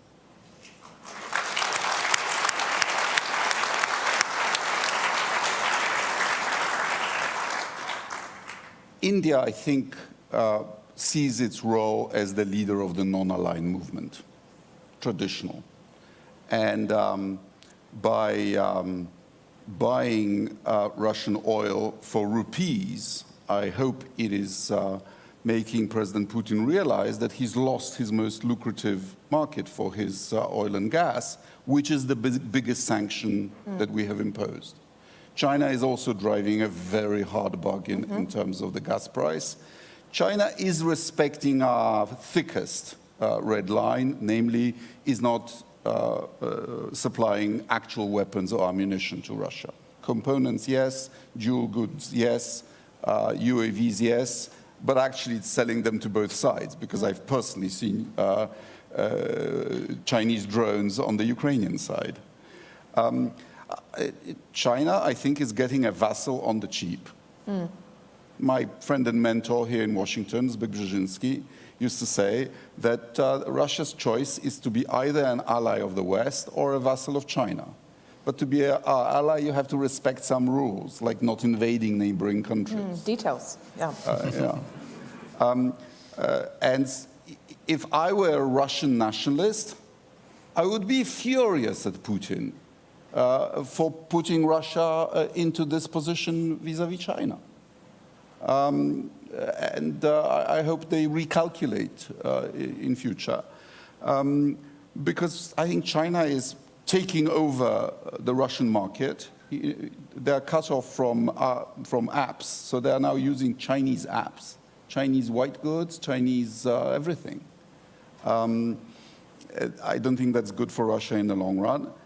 And also the two countries have a history of territorial claims. Unequal Treaty of Beijing of 1860, under which Russia got Outer Manchuria and the port of Vladivostok, which the Chinese now call Hanshan-Wei. I would be, if I were a Russian general, I would be very concerned about all that. Let's pull back to some of the broader nature of the conflict. We've heard a lot about these gray zone attacks. Those acts short of traditional warfare. We have commercial air traffic that has been grounded in Finland because of GPS jamming. We've seen massive waves of cyber attacks by Russia across Europe. Is NATO doing enough to respond to this dynamic?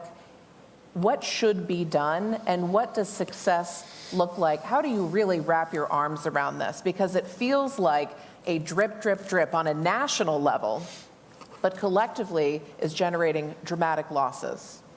Well, that's a very good question, and I'd like to focus on some specific events that took place in my country and in some of the neighboring countries. These are, we call them sabotage, but basically it's arson against civilian objects in my country.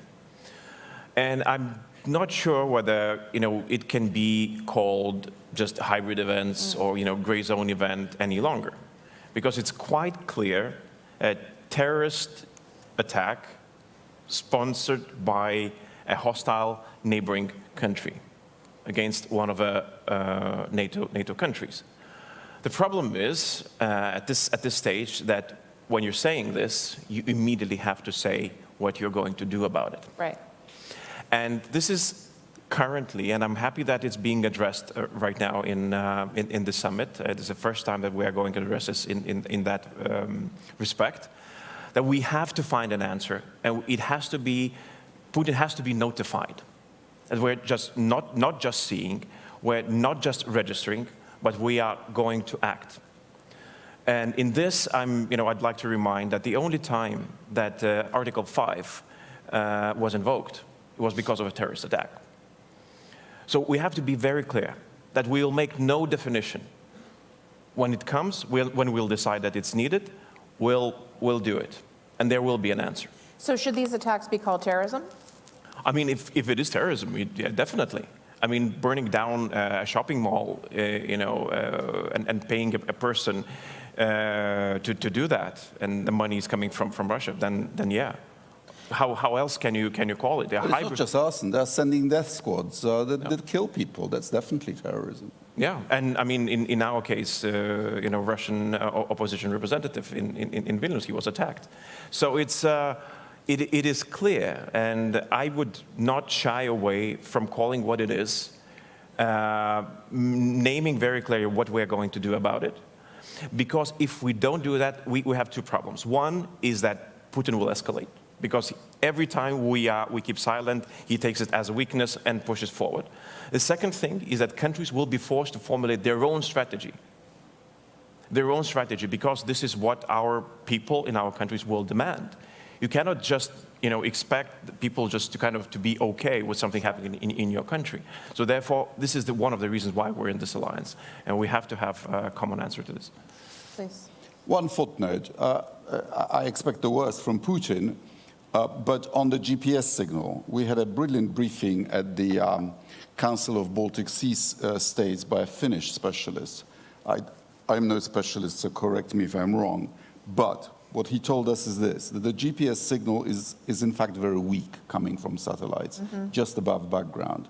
So it's actually very easy to interfere with. It's a pretty dumb instrument, if you will. And so if the Russians are protecting their own bases and assets, say around St. Petersburg, from these long-range Ukrainian strikes, which are sometimes very successful, that would have a spillover effect pretty widely and is not necessarily deliberate. So, and Ukraine, of course, does it too. So when I was last in Kharkiv delivering pickup trucks to the front last year, and there was a Russian drone attack on Kharkiv, the Ukrainians would switch on GPS jamming in order to make that job more difficult, and your Google Maps suddenly go crazy, and you have no idea how disorienting it is. Of course. Well, you raise a really important point, which is that there is an element of this where attribution becomes pretty fuzzy. And we see this in cyber too, which is part of what makes it effective. It's damaging the system, but its origins may be unknown. And what I'm hearing is that naming it is critical. Is there some kind of proportional response element that needs to be clarified as well? Well, I think that what wouldn't work probably is that if every time Russia does something, we go against every single event, because their capacity, and they've shown that, their capacity is vast. And they can, they can wreak havoc in Lithuania, Latvia, Estonia, Poland, wherever they want, because with social media, they can reach very wide audiences, and find people who would do their job for them in those countries. But we have to create a very clear deterrence for these sort of events, so that then the next time they start planning, they know that there is an answer ready, prepared, signed on the table. And if you do this, this will be the answer. And now, currently, I mean, the easiest way, I mean, I've got this question so many times, like, what would you, suggest? Right. How do you manage this sort of escalation? Now we have a country that's willing to manage escalation for us. They're actually asking here in Washington today, allow us to strike deeper into Russian territory. We will manage your escalation for you. And they're saying, look, no, not right now. So I think that this is mistake. If we cannot find any other reason, no other reason, no children's hospital, no kindergarten, nothing for why to allow them to attack deeper into Russian territory, then at least this. Absolutely. If they attack us in any way that they think of, then let's allow Ukrainians to attack them. I understand that.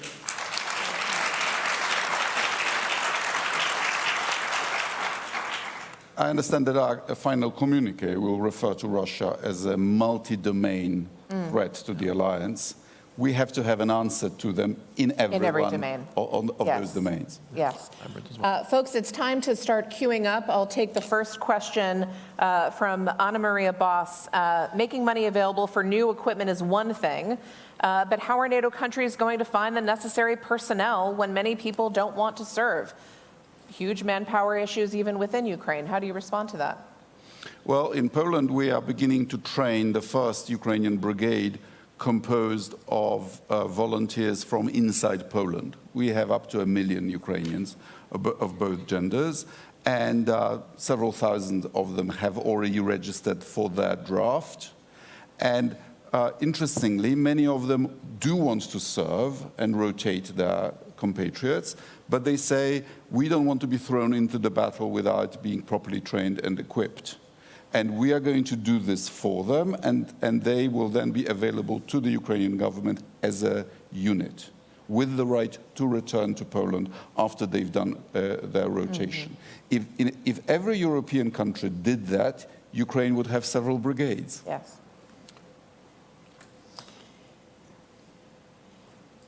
I want to take us to the future, but first go back just to this morning.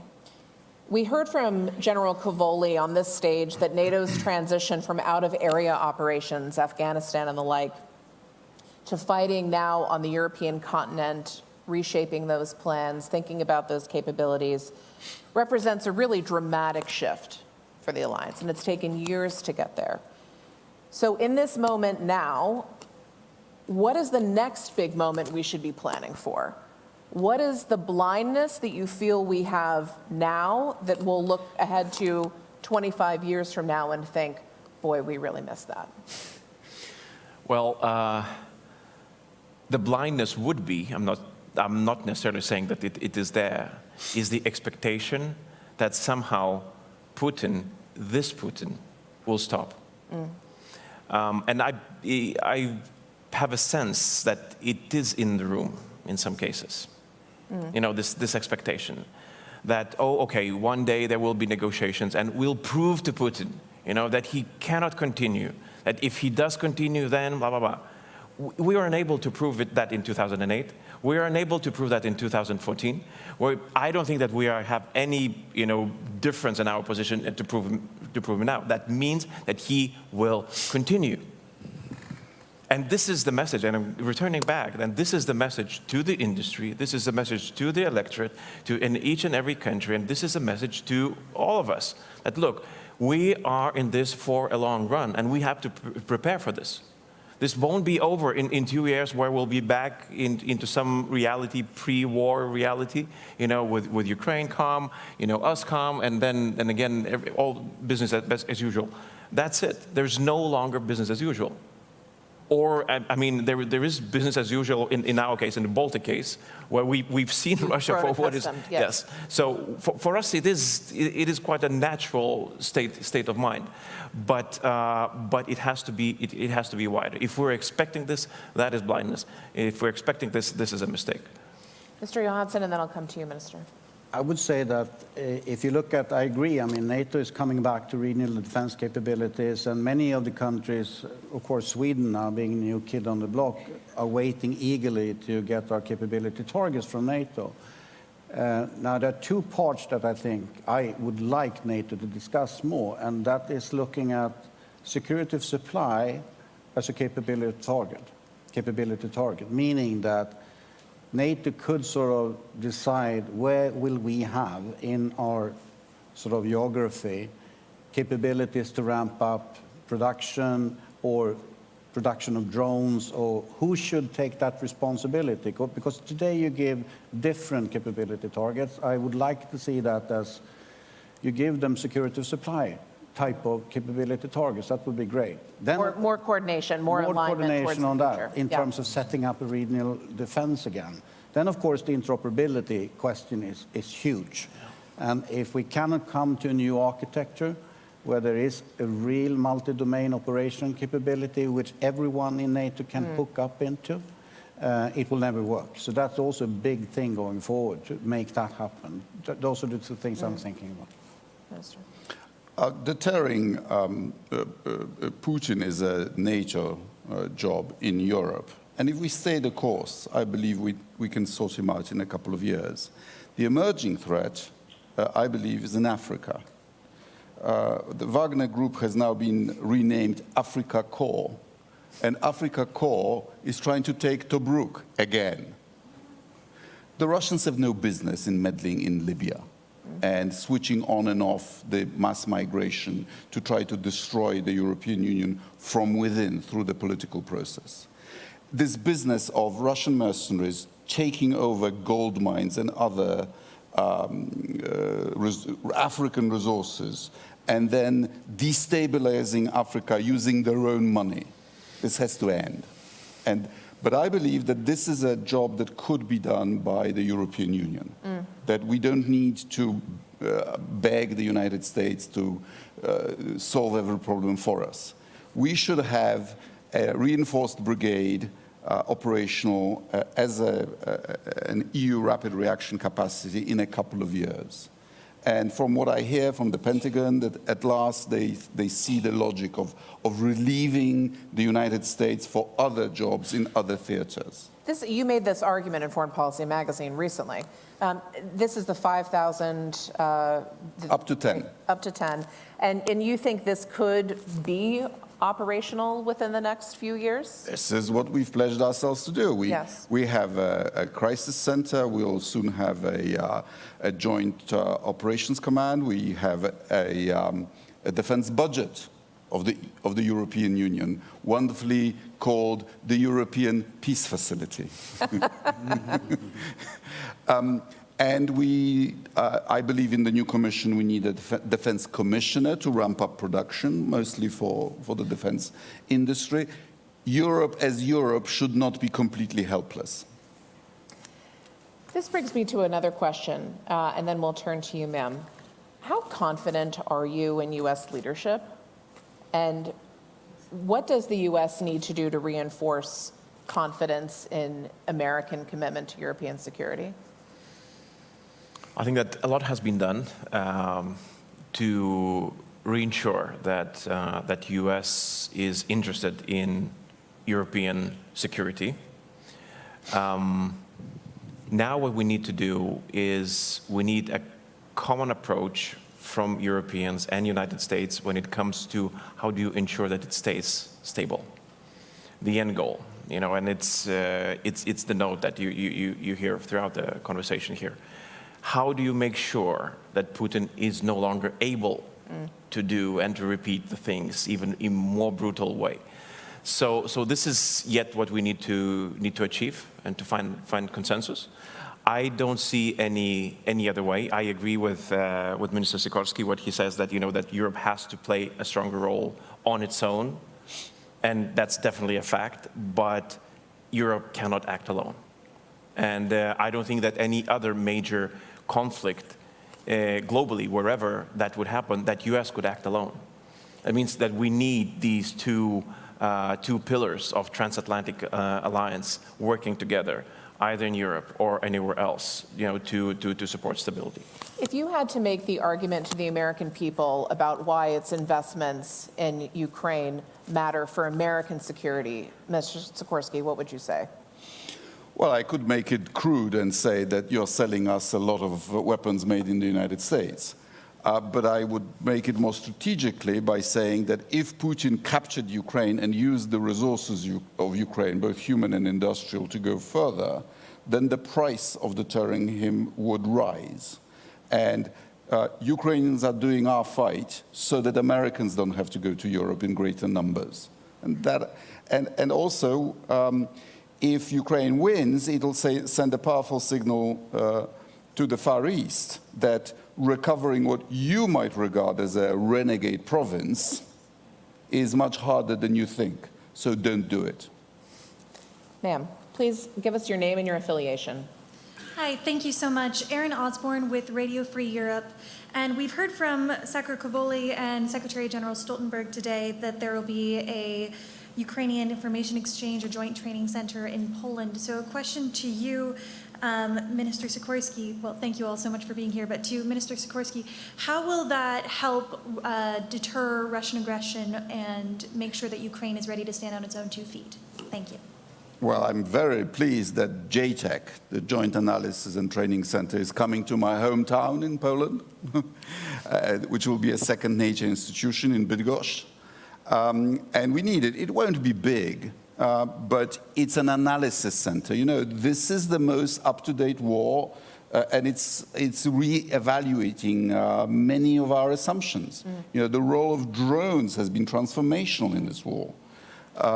And we need to study it and then apply the lessons. And I believe that the people who will be, that in future, it won't be us training the Ukrainians. Ukrainians will be teaching us. Yes, indeed.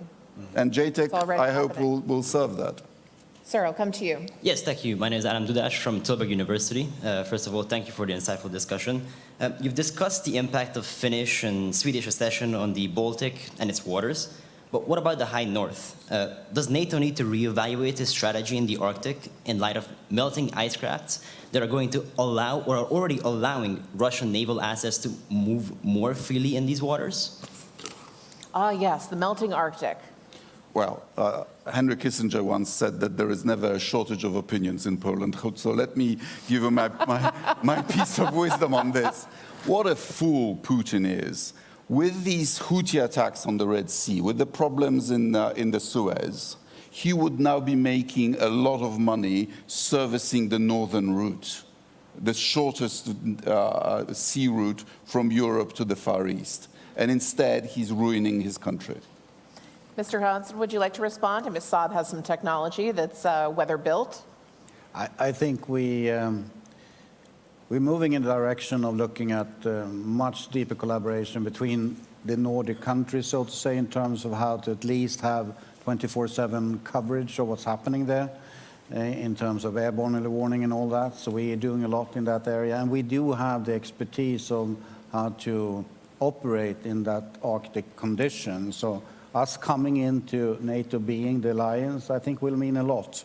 And we're already seeing movements in that direction. So that's one of the capability targets that I hope that now we as countries in the Nordic will get. So yes, when we will provide technology to do that. We are almost at time. I want to turn to each of you for a quick final word. What do you want folks to take away? What should they remember from this summit in this moment? What do you think is the key message that you want them to know from you? It's very easy. Ukraine has to win. Ukraine has to win. NATO prevailed in the confrontation with a much more powerful Soviet Union. We can prevail again. No, give Ukraine what they need to win the war, and industry is there to support. And the industry needs to give and sell and do contracts with Ukraine directly. We cannot only do donations, but I'm prepared to give everything we have to make them win the war. Please join me in thanking.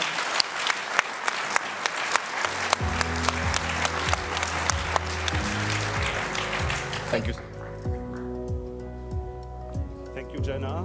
Thank you, ministers, for this fascinating, wide-ranging conversation focused on victory at the end. Looking forward to seeing you all. Don't run too far. I saw a lot of determination, a lot of leadership in the last conversation, and it was very well summed up by a statement of we'll do whatever it takes not to be a Russian colony again.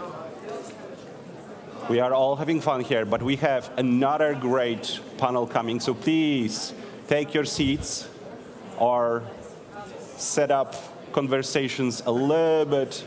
Oh yes, this is great. Please take your seats, because we will now focus on a specific issue of Russia's ability to reconstitute its forces.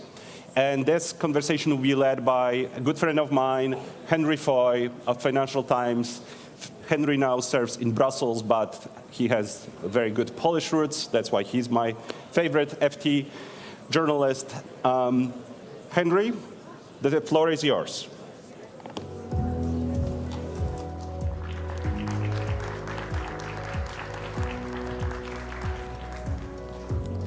Hi. Are we ready? Yes, we're good. Oh. Hello, everyone. Good afternoon. It's really nice to be here and enjoy your air conditioning. It's tremendous to be out of that other room. We only have a short amount of time, so I'm going to get straight to it. We're very lucky today to have a great panel, two formidable women. Baiba Braje is the foreign minister of Latvia and, of course, the former ASG at NATO. Dora Masakot is the senior fellow at the Russia and Eurasia program at the Carnegie Endowment for International Peace. We're going to talk about Russian force reconstitution, which is a real tangible thing. It's a real thing that's happening. It's a really important issue that I think doesn't get enough coverage at the moment while we talk about more theoretical ideas. Baiba, you have a frontline view of what's happening across the border. When you look at what Russia's doing to reconstitute its armed forces 2.5 years after the full-scale invasion, what do you see? What do you see? What are they doing differently now that they weren't doing before February 2022? I think the big picture is pretty clear, that there is not one element, one instrument of power in Russia that would not be oriented towards the war. Right. So Russia's policy is war. And when we look at the military instrument of power, economic, politics, religion, education system, anything, it's all about war. Media, public, anything. So in that respect, I think it's on us to understand and to integrate that in our thinking and to really, and again, I will repeat what I said already yesterday at the dinner with our Ukrainian friends, is very clear that our problem is not support to Ukraine. We will get there. Our problem is Russia. And this war policy of Russia is not going to go away. So it's upon us to deal with that and to find a way how to degrade the military capability, economy, and so on and so forth. Because ultimately, what the leaders have said is that the strategic objective would be returning Russia to peace, peaceful state. So if we put that in front of us, then of course in interim measures, whether it's containment, constrainment, whatever we will find in the declaration, using our instruments of power to achieve that objective. So that is ultimately, when we look at the big picture, is what is there. And then, of course, we are seeing that, yes, indeed, currently we have quite a number of bases at the NATO's borders. They are not back where they were before the war. Russians are fighting down in Ukraine. So in the short term, what we are saying is that there is no direct military threat to us. It's true. But it doesn't mean that Russia is not learning. Russia is learning, and it is integrating its lessons in Ukraine. It is changing its ambition. It is returning to a different command structure, at least on the paper. We know Shoigu's doctrine, the numbers, and so on and so forth. But for now, for the short term, there is no direct military threat to the allies, and helping Ukraine, strengthening our own deterrence defense, degrading Russia's capability is something that we just need to do. Dara, you see bandied around sort of 5 to 7 years, end of the decade, as sort of a rough idea for when Russia might be able to get back up to a level where it was before. But are we missing the point when we think about numbers? We should actually be thinking about structure, capabilities. How's Russia going about it differently now? So reconstitution is a little bit of the numbers, and there's also some qualitative aspects that I think we should discuss. So just for everyone, reconstitution is restoring a force to a sufficient level of combat capability. It's not just counting tanks coming off the line. It's also about personnel. It's also about proficiency in what they can do. So it's not how fast will Russia restore to 2022 levels, and if we only count the tanks and the artillery, we're missing some of the story. We should also be asking ourselves, are they reconstituted, are they not? The question is, reconstitute to what? For another attack on Ukraine? For an attack on NATO, for a power projection into Libya? There are different requirements. But if we were to talk about the timelines, I think about 3 aspects. If we look at the equipment, based on their loss rate right now, based on the choices that they've chosen, the capacity that they have right now, I think 7 to 8 years is a good median estimate. Right. It changes a little bit depending on if you're talking about tanks, which is longer, armored vehicles may be a little bit shorter. The personnel question, yes, the lines are stable because they're using convicts, they're using foreign fighters. After the war, they're going to have some unresolved questions for recruiting and retention. Right. And then there's the issue of proficiency and learning, and that's happening right now, but it's very much for survivability and lethality. The longer proficiency is something we'll know later. But I think last point, we should not assume that they're going to go back to what they were before the war. It's going to be different. They have changed, Ukraine has changed, we have all changed in various ways. Yeah. Interesting. I mean, do you agree with that assessment, 7 to 8 years? Is that sort of what? Different services have different assessments. There are those who look at the shorter term. Again, as Dara rightly says, it depends what you look at as a point of reference. They won't be going back to the spring of 22. It will be a different force. So it can be 3, it can be 5, it can be 7, depending what you take as an estimate. But again, it does depend on the success of Ukraine on the battlefield, and that depends on us. Huh? So, because the reason we care, of course, is we have to be able to defend against what they might be able to do. We keep hearing that the war being fought in Ukraine is not the 21st century war we all thought it would be. It's more like a 20th century war. Is Russia preparing for both in the future? And are we doing the same? Can we? Is it possible that NATO can prepare for both the 20th century war and a 21st century war? How do we balance those two? Well, it's both the First World War, Second World War, and the future war, because what we are seeing, I think it was the chair of military committee who said it's both mud and blood and bits and bots on the battlefield as we see it. So we see the use of most modern future technology. And our companies know it very well because quite a bit of modern tech, dual-use tech, whether it's drones or targeting or munitions and so on and so forth, are provided by our companies. And they are really working very closely with our Ukrainian friends and partners on that. So again, integrating that into our future thinking, I think, is crucially important. There is no sort of past battlefield at all if you take that into account. So you can have visuals that look like the past, but they will all be equipped with modern, very modern tech. So the electronic warfare has been taken to a new level. Lots of capabilities related to that have been taken to a new level. private sector involvement, open source involvement, it's a totally different war. And that is quite likely what we have to look at depending on the threat that we see. So for that, I think we might need some adjustments among the allies. I don't think we are as flexible and as able and agile as Ukrainians.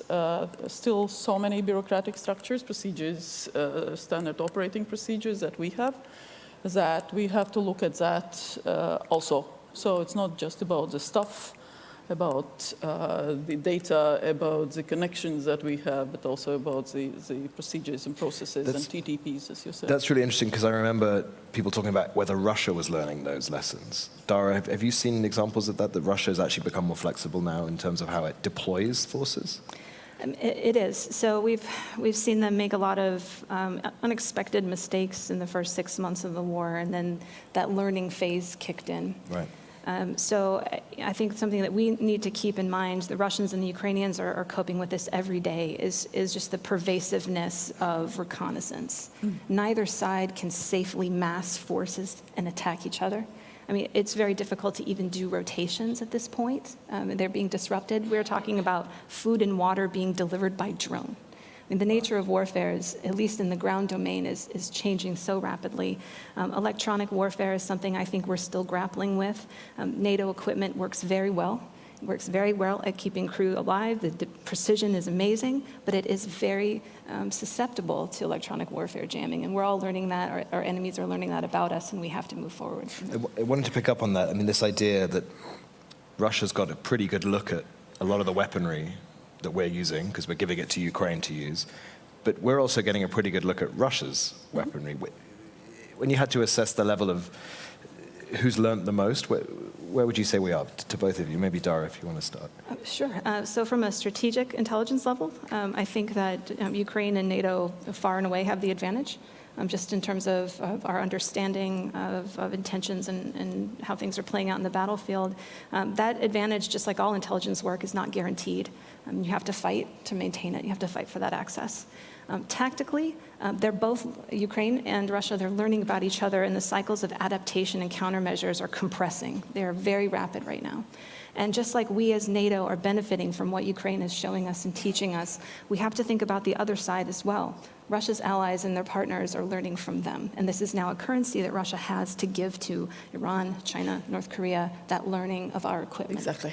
And when people or observers are looking at this, I don't know that there's any real surprises here that Russian equipment is not very good at keeping its crews alive. Right. But it is quite rugged and quite durable, and it is inexpensive. And so for people looking for that kind of capability, they like what they see. Do you agree with that, Baiba? Yes and no. I mean, but I want to pick on a different point, that actually there is quite a bit we can do, that we have done and we need to do, and that relates to Russia's ability to sustain the warfare. Right. So again, there are different angles to that. Russia is pushing its propaganda, that its economy is doing very well, that it will last, and so on and so forth. And when you look and scratch off that, propaganda is actually not. Yeah.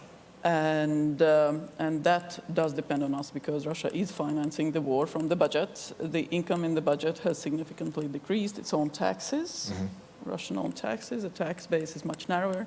They depend on the oil largely for the income in the budget and other exports. And that is indeed upon us, how to deal with the oil cap, how to lower it, how to implement it, how to make it more efficient, plus all the other enabling capacities that it gets for its missiles. We saw the KH-101, it was FT, that put a nice table out on the components in that missile, largely Western. So there are elements across the board that we can actually really address, both the income in the budget, the ability to sustain the war, but also the components on the battlefield, what it fights. Yes, China is trying to replace it, but again, there are limits also to that. And in terms of this reconstitution, are we seeing, and Baiba mentioned it there, this reliance on Iran, China, other countries supplying weapons to Russia, or parts, I should say? No. confirmation that China's sent weapons.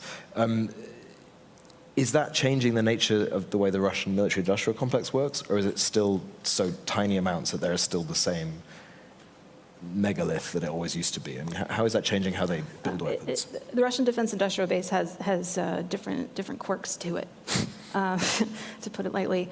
So they had to basically purchase a capability from Iran, and now they're building it in Russia, and they're scaling it up with respect to the Shahed drones. There's still many aspects about it that do remain mired somewhat in the Soviet past. But I think about what could change from the pathway that they're on right now that would cause them to reconstitute faster. Right now, Russia is choosing to maximize the factories that it has. It is not constructing new ones to refurbish tanks and artillery and things like that. That could change if that was important enough to Putin. But right now, he's managing a lot of different economic considerations and labor shortage situations. Sorry, so Russia has not built a single new arms factory since... With the exception of drones. If we're talking about tanks, artillery, things like that, they are working triple shifts around the clock to maximize what they can put out. And the estimates are anywhere from 200 new tanks a month to upwards of 600-ish armored vehicles of various types. But most of the equipment going into Ukraine right now, 75% of it is refurbished Soviet-era materials being pulled out of bases in Siberia, and they are burning through that stockpile very quickly. Wow. Baiba, we hear a lot about rhetoric from the Kremlin about every time the EU or NATO does something they deem to be escalatory, they'll reposition troops near to Finland or reposition troops near to the Baltic states. Do you see that happening in real time, or is this all just total bluff? You mean the Russian troops or Correct, troops on our side? The Russian troops.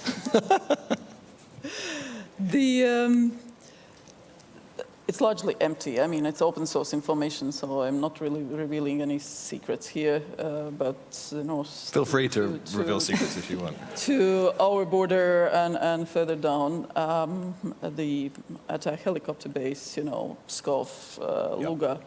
It's largely maintenance of facilities and some minor sort of stuff. There's no increase. There is no sort of significant operations. That can change. Again, it doesn't require. Luga is 200 kilometers from our borders. With the armored vehicles, tanks, 50 kilometers per hour. That if they want to fill it up and get to the border, that's 4 hours. So we are always on the watch out there together with the allies, and the investments that NATO has done with the new military strategy. And here I would like to pay the highest respect to our military colleagues who were the ones initiating and turning around the whole NATO's military instrument of power and creating the new military strategy and the DDA, what Secure was talking today about, and the defense plans, the exercises, the command structure, everything. So that allows us to be pretty sure that not only troops in place that we have now, but also the ability to have that situational awareness on the overall threat. And if necessary, to have those rapid reaction forces are there to deter and, if necessary, defend. So our task is to ensure that we don't relax, but also that we apply our instruments of power to make sure that Russia does not succeed. Because at the end, it's about NATO security. It's not something abstract. Peace is not an abstract term for us. Well, that's sort of what I wanted to ask. We're running out of time, but there's obviously a difference between capability and intent. And we talk about 7 to 8 years time to build up capability. Are there ways, Dara, to look at the way Russia is reconstituting and trying to derive intent? Well, if we're talking about replacement rates for armored equipment, right now that is not sufficient to attack NATO in a very large way, but it could be sufficient to make another attempt at Ukraine. Right. And this is the pathway that Russia is on, and I want us all to be aware that probably within the next 6 months, maybe early 2025, the Russians are going to announce their 10-year rearmament program.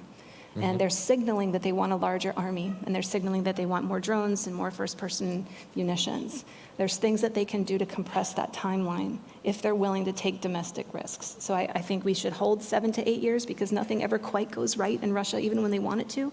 But there are choices that they can make if they wanted to take that risk and go faster. So I think that, to end on a philosophical point, if I may, this is a quote from a long time ago, but I think about it often. right now, is that no man ever steps in the same river twice, for it's not the same river, and he's not the same man. And I think about that with the Russians, and I think about that with NATO. Like, we're not the same that we were 2 years ago. Ukraine's not the same, Russia's not the same.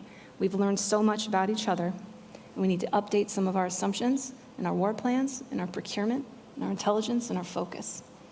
And the policy actions that we do, you reside in Brussels, the packages at the EU's that we do on restrictive measures, so-called sanctions on Russia, take miserably long. The negotiations that the groups that people have to go through is just pathetic. I'm sorry, really. The 26 ships that we designated now, carrying Russian oil, and I commend both your journalists who have done a fabulous job in bringing it out, the whole issue on the oil shipments that are insecure, but also violating the oil cap, all the rules. But also all the other work done by open source researchers on that. So we just need to get our act together, and we can actually make a difference. We are a border country. We see in our statistics everything that is going out and in through our borders. We see how the sanctioned goods decrease to Russia and increase proportionally to Belarus. That's why we did the sanctions packages to Belarus now. Not enough, not enough. So there is more that we can do. It's about our security, and as long as I am foreign minister, my colleagues, foreign ministers, knows that I will be at it with them, and it's not gonna stop. There we go. That's a great message. Thank you so much. We've run out of time, and there are sadly no questions from the audience on this session. But thank you both to Dara and to Baiba. It was brilliant. And thank you to the work your colleagues do. And pleasure. I mean, all you, you matter, you matter, you matter. We all love each other. Great. Have a good forum. Shall we? Henry. Thank you, Henry. Thank you, panelists. Another fascinating conversation with the closing questions about the capabilities, which we know Russia will have, versus the intent. Someone from my side of the world could remind everyone that Putin gave us very clear list of demands in the winter of 2021, what he wants to achieve. So I think we have also some notion of his intent. But to explore these issues in more details, I now would love to invite Luke Coffey from the Hudson Institute for conversation, both with the President of Slovakia and then for the panel. Luke, the floor is yours.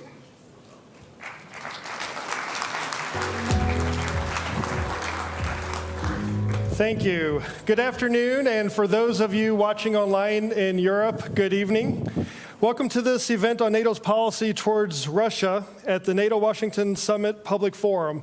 My name is Luke Coffey, and I'm a senior fellow at Hudson Institute.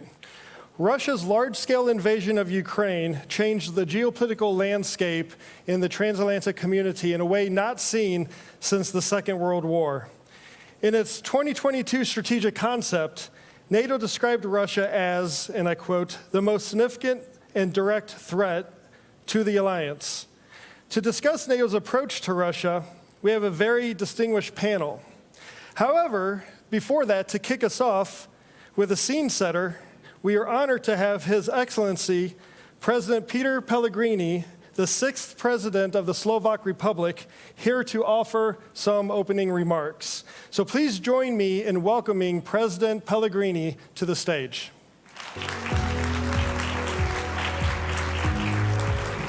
Thank you, sir. Thank you. Thank you very much. Excellencies, ladies and gentlemen, it is really my pleasure to be here with you today, shortly after my inauguration.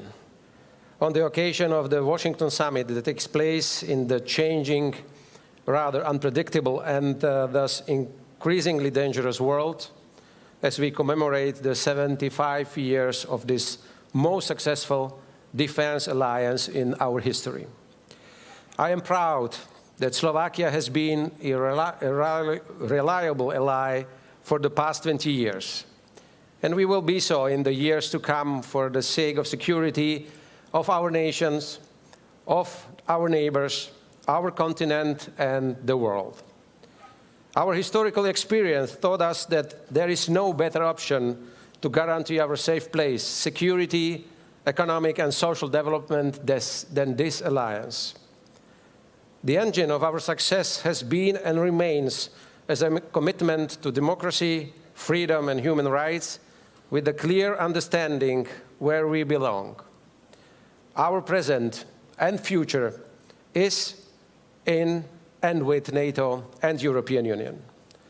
Strong transatlantic bond built on a fair share by the European allies is the best collective approach to preserve peace and deter any aggression. My country's strategic interest has always been based on full respect for international law and rules, shared values and norms, commitments and obligations. In February 2022, following the aggression by Russia, which we have condemned as a clear violation of the UN Charter and international law, we stood by Ukraine. Our citizens opened their homes to people escaping Ukraine, and many of them remained on our soil. Ukraine must survive and preserve its own national identity, sovereignty, and territorial integrity. And as any other country, Ukraine must have the right to choose its own security arrangements. We will never agree with change of borders by force. For us, in the NATO eastern flank, an eventual collapse of Ukraine would have very negative consequences. Without any Hollywood announcements, Slovakia provides significant and stable support to Ukraine in many ways. We do it through NATO and European Union, but also bilaterally. We still belong to the biggest contributors of assistance to Ukraine, calculated per capita. As the only country, we have organized joint meetings of the Slovak and Ukrainian governments and developed a joint action plan of cooperative projects. And we just agreed a few days ago to have soon yet another meeting of the two governments on the Ukrainian soil. We are one of the most important providers of electricity to Ukraine, so crucial after the continuous attacks on its vital infrastructure. And as our electricity production doesn't depend on wind and sun, our supplies can and will continue also during the next winter. On top of supplies of non-lethal equipment, like demining machines, we have increased production of our own defense industry, including ammunition or howitzers, also for the need of Ukraine. To endure our collective support, we need the Slovak and the European public on our side. What are the lessons learned out of the recent European elections? How can we better prepare for the forthcoming elections, including here in the United States in this regard? We need to invest more into wide international understanding that we are not trying to disintegrate Russia, but to change its behavior to the one that fully respects its obligation under the UN Charter and international law and its OSCE commitments. And this will be also a powerful message also to G20 and BRICS members. Let me make clear, supporting peace, ladies and gentlemen, does not mean supporting the aggressor. It is up to Ukraine to decide on this. But a just, a sustainable peace acceptable to Ukraine is badly needed. And a just and sustainable peace can only be a peace based on international law. I wish to stress, to safeguard peace shattered by the Russian aggression, we, the alliance, must work on all options to be ready for all possible scenarios. Till peace can return to Europe, the alliance must be up to the task and responsibilities. It has to be the guarantor of peace, yet remaining true to its purpose of the defensive alliance. I am convinced the answer to today's topic, NATO's Russia challenge, lies with us. The future of security on our continent and our own deterrence and defense will be built on our own strength, on the ability to project power to deter any potential opponent, to test our resolve. But we must be honest to ourselves. There would probably be only few allies meeting the 2% GDP goal if there was no war in Ukraine. The Article 5, combined with the strength of the United States, made us more relaxed on our commitments in the past. We have largely ignored the fact it is not only Article 5, but also Article 3 we need to invest in to be able to defend our countries until we can execute a collective action. This is where we need to deliver more. Imagine Russia would not attack Ukraine, but one of our allies. The question is, were we really ready for the collective defense at that moment? We have done a lot in the meantime, an unprecedented strengthening of our collective defense, but it is enough? There are still gaps such as air and missile defense that we must fill in to make our defense up to the task, especially in the eastern flank. We have here several defense ministers, and I wish to ask them, is our defense industry ready to ramp up the production? If we speak about air defense, we may have plans, but how realistic are they? Can we build it in 5 years, or 10, or more? How much time does it take to produce, for example, to produce and sell 5 Patriot systems? Russia has managed to restart its defense industry. How much time do we need? It is evident 2.5 years have not been enough. We need to turn plans into reality, as our opponents do. And let us also not forget about the new. What are the lessons learned from this war? Drones, electronic warfare, keeping the technological edge, and the hybrid warfare that accompany this aggression. Are we already implementing this aggression? Are we already implementing these lessons into our plans and our forces? We have been meeting the 2% commitment already. But will this be enough? Is there a true political will to do the necessary? All those questions may be sensitive, uncomfortable, and absolutely necessary. And we need to find the answers and deliver on them, including in Europe, to send a strong signal to the United States that we are paying our bills and we are a solid ally. And, ladies and gentlemen, we should not shy away from the sensitive and maybe unpopular ones, including how to restore peace in Europe, how to make everything possible to have, again, peace in Europe. Thank you very much. Thank you.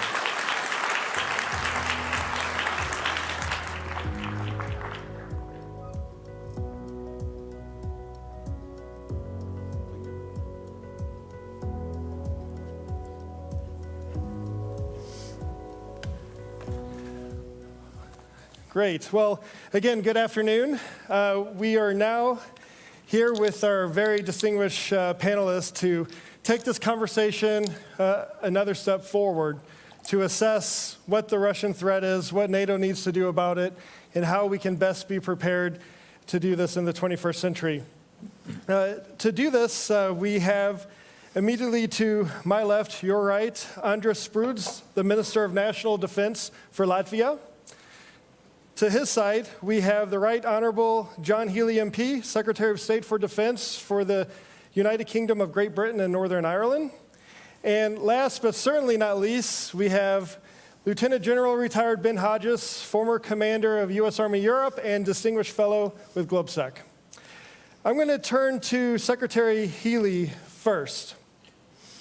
You've been the Secretary of State for Defense since July 5th. 5 days. Yeah.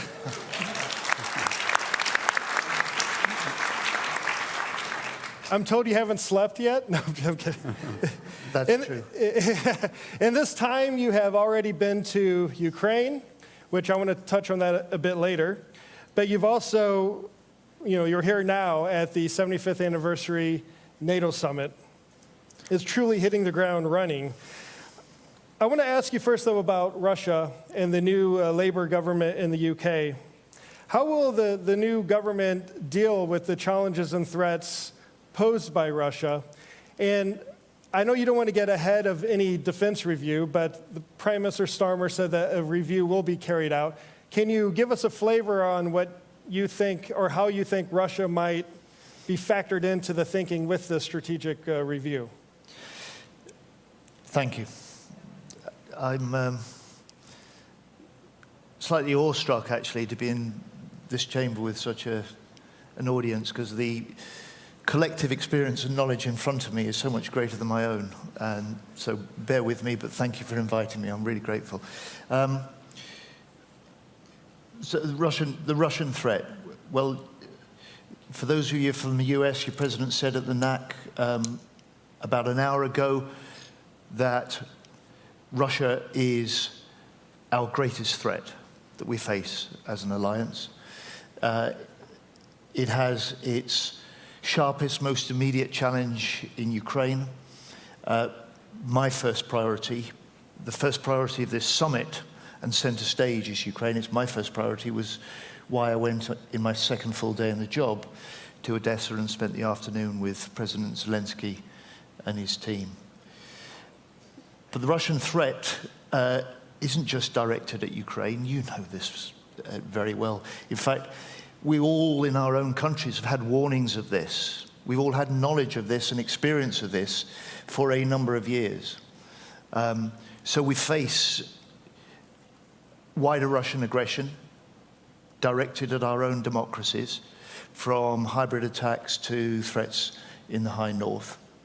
And I think this is why this NATO summit, in many ways, is so important at this time.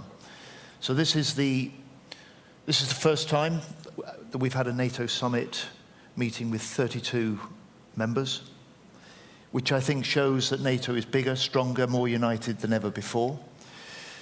We meet also with the involvement of Ukraine and the IP4, which I think shows that as NATO nations, we stand together in support of Ukraine. And it shows also, I think, for me, the growing indivisibility between security and deterrence in the Euro-Atlantic and security and deterrence in the Indo-Pacific. And then finally, I suppose, for the UK, the new UK government at this summit,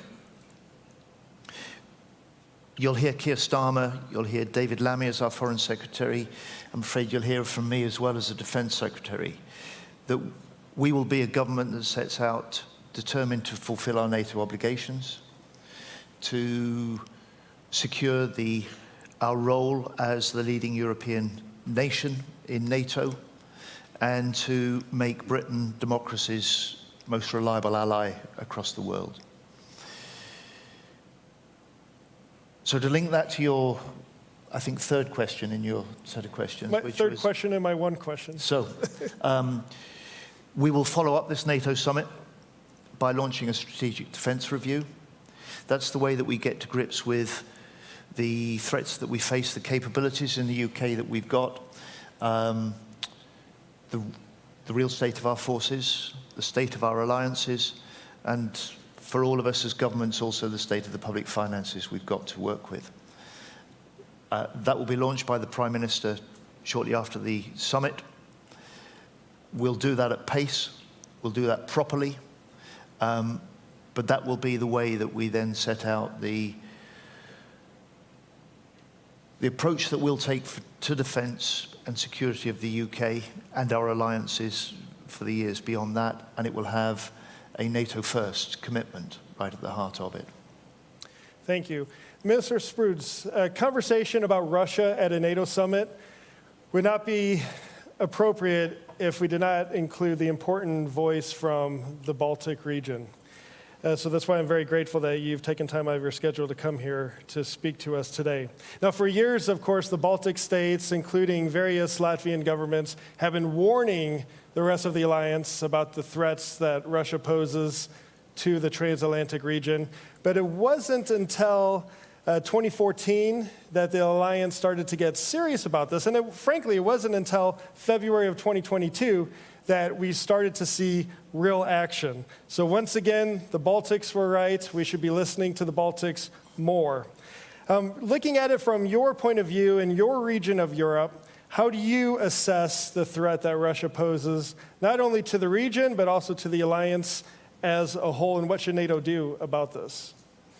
Thank you so much. Thank you for having me, the, I think, very symbolic anniversary summit, and also here in a public forum. I've been participating in public forums for years in a think tank community representative. Now I switch sides, but of course I'm always very glad and grateful to come back and of course discuss those very important issues for all of us. Yes, indeed, the Baltic voice is important, and thank you for including the Baltic voice as well in this discussion. We've been advocating taking a strict position on Russia for years. We ourselves have been experiencing hybrid attacks from Russia for decades, so that's why the threat has been quite clear what we are facing. We are facing Russia, the country which can change in every 5 years, in every 10 years, dramatically, but nothing changes in 100 years. So we pretty much see the same Russia. It's expansionist, it's imperialist, regardless of what kind of regime we are dealing with. On the one hand, we might say that it is Putin's Russia, but we might also say that it's Russia's Putin. Basically, it represents those long-term resentments, ambitions, the expansionist moods, what we have seen and experienced for years. So that's why certainly we have to have a mindset that we have to deal with Russia, which is imperialistic and expansionist in a long-term perspective. So the long-term perspective approach, the mindset is important. And I think we are there, because we start always with a basis of how we think about, how we analyze, how we assess. I think the threat assessment absolutely is the basis how we build our policies upon. Additionally to this, apart from mindset, I would say another layer of mindset is that we should approach Russia, and I would say not only Russia, we should approach the challenging, transformative world also from positions of strength. Let's not underestimate ourselves. Let's not underestimate the strength of our unity. Let's not underestimate the strengths of our democracies. Let's not underestimate the strengths what we can also put on a battlefield if we need to. We are the most successful collective defense alliance in history, and I can fully agree with those assessments. So that's why, of course, understanding and believing and also acting from positions of strength with Russia absolutely is important. What we should do practically, of course, that's also what the NATO summit is about. Invest, and it's about political investment. It's about financial investment. It's about investment, of course, in our armed forces, in our military industrial capacity. It's about societal resilience. So, of course, we open also other domains as well, hybrid security, cybersecurity, being resilient against illegal immigration, being resilient against any incidents against critical infrastructure, what we experience also in the Baltic Sea region, also in the Baltic countries. So that's why, of course, this 360-degree approach is pretty much also should be there, how we deal with strengthening ourselves, our own capacities, but of course also how we deal with Russia. When we deal with Russia, I would say the words like containment, constraining, countering, contesting, that we should, of course, constrain what Russia can do militarily, that it is not able to attack its neighbors, it's not able to undermine international rules-based order, that we are able also to contest globally. So when contest not militarily, but also politically, also in terms of information, also in terms of strategic communication, because at the very end, it's also about a global fight for hearts and minds of the people. So the strategic communication absolutely here is a must as well. And it's not only with Russia, it's also with other authoritarian states which actually support Russia in its aggressive and assertive resentment, geopolitics and aggressive geopolitics. And of course also the countering, so we should be active how we deal with those things. It's not just about being passive and reacting, but also basically moving out and clearly defining those strategies. And last but not least, of course, now supporting Ukraine. Then now the international rules-based order is being defended in Ukraine. The values of democracy, the values of freedom are being defended in Ukraine. So that's why, of course, support for Ukraine, imposing strategic defeat on Russia in Ukraine is a must, what we should achieve and what we should aspire. And we should once more not underestimate that we cannot do it. We can do it. Thank you. Thank you, absolutely. And for all the, yeah, well done. For all the think tankers out there, there is hope. Someday you're sitting out there. You might be right here. But don't worry, I will move back at some point. General Hodges, you bring a unique perspective to this debate. You took command of U.S. Army Europe soon after Russia's first invasion of Ukraine in 2014. You were instrumental in leading some of the very early efforts to shore up deterrence along the eastern flank, and for starting the early days of the training and the assisting of the Ukrainian armed forces soon after that illegal annexation of Crimea. But now you're a civilian. You view this perhaps differently from the outside, so to speak. You're not constrained as you would be being an official. So can you tell us your candid view about what the Russia threat is and what NATO should be doing about it? No, Russia is at war with us, and we need to wake up. We need to acknowledge that they are at war with us. It may not be T-72s or Sukhois that are striking NATO countries, but they are absolutely at war. The GPS jamming, the sabotage, the interference in our elections, complete disregard for international law, selling oil on unseaworthy, unsafe, unregistered ships that they sell to India and China, which gives them money to keep buying ammunition and drones from North Korea and Iran that then they use to kill innocent Ukrainians. They are absolutely at war with us, but yet somehow we have a lot of people, including in this city, that are like, oh, you know, Russia, it's a great power. It would be terrible if the regime collapsed and they might use a nuclear weapon. And so our policy towards Russia seems to be avoid escalation, when the policy should be defeat Russia, help Ukraine defeat Russia, knock them back. And that does not require one single American soldier, British soldier, Latvian soldier, not one, but it does require the political will of my president, all the other heads of state and government of the alliance to say this is not about helping Ukraine. Our policy should be protecting our strategic interests, which is to defeat Russia, make them live within their own borders. Otherwise, it's absolutely, we're going to have a continuation, exactly what the minister said, 3 years from now. We'll think we'll have a peace. They know that we'll lose interest, and we'll be back at it. Absolutely. Secretary of State Healy, I mentioned you just returned from Ukraine. I think on day 2 you were in Ukraine. You met with President Zelensky in Odessa. Anyone who's been to Odessa recently knows that it's a very difficult time in the city with the airstrikes and the impact on the electrical grid and just day-to-day life for the Ukrainians that live there. Prime Minister Starmer has made it clear that Britain's leading support for Ukraine will continue. And in fact, I believe you said that you're going to look at ways to expedite existing support and commitments to Ukraine to try to get that material to the front lines faster. Can you tell us a little bit about this and why, coming into government, you believe that a Ukrainian victory is important to the United Kingdom? So General Hodges just said, look, we need to view Ukraine in our own strategic interest. He's a general, he's got that strategic insight. I'm a politician, I'd put it plainly, because I don't think our public and our people fully and properly understand what's at stake here. And so some of the arguments I try to make in the UK are, especially on the campaign trail, which we've just finished, defense of the UK starts with Ukraine. And that's true for us, it's true for most of the European nations, it's relevant also to America's interests as well. And that's the case because we know that if Putin prevails in Ukraine, he's not going to stop there. That's even before we get at the truth that General Hodges just said, that Putin, without deploying the military against us, is already at war with all of our countries.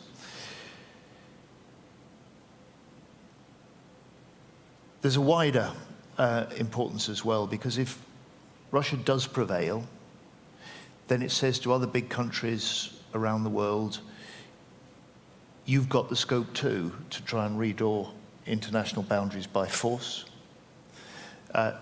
which reinforces the stability, the instability and the danger to us all. So fundamentally, that's a public argument we need to make more forcefully. Certainly in my country, that may be true in other parts of the alliance as well. So for a UK perspective, we've been bipartisan from the start. It was just 5 weeks before Putin launched his full-scale invasion of Ukraine that David Lammy, now Foreign Secretary of the UK, and I together went to Kyiv. And we were discussing the risk then of the threat of the invasion. And we told them then, if Putin invades, the UK will stand united with Ukraine. And I'm proud that that's the case in my country. I'm proud of our government, the previous government, not ours now, and the leadership that you've mentioned on Ukraine. And Keir Starmer and I are dedicated to developing that. So that's one of the reasons that I wanted to be out in Ukraine at the first opportunity, having been appointed. And I was able to say to President Zelensky 2 days in, and his team there, first of all, we will speed up the delivery of the equipment and military aid that's already been pledged by the UK. We will do that. We will complete that delivery within 100 days.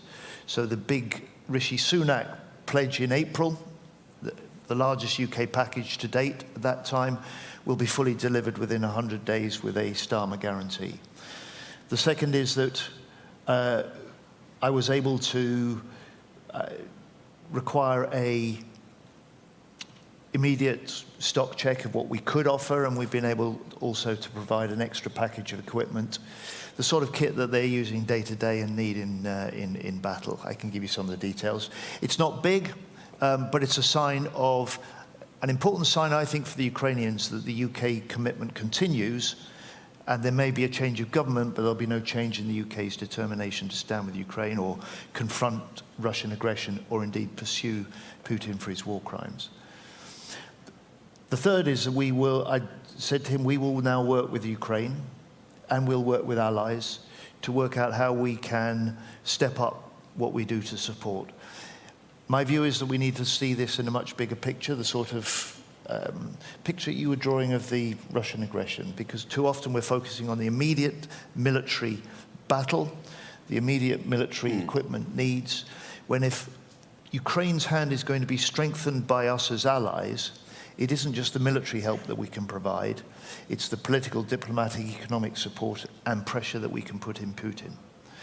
And if Ukraine's going to be in a position to judge that the time may be right to pause the fighting and try and find some settlement, it needs to have the strongest possible hand in the strongest possible position, and that's our responsibility. And that finally, I think, is why, again, this NATO summit is so important. The unanimity behind very significant long-term multi-year commitments to support Ukraine, not just militarily, but also industrially, is so important. And if we do what we say, if we deliver what we promise, then we will be playing a big part in making sure that Putin in the end does not win.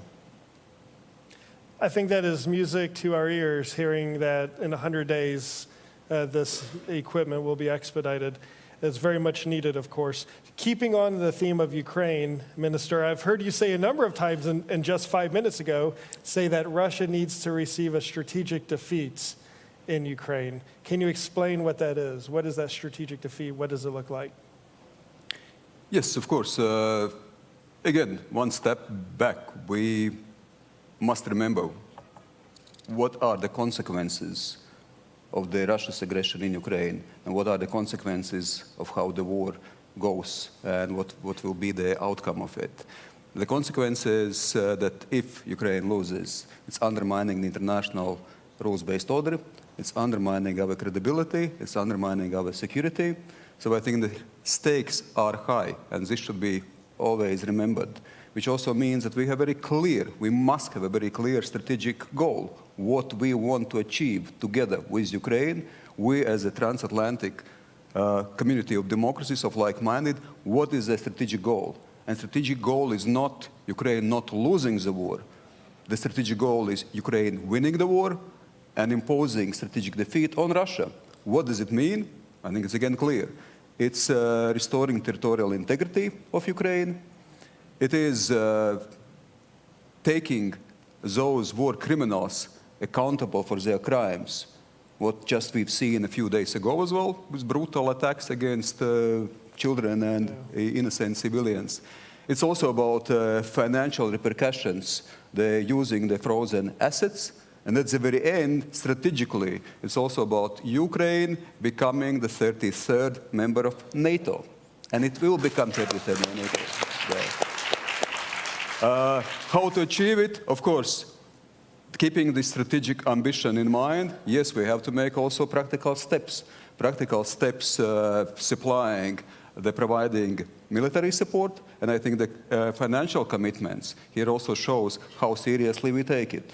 The Latvia, Baltic countries, we committed 0.25% of our GDP for military support to Ukraine. It is quite a considerable amount. It is for Latvian military or defense budget, almost 10% of our military defense budget goes in supporting Ukraine. And I think we should still consider even providing more. It is also, of course, about coordinating all those different activities what we have. We have a lot of activities. We co-leading together with UK a drone coalition. And I think it's an excellent coalition. There are other capability coalitions. What we realize that we should also take steps faster, a more in voluminous approach.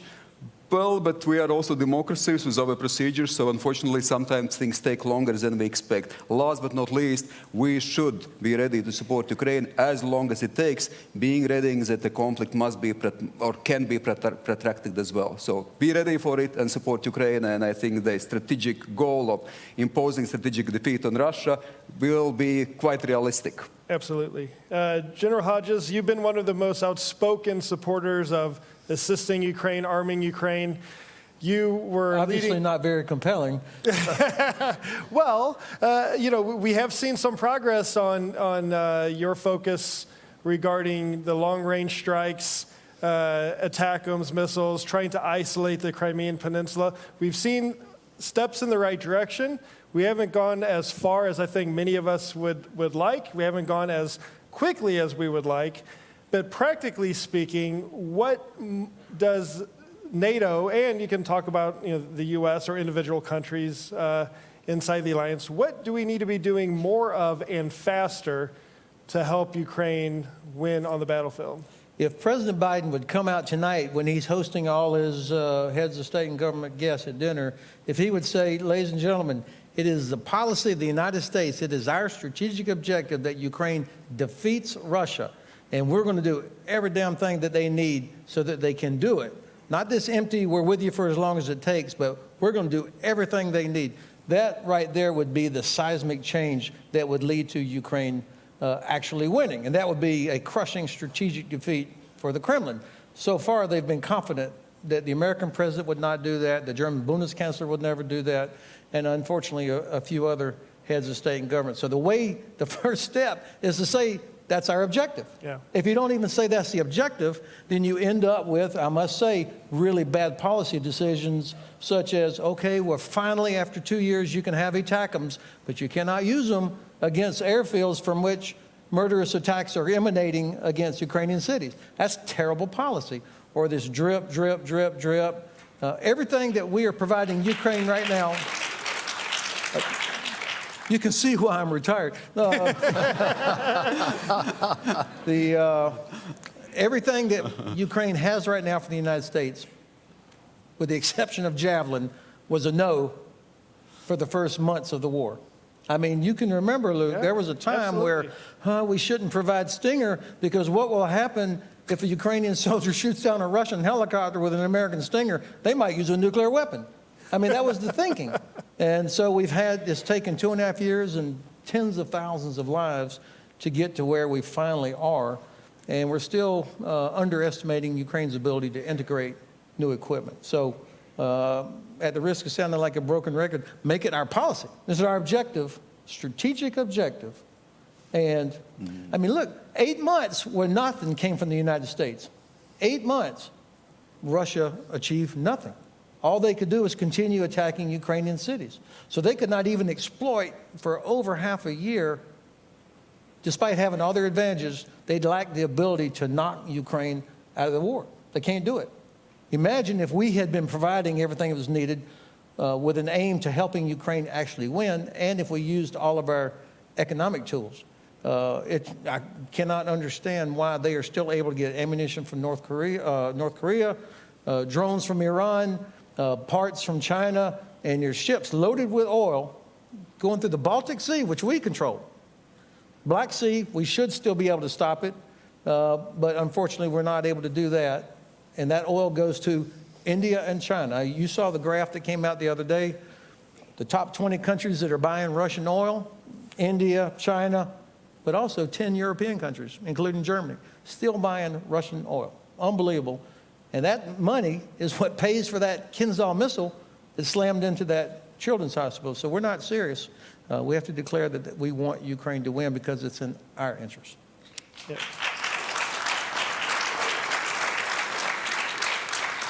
Yeah, it comes down to we have to start wanting Ukraine to win more than we just hope that Russia might lose this war, and we need to start acting that way.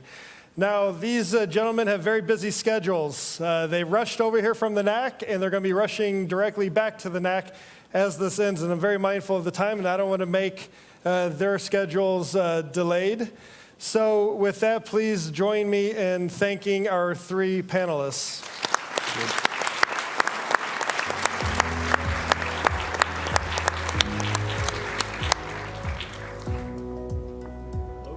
Ministers, thank you very much.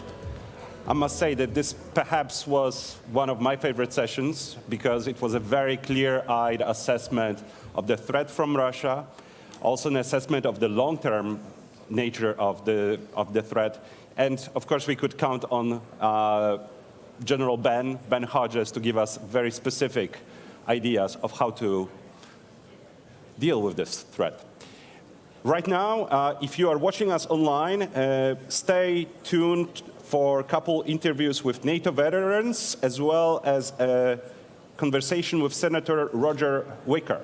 And for those of you here, please join us for well-deserved coffee break. See you back here in half an hour. See ya.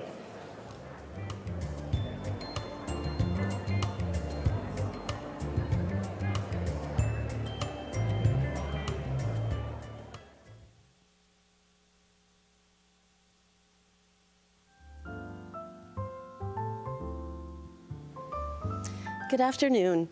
We were asked today to come and share some perspectives from the ground level as veterans of NATO operations. And although we can only share our limited perspective from our own personal experience, we want to do this in honor of all of those who have served on NATO operations and sacrificed over 75 years providing security for our 1 billion population. My name is Lieutenant Colonel Melanie Lake. I'm a combat engineering officer in the Canadian Armed Forces. I had the privilege of serving 3 tours in Afghanistan with NATO's International Security Assistance Force, and most recently commanded Canada's training mission in Ukraine, Operation Unifier, just prior to the full-scale invasion. I currently work with Canada's Ambassador for Women, Peace and Security, and I'm really honored to be here today with my distinguished colleague, Mario. Mario, can you introduce yourself? Sure, thank you. My name is Mario Marquez. I'm a retired Marine Sergeant Major with 31 years of service. I first entered the Marine Corps at the end of the Cold War, so 1989. And I served all the way to the end of December of 2020 when I retired, and I stayed here in the Washington, D.C. area. I currently serve as the American Legion's National Security Director, America's largest veteran service organization. My time in the Marine Corps took me to places like Kosovo under NATO forces. I also served 4 tours in Iraq. I served in 2 earthquakes in Japan, 1995 and 2011, and I also served in the Middle East under Central Command, and I retired out of 3rd Marine Expeditionary Force in the Pacific.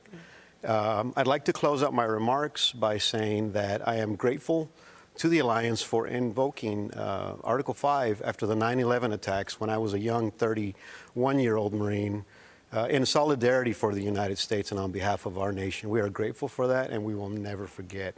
So thank you. I'm glad to be here for this opportunity. It's interesting that you start with 9/11.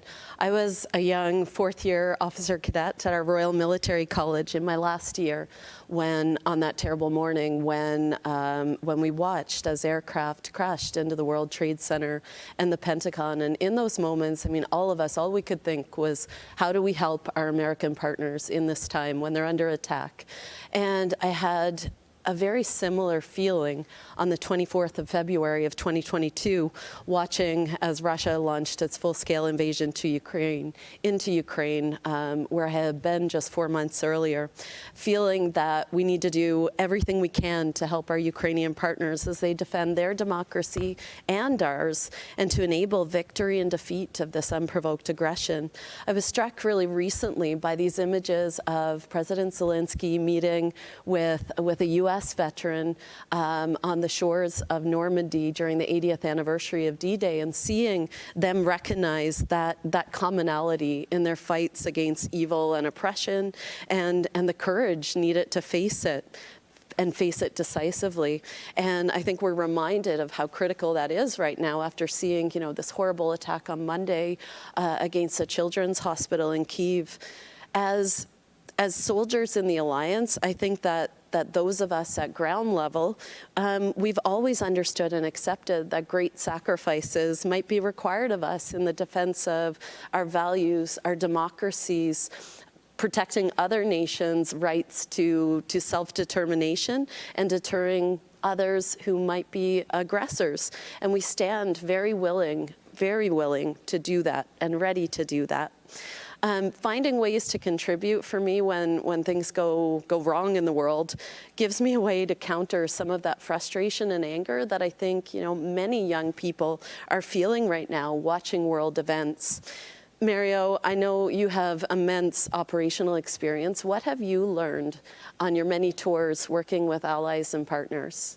Thank you, Melanie, for that. I think I talked about my time in Kosovo, and that was my first exposure to NATO in a formal capacity. I was the operations chief for the 24th Marine Expeditionary Unit, and we quickly moved from our ships into Greece, Macedonia, and we began operating across southern and southeastern Kosovo. Our German, Austrian, and Swiss partners swiftly integrated us. They brought us on board, and we seamlessly began operations as if we had been working together for years. And I will never forget that, because we worked out so well initially that we began to do other things, such as interoperability training or staff engagements, marksmanship training, other types of humanitarian work that we were not planned for. And so what that did is the camaraderie and the bond that we build with our partners from the Alliance had enabled us to just service the people of Kosovo much better. And I took a lot from that. I think the second thing, and probably the most vivid memories that I remember, is being in a convoy, in many convoys, and riding in the front seat. And we would share the roads with civilians. Well, why would we share roads with civilians? Because the country was mined. There was mines everywhere. So the civilians would put their lives at risk by walking on the road between these big vehicles and feared stepping off into the dirt because not every minefield was marked. And I never forgot those images. It was powerful, and it taught me to be compassionate and understanding. And then we would go into villages, and we would provide humanitarian aid. And the mothers would look at us with fear, but hope in their eyes that there would be peace and stability in their future. And the children would smile with kindness and just hope that they would also maybe grow up in a better place one day. And that's what I took away. It made me a better Marine. It made me a better service member, a human, and I employ all of that today, all of the time. That's impressive, Mario. It was actually seeing that mine threat in the theaters like where you were operating that inspired me to become a combat engineer. I joined the military not long after the Ottawa Treaty was signed to ban anti-personnel landmines, and that was something I knew I really wanted to be a part of. And on my first tour in Afghanistan, I felt like I was able to do something that mattered at a local level when we were able to destroy some landmines, clear some of the explosive threat in some small villages south of Kabul. I have, a lot of positive and difficult memories from 3 tours in Afghanistan. The camaraderie and that connection with the local population certainly stands as a positive, and it was remarkable seeing how we work together as allies, that allies and partners, that reassuring feeling of having air support come online, and it didn't matter what country it was from. That's you knew right. that aircraft had your back. And ISAF and the war in Afghanistan, that was a really defining period for soldiers of my generation, but also had, a profound impact on Canadian society as we were losing soldiers in combat. I did see there that NATO, as an organization, that we have this ability to collectively learn. And one important example, I think, was the evolution of our approach to mitigation of civilian harm. I personally struggled with memories of the fear on young children's faces that we encountered during some of the night raids that I participated in on suspected insurgent compounds. And I think through these difficult lessons and experiences, we realized that protection of civilians went beyond this need to adhere to the laws of armed conflict, that it was a strategic imperative, really core to our mission success, but also central to our legitimacy and our credibility as responsible military forces. And I think these are lessons that we can draw upon as we look next year to revamp our policy on protection of civilians. I think this is also really important as we're shifting our focus to deterrence and defense on our own territory amongst our own populations. And, seeing the images of Bucha and Irpin, understanding what even temporary occupation under Russian forces looks like, I think that, we have to reconsider some of these military concepts in defense, like trading space for time. When Kabul fell to the Taliban in 2021, I was in Ukraine. And I found it really powerful seeing how the veteran community and serving members around the world mobilized for those who mattered in that really dark time. And, so many of us who served there were left questioning, what was this all for? And it was Afghan women who gave me the clearest answer on this. They said to me that, this gave us 20 years to pursue our education, get jobs, be a part of public life here. And we've seen what our country can be, and we're not willing to give up on that. And right now, they are the fiercest resistance that the Taliban is facing, both at home and in exile around the world. And I think we really need to continue that support to them in this fight. Now, pivoting back to you, Mario. This week, the Secretary General published an op-ed that said NATO's main purpose is not to fight war, but to prevent it. And our experience taught us that the best way to maintain peace is to be prepared for war, that credible deterrence and strong defense. How do we get there? Sure. First, I'd like to comment on your last segment you just spoke of. I'm really proud to hear of your experience. It brings back a lot of memories. It's healing. It's soothing to know that other people have witnessed many of the things that veterans from across the Alliance have seen and felt and suffered and worked through. To answer your question, for me, I've heard a lot of fantastic briefs, not only during the summit and the forum, but throughout. And I think it's important to discuss all those things. They are all matters of urgency.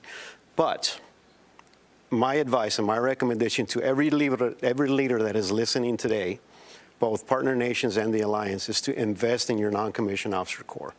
Because without that mid-level leadership who is competent, able to make tough decisions in a decentralized manner, carry out commander's intent, whether it's in humanitarian missions or combat, those are the critical aspects of any successful military organization or alliance.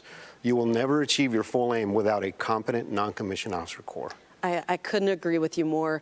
A big part of the training we were doing in Ukraine was focused on the professionalization of the NCO Corps, and that was, to them, that was a really important part of their journey of their reforms towards NATO interoperability. And I think, those senior NCOs have showed us without a doubt the value of that on the battlefield.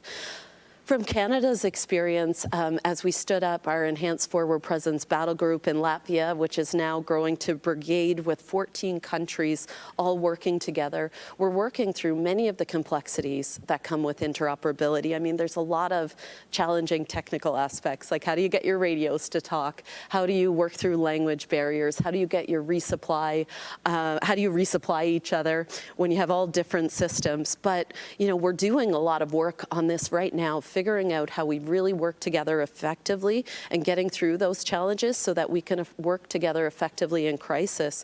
And although there are many challenges, there's so much strength that comes in this many countries, working together, united by a common purpose.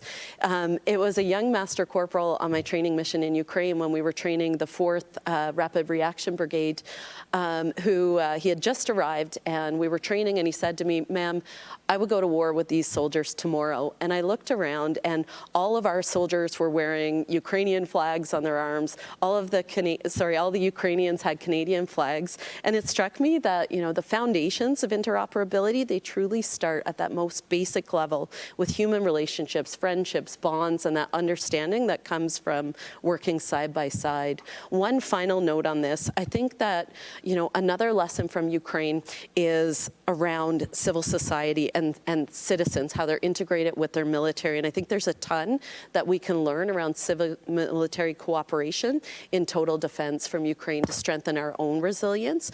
And a shout out to the incredible role that women in civil society are playing to that. We're down to 2 minutes. Do you have any final thoughts? I'm just blessed to be by your side. I really am.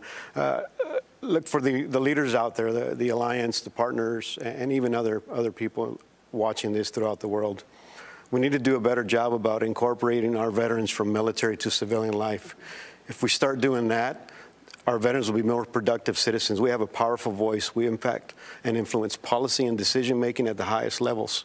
We need to do a better job about that globally.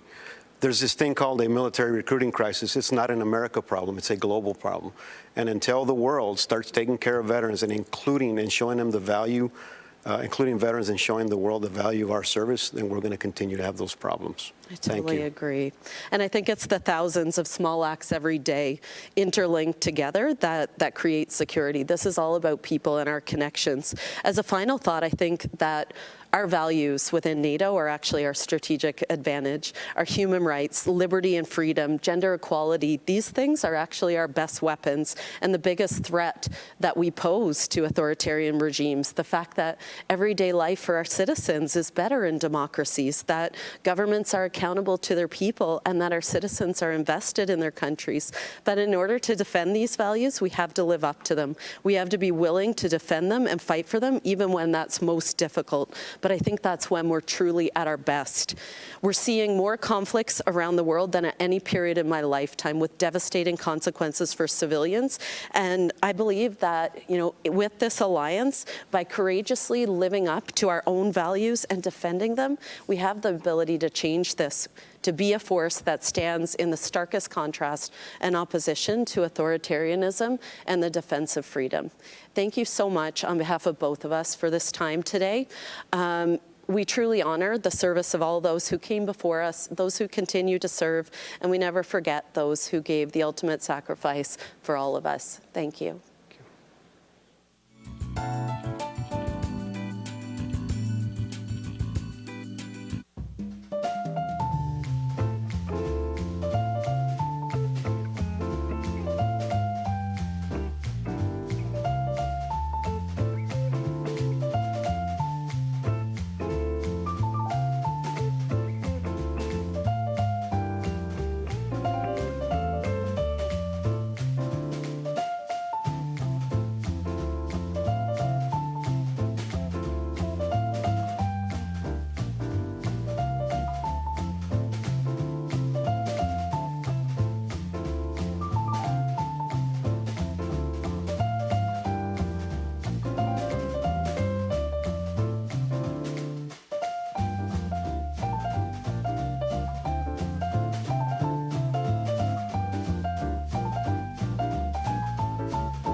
Welcome to the NATO Public Forum. I'm John Walters, President and CEO of Hudson Institute.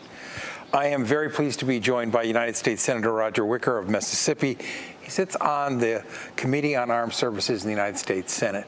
And most of all, I think he has been the author of this report, Peace Through Strength, which is an analysis of the needs of the United States military, how to meet those needs with actual budget numbers.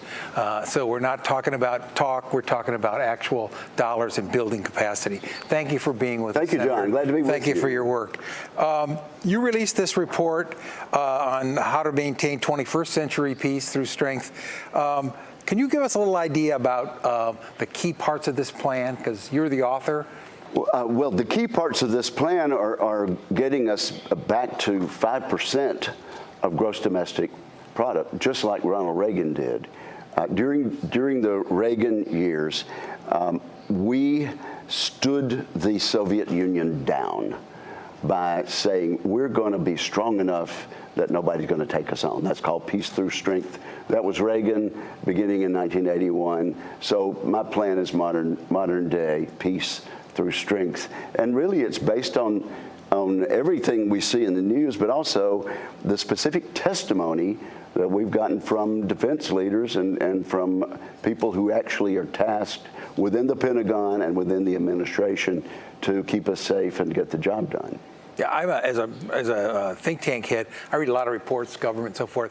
A lot of them are not interesting. They're not as specific. They're a lot very general. I urge everybody, read this report. It's online. It gives you a detailed analysis of weaknesses and how to fix them, which is most important.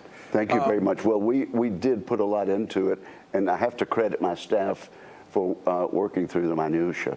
But these are specific plans to build our Navy up where it should be, to rebuild our shrinking Air Force, and also to get us where we need to be on our munitions.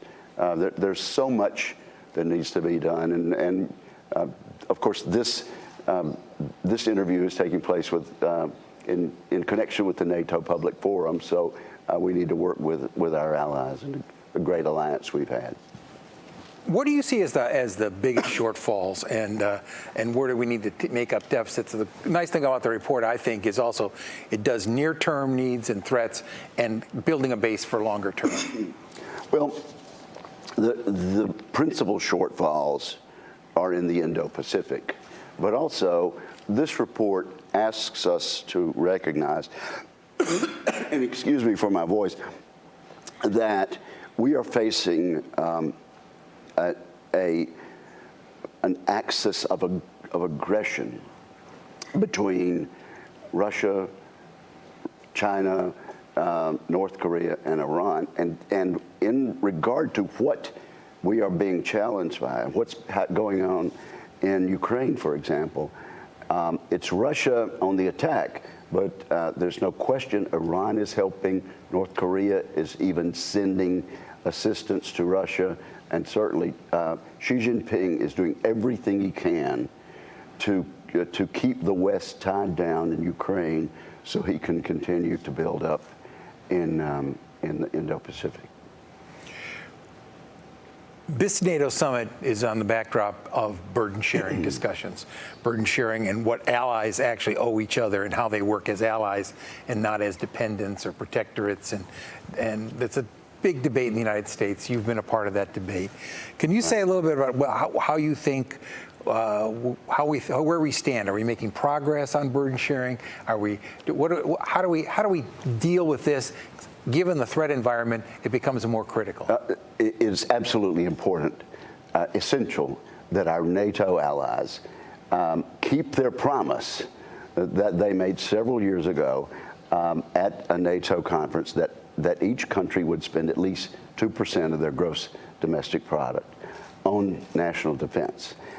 Now, at first there were only a handful, really single digits of all the NATO members, and that was indeed troubling. Now we're up in the 20s, but there are some notable exceptions, and quite frankly, the leadership of the Senate, me included, met with Prime Minister Trudeau, our northern neighbor and one of our closest allies, yesterday, and we pointedly mentioned that they are one of the laggards when it comes to putting in money on their national defense so they can help the alliance. It's only about 1.5% in Canada. I can report to you that Prime Minister Trudeau said that they were going to unveil a plan later on this week, and perhaps it will come Thursday, Friday, but before the end of the week, to get Canada to 2% of GDP by the end, within a decade. So that will be helpful. Clearly, we're making progress. Clearly not, we're not where we need to be. But it is, I would have to say, the strong rhetoric, perhaps hyperbole, on the part of President Trump during his term of office and during the course of this election has been a wake-up call for our NATO allies. And so they're headed in the right direction. A lot more needs to be done. And since the context here and allows speaking to the American people as never before, and a reminder, what is the importance of NATO as you see it? You have to look at the appropriations for the U.S. military. You have to work with our allies, but you see the overall threat situation. When you look at that, how do you tell your constituents what the importance of NATO is? Well, the question is, who will lead the world in the rest of the 21st century?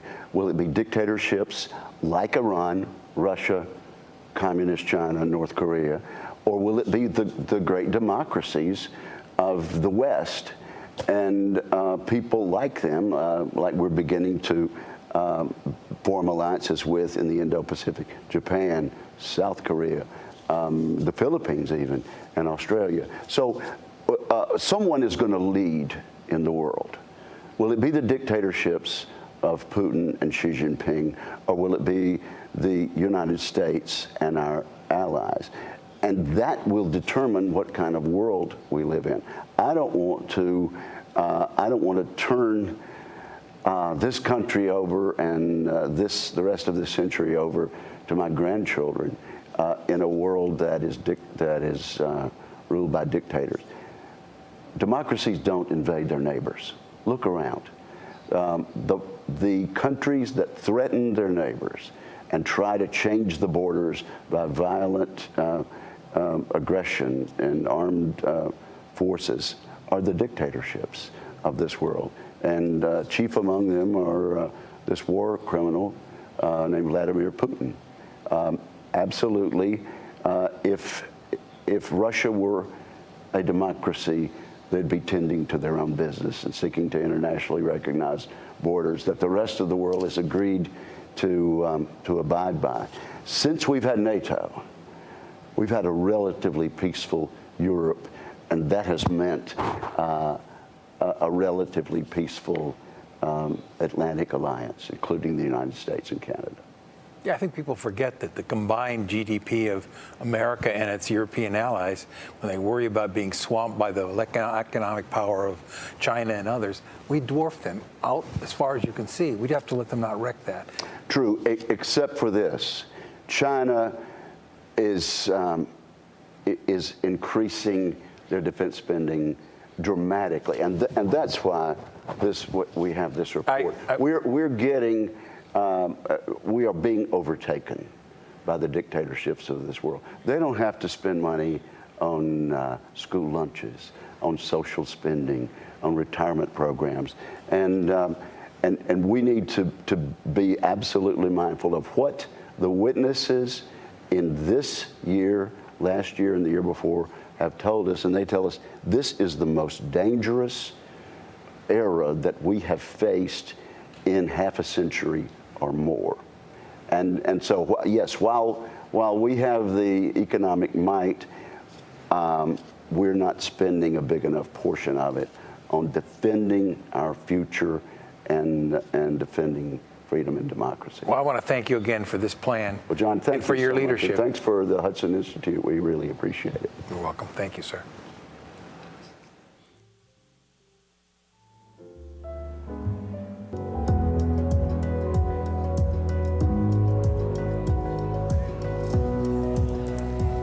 I hope that you all enjoyed a quick coffee break. I feel like people are still trickling back in.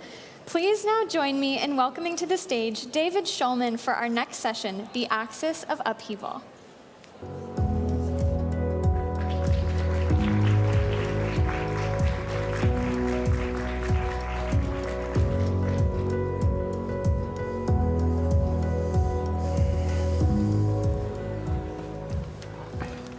Okay, well, welcome back, everyone. Welcome to our panel on the axis of upheaval. We've had a bit of a last-minute change in moderation, so I will be acting both as moderator and panelist.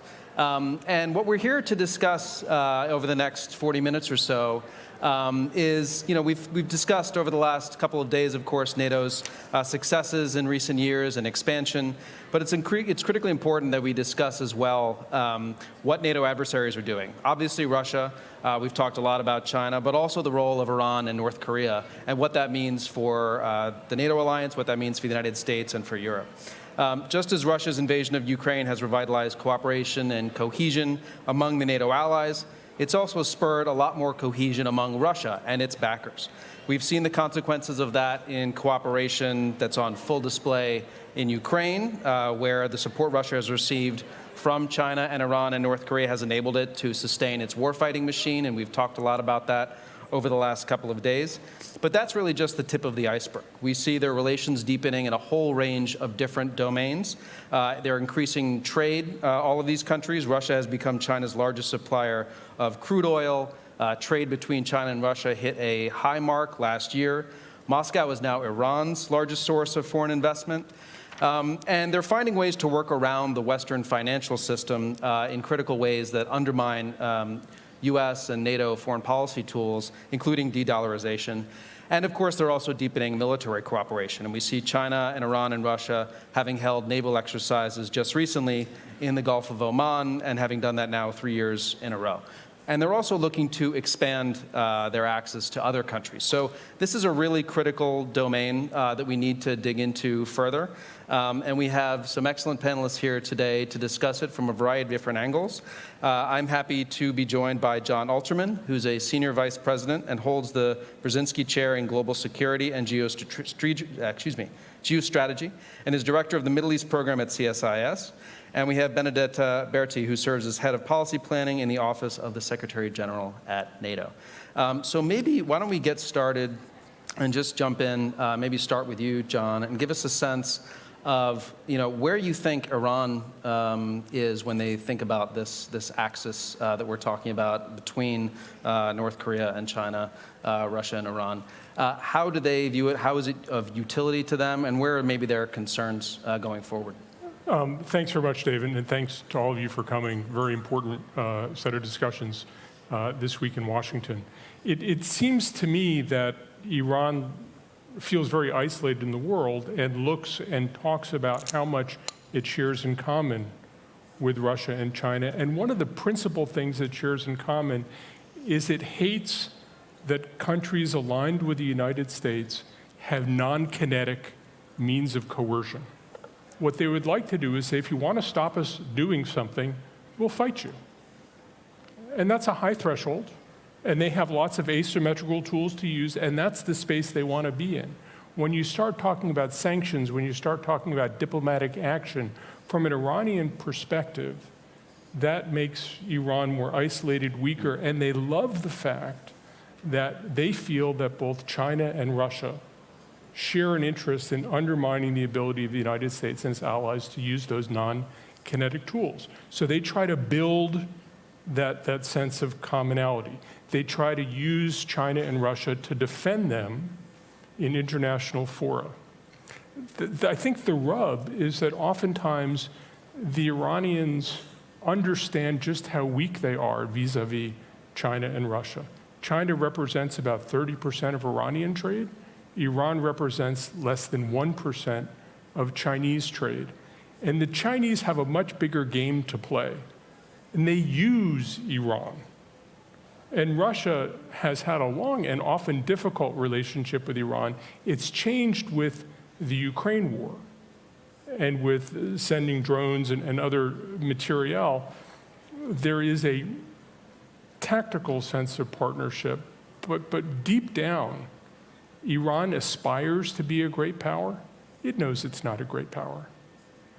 And the larger powers, Russia and China, find Iran disposable in a way the Iranians wish they can change, and they can't. So they try to build the common practice of undermining sanctions, undermining the kinds of collective action that the US and its allies work on, while they desperately try to build leverage against these great powers who, on the one hand, they need, and on the other hand, consistently disrespect Iran and use Iran to further their own goals vis-a-vis the United States, the West, and others. I think great points, and I think the fact that you started, or at least centralized your comments around Iran's desire for this axis to fight U.S. centrality in the global system and to push back on the United States generally, that's very similar to, I think, China's view of this relationship, specifically with Russia, but also with Iran and with North Korea. There is this concern about U.S. hegemony.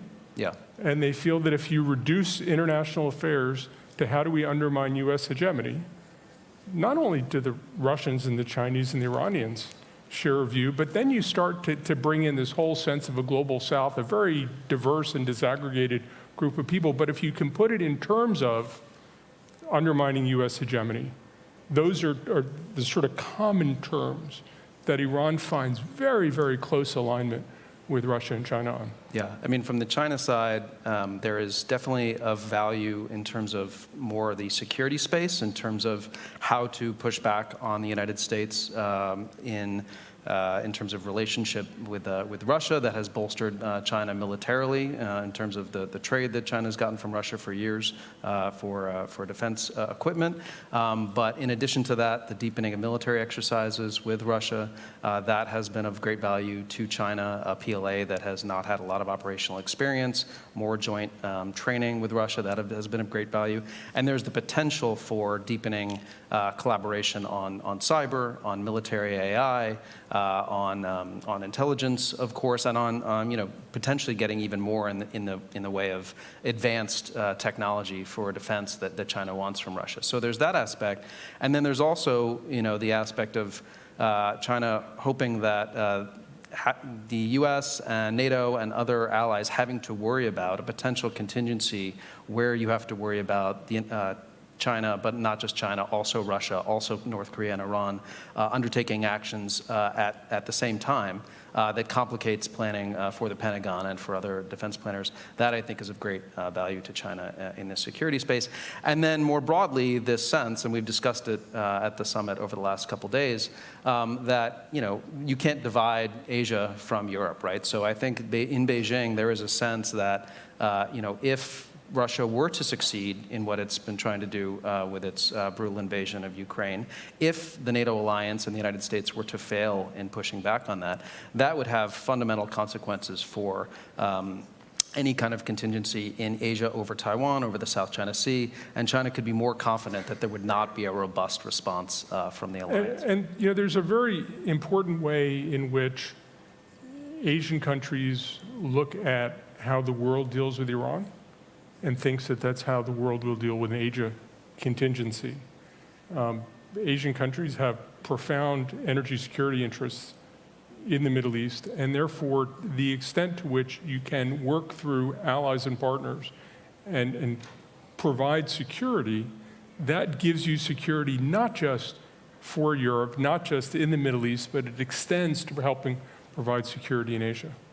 Benedetta, I want to come to you. So how does, from your perspective, NATO, the alliance, the members, view this emerging axis in terms of the interests and how it affects the NATO alliance itself? Yeah, well, I would probably agree with a lot of the points that have already been made, but maybe just to start framing the discussion, I think in the 2022 strategic concept, so a couple of years ago, NATO already recognized what it defined as the growing strategic alignment between the People's Republic of China and the Russian Federation.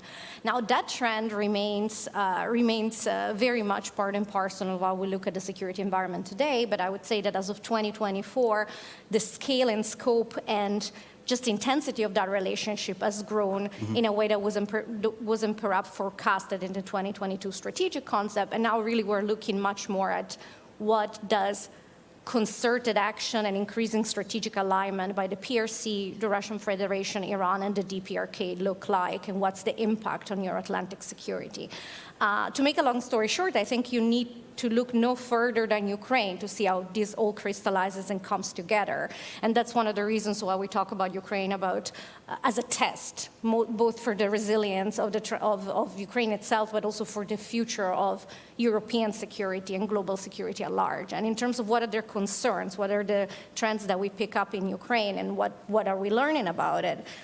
Well, first of all, we see these actors amplifying each other hostile narrative in a very systematic way. And that's something that, of course, it's part of knowing that the information space is really important when we talk about deterrence and defense in a 21st century. That's an issue of concern. Another issue of concern is that, of course, we see these four actors working together to try to minimize the impact of our foreign policy tools. For example, to hold Russia accountable and to try to constrain its war machine, including by circumventing sanctions. So that's, of course, a very significant issue of concern, especially today, where we know that the PRC is the largest enabler of Russia's war of aggression against Ukraine today.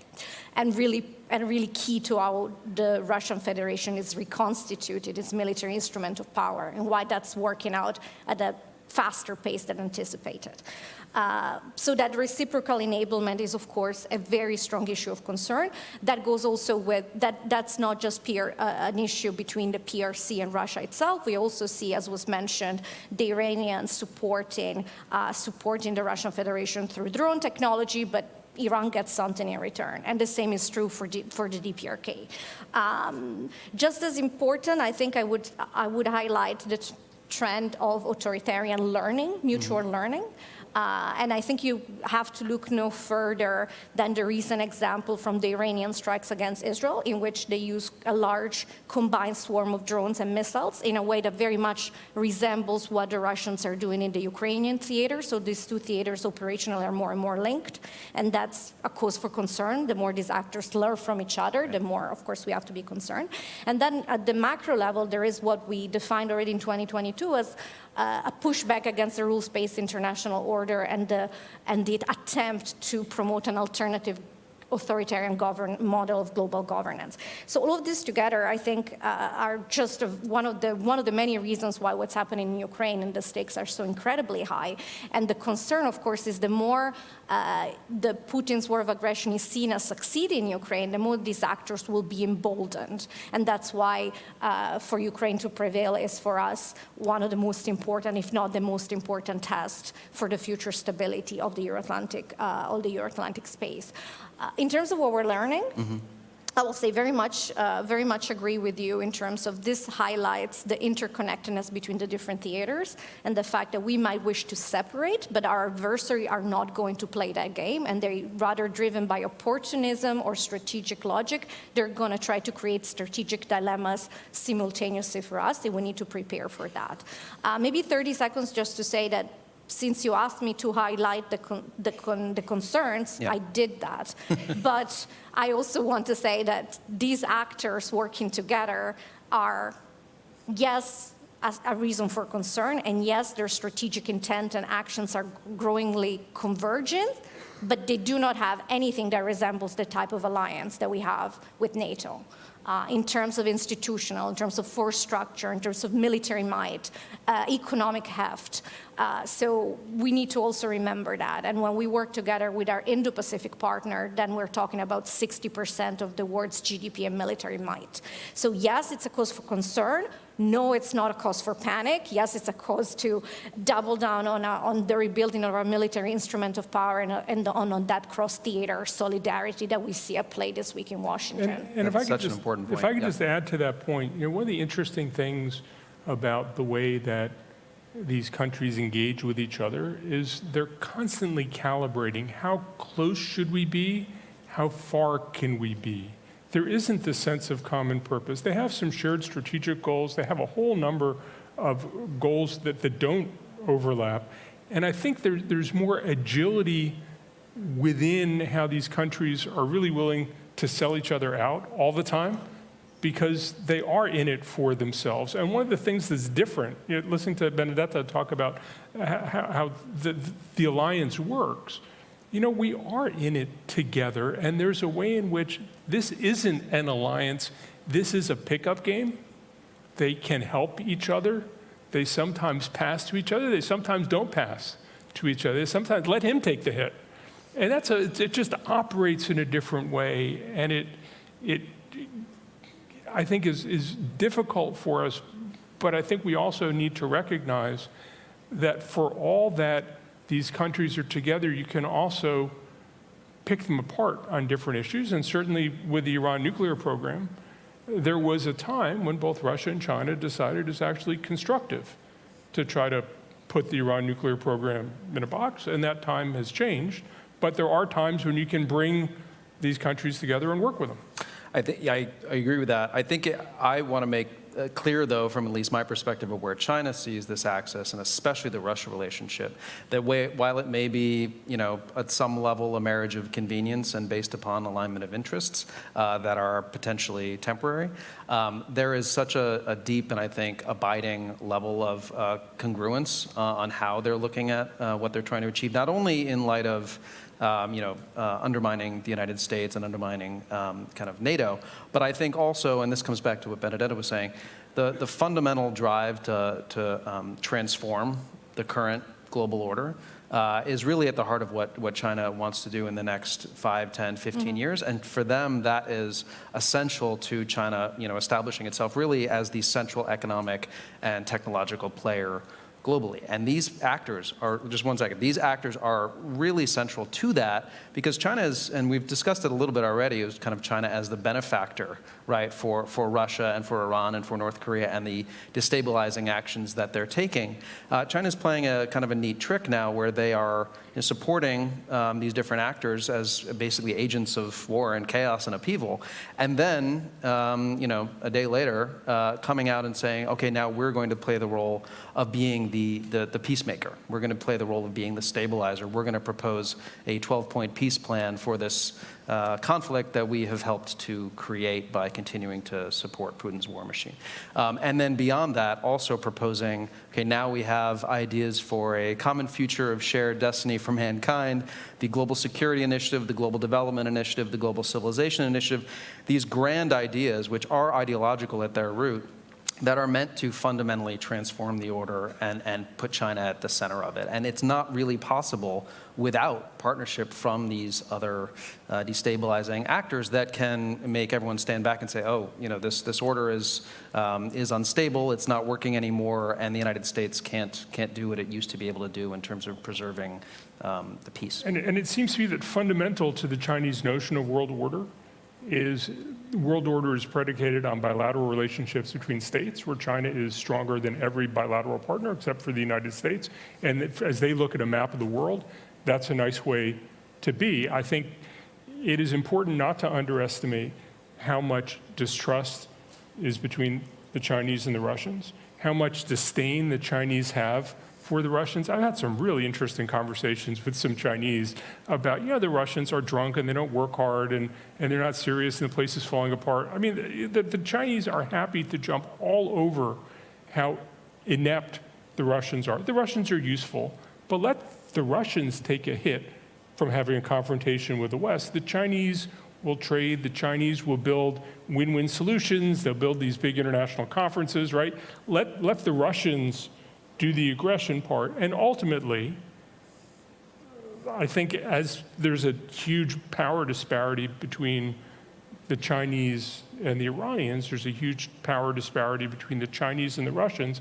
And I would bet the Chinese don't lose a single opportunity to remind the Russians, and the Russians don't go a single day wishing they didn't have more leverage against the Chinese, desperate for leverage against the Chinese, and knowing the Chinese would sell them down the river in a New York minute if it became convenient. If I may, I would just point out that over the last year, so compared to, let's say, the Vilnius summit, where we had a similar discussion about where we were in terms of the relationship between the PRC and the Russian Federation, things have changed, and they've changed quite substantially, and there is now a path dependency. The level of PRC support for Russia's war machine to enable and energize and allow to reconstitute its defense and technological industrial base is now the most critical enabler. And that is really important to underline. So it is really, we may have very intellectual discussion about whether we want to call this a marriage of convenience, a strategic alignment. The reality is today Russia is able to fight its war in Ukraine and reconstitute its military instrument of power at the speed and scale it can because of the provision of dual-use goods from China. And I think that's an important point that we are discussing this week. And one of the issues that you will hear leaders discuss is exactly what should be our response. Is it reasonable to have a country that on the one hand wants to trade, wants to be treated like a normal and respected member of the international order, and on the other hand, it is their financing the largest full-scale war of aggression, illegal war of aggression that we've seen in generations. And perhaps there has to be some type of signaling that it's difficult to have your cake and eat it, and consequences must come to. You went exactly to where I wanted to go, which is this notion of forcing China to choose, as the Secretary General and others have said, because China is different in many ways, but in this particular way, different from the other three countries that we're talking about in the sense that they do want to portray themselves as a force for stability and peace, as a responsible player, and they do want to be able to continue to have productive relations with Europe and with developed countries for economic reasons and for other reasons, unlike, arguably, but correct me if I'm wrong, Iran and Russia and North Korea, which are quite content to kind of be, accept that there's not going to be any deep integration with the West or benefit from engagement with the Europeans. And the question, I think, is, can China get away with that? Will there be costs to China trying to have it both ways? The last Iranian reformist president, Mohammad Khatami, had this big idea of the dialogue of civilizations. And there was a big Iranian idea that, in many ways, maybe planted some of the seeds of some of the Chinese global initiatives and all these things. You now have a new reformist president in Iran. I don't think the reformist president in Iran has any power to make the kinds of changes the rest of the world cares about. But might there be language coming out of Iran that would try to imitate that, to move into some of that space of let's just talk about this, while acting in deeply malign ways. Yeah. But I think we might see Iran pick up some of the language as part of its recent political impact. Whether that matters either for China or for Iran, I don't know. I don't know if you think that any of these global Chinese initiatives are meaningful at all, either practically or even in terms of information, whether anybody takes them seriously. I think people do and should take them seriously, even if they are, kind of fluff language that you have to kind of dig into if you want to try to get to, okay, what is the meat of this? What does this mean?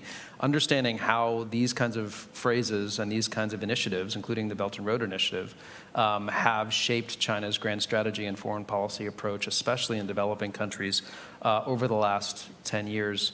I think we make a mistake if we dismiss them as meaningless, because I think China is now, in the way that it has for years, referenced the Belt and Road Initiative in most of its engagements with countries across the developing world as well as in the developed world. It's now referencing the Global Security Initiative and the Global Development Initiative, et cetera. And it also underscores the fact that what China is trying to achieve here is ideological, right? I mean, it is a transformation of the order to one that is, China at the center, not US-led. But inherent in that is what China puts forward in these initiatives, which is, no focus on individual rights, of course, or democracy, a focus on sovereignty, which of course we know that China itself violates by its support for Russia, but, all these other principles that are baked into a notion that is, countries such as Europe and the United States should not be lecturing other countries on how they run their own systems. And one system, authoritarian, is just as legitimate as another. So in that sense, I think we should take them seriously.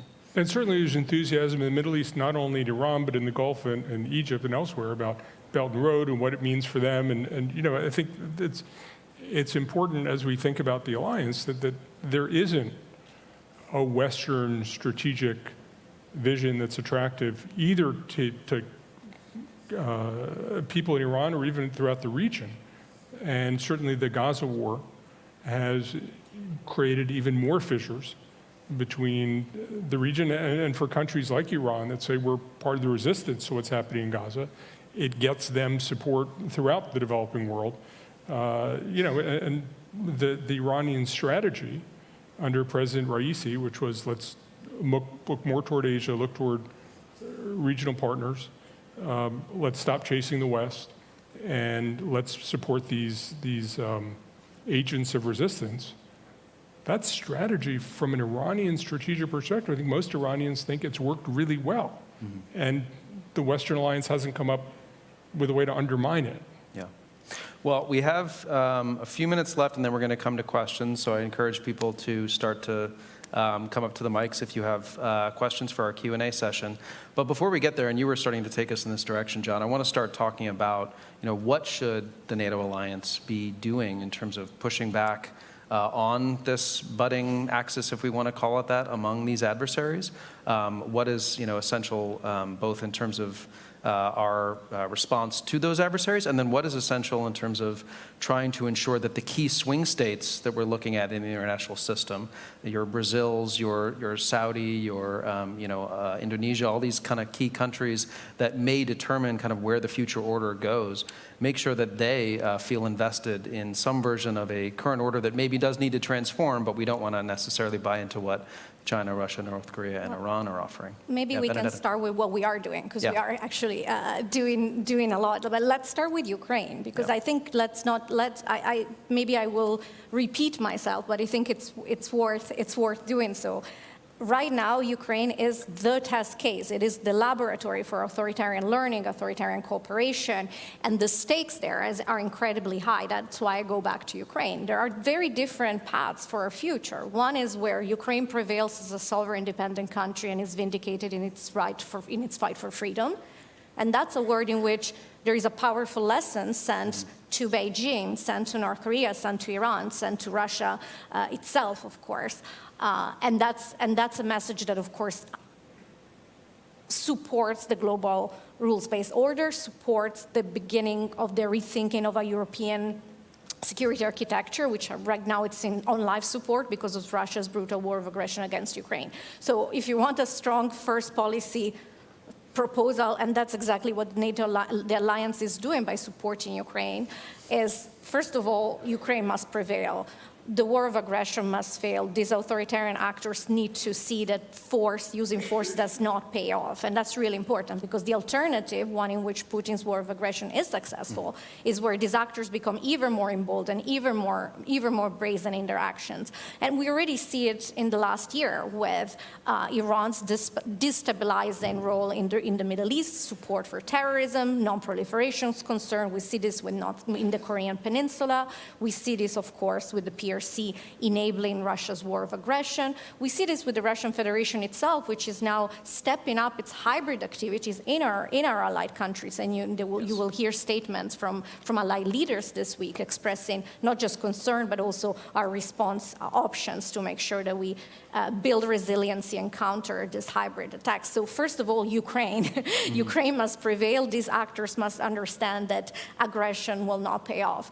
In addition, we are, and you will have heard this, I think, throughout the day, in the midst of the largest reinforcement of our deterrence and defense posture in generations. This is part and parcel of how you communicate, resolve, and credibility to these adversaries, because I don't think we must be naive.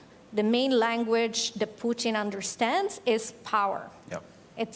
And we need to be, and that's why we have such a key key task to rebuild and re-energize our defense industrial base and our military instruments of power.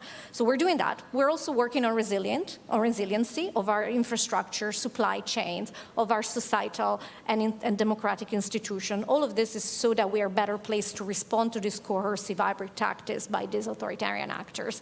And we're doing that not alone. We're doing it as an alliance of 32, but we're doing that more and more with our partners. And it's not a coincidence that tomorrow there will be a session with our partners from the Indo-Pacific, Australia, Japan, the Republic of Korea, and New Zealand. Again, this is what transatlantic and Indo-Pacific solidarity looks like, not just in supporting Ukraine, but in pushing back against authoritarian aggression. And of course, we also have multiple partnerships in the rest of the world, working with countries that are interested in cooperating with us on issues like counter-disinformation, countering hybrid threats. So there is a lot that we are doing. I'm looking forward to hearing what more we can do, but I think we always have to start with recognizing that we recognize the reality, we're responding and adapting to it, and possibly, again, I'm going to be boring, but the most important thing we can do today is ensure Ukraine prevails as a sovereign independent country. That is the lesson that we want to send to Beijing, to Moscow, to Pyongyang, and to Tehran. I couldn't agree more. Thank you. Thanks. Absolutely agree. John, anything to add? I think there are any number of ways in which the actions of countries like Iran and North Korea threaten the interests of countries like Russia and China, and we can find ways to cooperate on what we can cooperate on to constrain the bad things that Iran is doing. For example, Red Sea security affects China in a pretty profound way because so much of Chinese trade passes through the Red Sea and through the Suez Canal. China cares a lot about Egypt, and China has a lot of investment in Egypt, and Suez Canal tolls, which are a huge source of revenue for the Egyptian government, are down 50% since the beginning of the year. I think there is a case that can be made that China should be playing a more constructive role, not to help some broader international alliance, not to join, not to bolster the United States, but to advance Chinese interests and call out China for not doing it, to call out China when it does the right thing. I think, say, on the Iran nuclear issue, we had support from Russia and China for the JCPOA. I think there are ways to make it about less than global hegemony and more about these countries' interests, and just be clear about you're hurting yourself, you're hurting everybody, you could play a role, be responsible. And I think that there are ways that Europe can work with the United States to make clear to Russia and China that there are rewards for doing the right thing and costs for doing the wrong thing.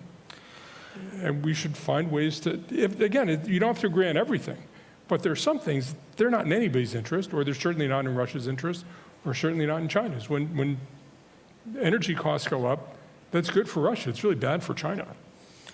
Yeah, I would agree that, I think the fundamental way to approach this, at least when it relates to China, is not trying to create wedges between these countries, because I don't think that that's going to work, but to basically change China's calculus such that they start to understand that their interests are going to be better achieved not by aligning themselves with countries that start and lose wars. And I think that that they're not going to get to this position of centrality in the global system and be perceived as a responsible player by doing this. The problem at this moment, as we kind of have said already, is that China at this point is making these decisions in terms of its support for some of these countries and its position on things such as Iran's support for the Houthis, based, I think, more around what might hurt the United States and hurt NATO, not so much what might be not convenient for Chinese interests, such as shipping through the Red Sea, right? We can talk about the extent to which China actually put pressure on Iran, but I'm betting it was pretty minimal. So, that I think is the challenge, is that we're not necessarily framing this, as the Chinese would say, in Cold War terms. Mm-hmm. It's China that is looking at the United States and is looking at NATO from through that lens, and how do we deal with things given that reality. Oh, we have a question. Great. Please share your name and your affiliation. Yes, hi, I'm Nick Locker from the Center for New American Security. Dave, I wanted to ask you a little bit about how China is viewing the deepening relationship between North Korea and Russia that we've been observing, really since the onset of the February 2022 invasion, with North Korea's military support for Russia's war against Ukraine, and then we did just see Vladimir Putin visit Pyongyang recently. So just I assume that this has some implications for China's outlook on the region more broadly, but I'd be curious to hear your thoughts on that. Thank you. Yeah, thank you. That's a great question. As you know, I mean, China has long-standing relationship with North Korea. North Korea's only formal treaty ally going back to 1961. And I think, when we look at how China views this burgeoning tightening between Russia and North Korea, as you mentioned, we have this meeting between Putin and Kim Jong-un in Pyongyang. They had a new announcement of a defense pact. I think on the whole, China is uneasy about this development between Russia and North Korea. I think there is a positive in the sense that obviously we've seen where there's indications that North Korean missiles and other support are going to Russia, and from China that's probably all to the good. But in terms of China's ability to have sway over North Korea in the determination and the decisions that it makes, that potentially gets diminished by Russia and North Korea deepening their ties. And I think, China, as we've discussed, kind of views itself as a more responsible player in these other countries that it's dealing with as the risk appetite, ones with high risk appetite, and doing things that might be dangerous.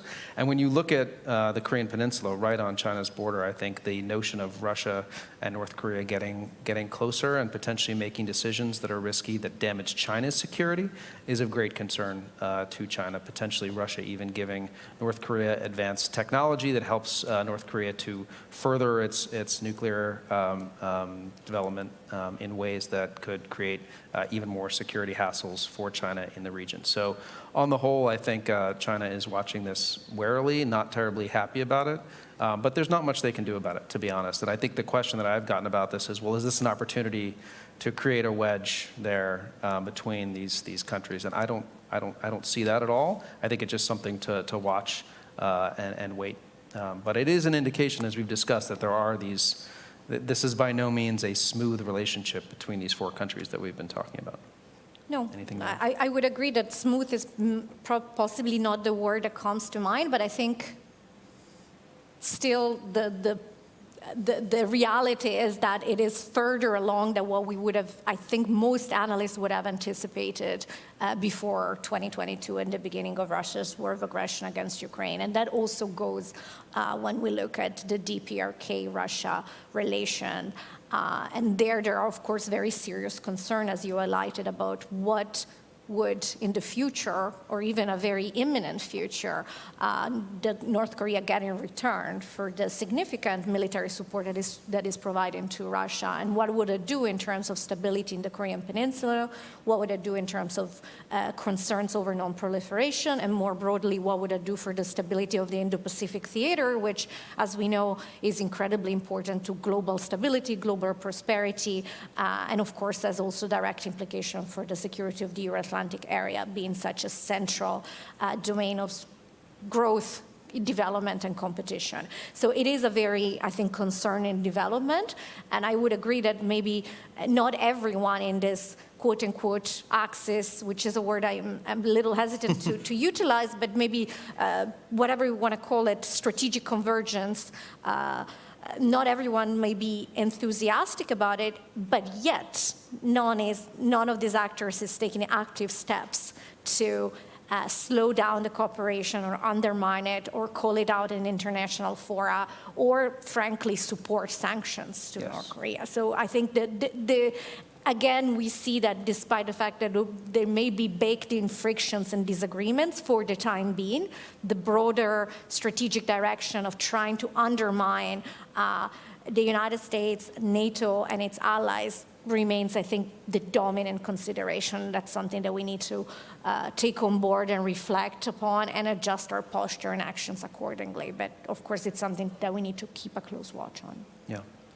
John, anything to add in terms of the Iran-North Korea relationship, and how you think that is developing or not, or where's the kind of runway for that to kind of become? Well, they talk to each other, and a former Iranian foreign minister was gleefully telling me about the advice he got from the North Korean foreign minister about the Trump administration, which is only deal with the president, don't deal with his aides.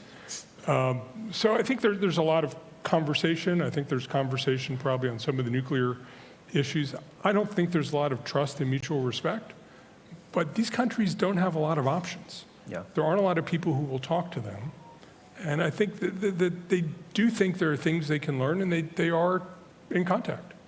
You have a question here? Yeah, please. Hello, my name is Julia Jamila Werner from Germany. I'm the co-founder of the Transatlantic Student Initiative. In Iran, there's just recently been an election, and economic ties to Russia, for example, also China, are flourishing, also when it comes to European partners. Do you think that NATO and its allies has really understood the impact of the alliance we're talking about when it comes to the war in Ukraine, for example, or are we still a bit too easy with that? If I may repeat the question back to you so I can make sure I understood. Your question is whether we have fully grasped the dynamic, the scale and scope of the relationship between these four countries and how far it has gone. Exactly that, or are we too naive?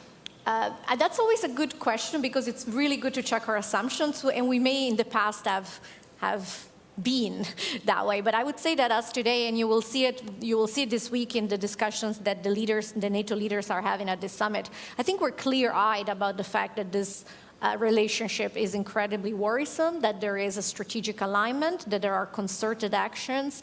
And again, we put this principle was already identified in 2022 when we had the strategic concept, but I think we're taking a hard look at how much faster than anticipated and closer that relationship has become, not least over the last year because of the Chinese decision to go all in when it comes to the provision of dual-use goods that enable Russia's war of aggression. So I don't think there is a naivete. I think we're clear-eyed about it as an alliance, and I think you will hear leaders making statements to that effect. How do you describe then, or how do you explain some actors such as Germany, for example, still having those good economic relationships?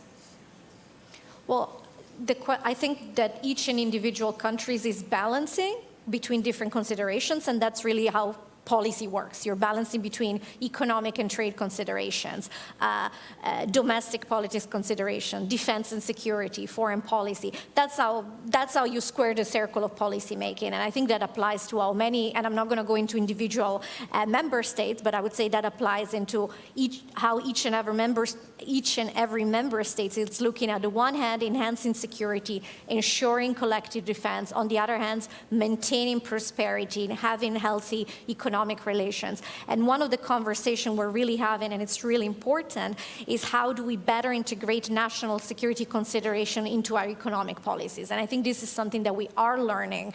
We learned it the hard way, to be honest, after Russia began its war of aggression against Ukraine, because we learned what it meant to have a one-sided strategic dependency on Russian oil and gas. And I would very much say that it is in our absolute vital interest to make sure we do not repeat that mistake and have similar dependencies on other assertive authoritarian actors.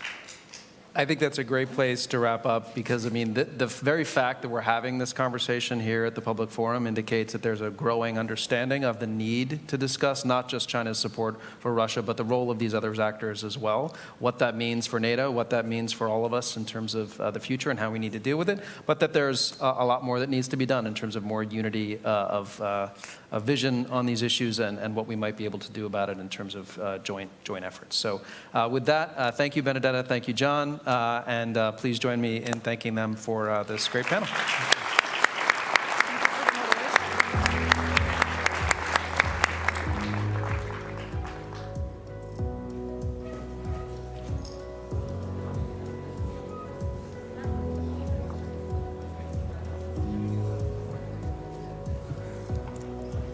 What a brilliant panel discussion. Thank you to our panelists. We talk so much about Ukraine and how NATO member nations can provide assistance to Ukraine right now, but it's always helpful to look at the future and take a step back and look at what it's going to look like 5 years out, 10 years out. And looking at the relationship between Russia, China, North Korea, and Iran is crucial to that conversation. And the panel touched on such an important point that China's willingness to back Russia and enable its war in Ukraine is allowing Russia to continue its war of choice against Ukraine. And they discussed as well North Korea and the burgeoning relationship between North Korea and Russia, which the White House has raised alarm about in terms of whether there are expectations from North Korea to receive additional military assistance from Russia as well. So thank you to the panel. For the next portion of the agenda, we will have 2 concurrent sessions. The first session, Nuclear Checkup, will take place in Salon 12. And the second, a conversation on NATO Looks South, a perspective on strategy and partnership. The salon will take place in the other salon. I believe it's Salon 10, but please check with any of our audience members on the way out. The salon is located on this floor, down the hall and to the right. Please proceed to the breakout if it interests you in an orderly and timely manner so our next sessions can begin shortly. Before the next session starts, we will take a poll and answer the question, what is the most pressing challenge to global security today? So start thinking about it, but in order to vote, go to the polling function in your app, if you have the app, and select your response. Soon we'll have some results to share with you. If you're on the live stream, press Slido to access the poll. So we'll wait a minute while the results are coming in. And I'd like to take a step back and bring us through a moment of reflection of our day so far. We're on the sidelines, obviously, of the summit, where world leaders are discussing the same critical issues that we have heard so many world leaders discuss today. And we've gotten a front row seat to those discussions. We've heard a resounding round of support for Ukraine from the foreign ministers of Poland and Lithuania. Ukraine must win. We've done this before. We can do it again. And it sounds like a doubling down. We've also heard from UK's Defense Minister, John Healey, and he put a fine point on the stakes. If we don't stop Russia and Ukraine, Russia will not stop there. The stakes couldn't be higher, and so many member nations and many of our guests here today know that very deeply. We've also heard a similar message focused on Americans today. If the fight is not won in Ukraine, Americans may also face some further threats in the future. And we've even seen some acute threats in just the most recent days. Earlier this month, of course, commanders put bases on high alert, a very rare case linked to threats that might come to harm service members and their family and facilities. And it's been reported that's due to Russian-backed plots of sabotage and attacks targeting US military personnel and facilities. This is already, of course, impacting Americans. And here's the thing. We've heard a number of esteemed guests talk about how we are in a changed environment 2.5 years into this after Russia re-invaded Ukraine. Russia's changed, Ukraine has changed. And Lithuania's foreign minister put a very intriguing point out on the stage today. He signaled all of the hybrid sort of gray zone operations we see Russia do, from attacks to arson attacks to cyber attacks and other operations, might not be appropriate to be called hybrid operations anymore because it's clear they're terrorist attacks. And so we continue to see Russia pushing the envelope against the grain, and the alliance will continue to have to deal with that moving forward. So, in the meantime, we now have our results coming in. It looks like they're still coming in live a little bit, but it looks like the most pressing challenge many people feel is, okay, we've got military actions by Russia at the top.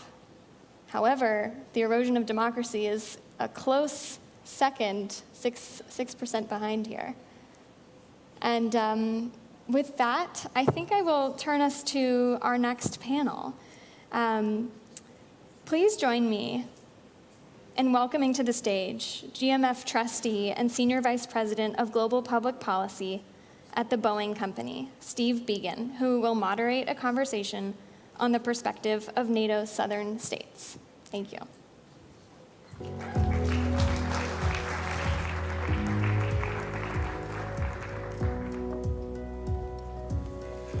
Wow, what a great day.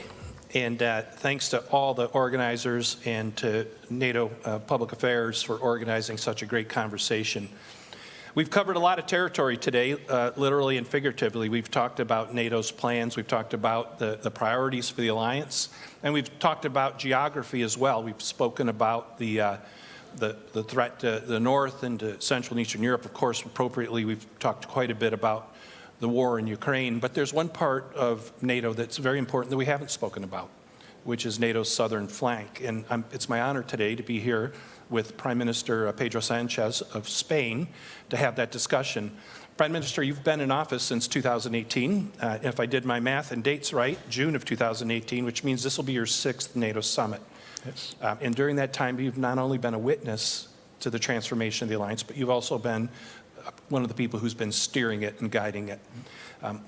I was wondering if you could start us off today with some thoughts on what are the most pressing challenges in NATO's southern flank, and what do you think about Spain's role in helping to address those for the alliance and with the alliance? So thank you very much, Stephen, and thank you to the German Marshall Fund for this invitation to talk about the role of NATO in the south. Especially when we are celebrating the 30th anniversary of the Mediterranean dialogue, and the 20th anniversary of the Istanbul Cooperation Initiative. So the Middle East and North Africa, the Sahel, and the broader African continent have strategic importance for peace and prosperity in the Euro-Atlantic region. Likewise, our alliance can do a lot to reinforce security and stability in our southern neighborhood. Spain is one of the allies that is closest to the south, not only geographically, but also in the intensity of our political, economic, and human links to the region. We have always understood that our well-being depends on that of our southern neighborhoods. Today, after 2 years of preparatory work, we have adopted, and this is good news, an action plan to strengthen our approach to the south. This is, as I said, excellent news. For the first time, the Alliance will have a comprehensive, detailed, and practical roadmap to work with our southern partners. So let me first highlight why instability in the southern neighborhood is a threat to NATO allies. To start, our adversaries do not hesitate to use instability in NATO's eastern and southern neighborhood against us. They work with non-state actors to amplify terrorism, maritime insecurity, or the consequences of climate change. Their goal is to weaken Euro-Atlantic security by creating a crescent of instability around us. In the process, they harm human and state security in our neighboring countries, who are the first direct victims of these destabilizing tactics. Dozens of women, men, and children are killed in raids of Russian mercenaries in Sahel villages, and thousands more are forcibly displaced trying to escape. Furthermore, Russia is developing links between stability in the east and the south through human trafficking organizations, terrorist networks, or coordinate disinformation campaigns against NATO in many African and Middle East countries. Thousands of people drown in the Atlantic and the Mediterranean after falling in the hands of human trafficking networks. Irregular border crossing originating in Africa into Poland are increasing dramatically. Who is helping these criminal networks and why? The human cost of these hybrid tactics is dramatic. NATO, I believe, must therefore have a comprehensive strategy to promote stability and good governance in the South. To work with our partners for strong security and defense institutions on capacity building with practical cooperation measures, and doing all of this based on mutual respect. This is where our new action plan comes in. First, through this action plan, we will invest in more political dialogue and more hands-on cooperation. NATO's political dialogue with our southern partners must reflect this spirit of friendship, mutual respect, and mutual benefit. NATO has to be more present in the south, We already have a regional center in Kuwait, and we hope to have a liaison office in Amman soon. Second, we will work more with international organizations, the African Union, where we have a liaison office, the Gulf Cooperation Council, the Arab League, or are very important interlocutors and partners for NATO. With our support, they can be effective in areas that are essential for regional security. For example, initiatives to curb the spread of light and small weapons are crucial to end the insecurity that plagues the daily lives of millions of people in the south. NATO should particularly coordinate its actions with the European Union. I think this is very important. This is instrumental, especially now that both organizations have adopted comprehensive approaches with their southern neighborhood. And third, NATO is ready to work with its southern partners on critical issues such as terrorism, climate change, maritime security, or resilience. So let me finish, Stefan, by highlighting that the endorsement of this action plan is a big step for NATO. It's a real big step for NATO. And we particularly welcome the appointment of a special representative for the South. But this is not the end of the roadmap. Implementation in years to come will be key. In this difficult endeavor, you will always find the staunch commitment and support of my country. Spain is already working on many of these fields with our southern partners, and we are ready to scale up our efforts in the context of NATO cooperation. So thank you very much for your attention, and happy to exchange some views on this with you. Great. Well, thank you, Prime Minister, and congratulations on the action plan. I know Spain provided the leadership and the heft to get that through the alliance. And you know, in another year, it might have been seen as one of the centerpieces of the summit. But for what's happening in the East, what's happened since Russia's invasion of Ukraine, the full-scale war in 2022. But in the shadow of all that concerns us to the East, there's also a war happening in the South, as we all know. The war between Israel and Hamas, despite efforts to broker a ceasefire, continues. And I was wondering if you could share your thoughts on where this conflict is headed, and what are the implications for NATO's South? You ticked off some of the challenges that the southern flank of NATO face, the refugee flows and so on, terrorism. You know, where do you see this going, and what are the implications for NATO?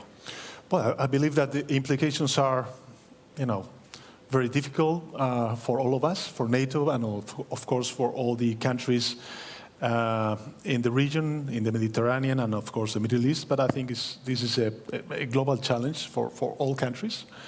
As you know, Spain and other countries in Europe, we took that step to recognize the state of Palestine because we believe that we need to give a political horizon to the people in the region, especially in Palestine, a political horizon to create the conditions for a new state that could coexist in peaceful and with security with their neighbors, especially with Israel.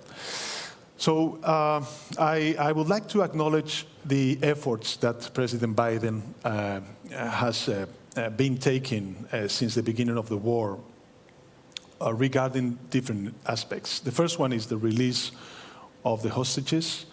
The second is in the beginning to support Israel in its fight against Hamas. We of course condemned the terrorist attacks to Israel perpetrated by Hamas.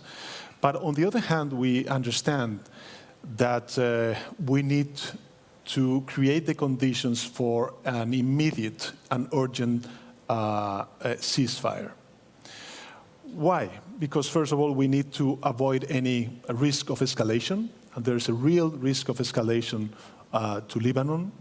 Second, because we need to stop this terrible humanitarian crisis that the Palestinians are suffering, not only in Gaza, but also in the West Bank, sorry. And last but not least, because it will be important to convene a peace conference, an international peace conference, to create the conditions for what I said in the beginning of my speech, the two-state solution, and to create that political horizon for the people in Palestine. So I think that we need, of course, that political effort. We need also to understand that UN resolutions from the Security Council are binding, and that last UN resolution led by the US administration stated crystal clear that we need a permanent ceasefire in order to stop this terrible war and focus on the humanitarian catastrophe that we are witnessing through the international media. So, of course, I think that this is going to be one of the challenges of the southern flank that we need to face and address from our NATO organization. And we will do our utmost to create those conditions and not to be again prisoners, I would say, of a new cycle of violence in the Middle East in the years to come. I think that this is enough. There's a lot of suffering on the ground, and we need to create those political conditions to avoid any risk of escalation and, of course, a new cycle of violence in the future. Well, I hate to jump from one gloomy environment to another, but there's another part of Europe as well that's suffering terrible violence and bloodshed right now, the brutal war that Russia is waging against Ukraine as Ukraine fights for its own independence. One of the things that we've talked about here during the course of the day with other leaders is the bridge to NATO membership that the summit is agreeing to today. I was wondering if you could kind of give us your take, the view from Spain, which is a long way away from Ukraine. What is your take on the bridge to NATO membership for Ukraine, and what do you see as the opportunities and challenges along the way? So we actually have, Stefan, in Spain more than 200,000 refugees coming from Ukraine, even though, of course, we have this long distance. And I can tell you that large number, the majority of the Spaniards, they support our efforts regarding Ukraine, and because we understand what is at stake. It's not only the defense of the territorial integrity, the freedom, the right to exist of a nation, but also the respect of a world ruled by clear, let's say, principles, and this is also what we are defending: democracy, freedom, and the right to exist of a country such as Ukraine. So, you know, I think that it is indeed very important for our citizens to understand that what we are defending in Gaza and in Ukraine are not only the international law, but we have a consistent position, a consistent political positions, that we don't have double standards. So if we are telling our people that we are supporting Ukraine because we are defending the international law, this is the same to what we have to do towards Gaza and the war that we are now witnessing in the Middle East, saying that we are backing the international law, especially the international humanitarian law.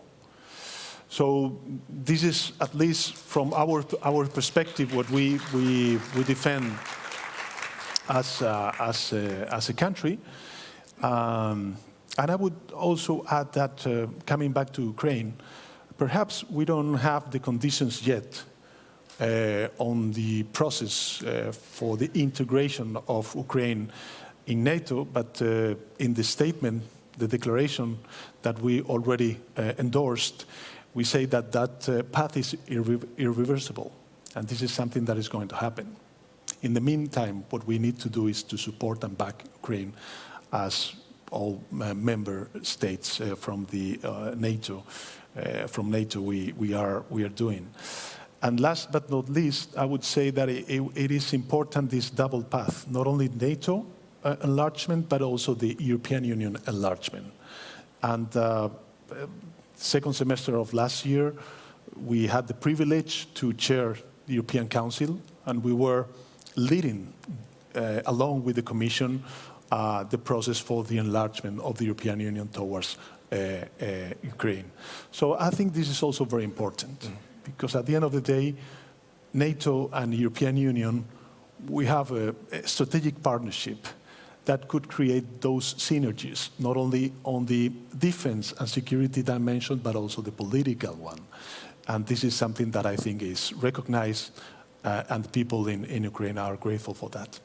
Well, Prime Minister, I know you have a busy day, and I wish you the very best in the summit proceedings. On behalf of the entire forum, let us join in thanking Prime Minister Pedro Sanchez for his time. Thank you, sir. Thank you.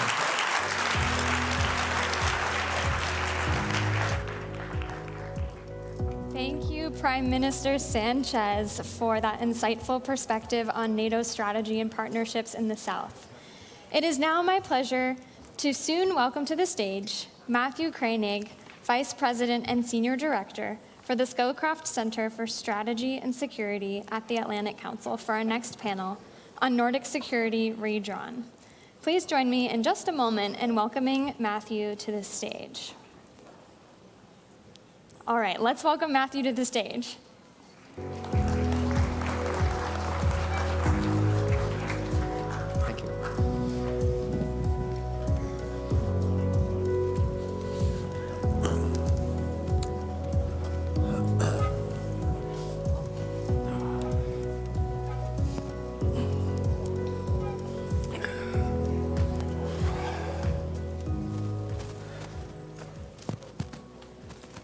Well, good afternoon. I'm pleased to welcome you to this discussion on Nordic security redrawn. As you've just heard, my name is Matthew Koenig.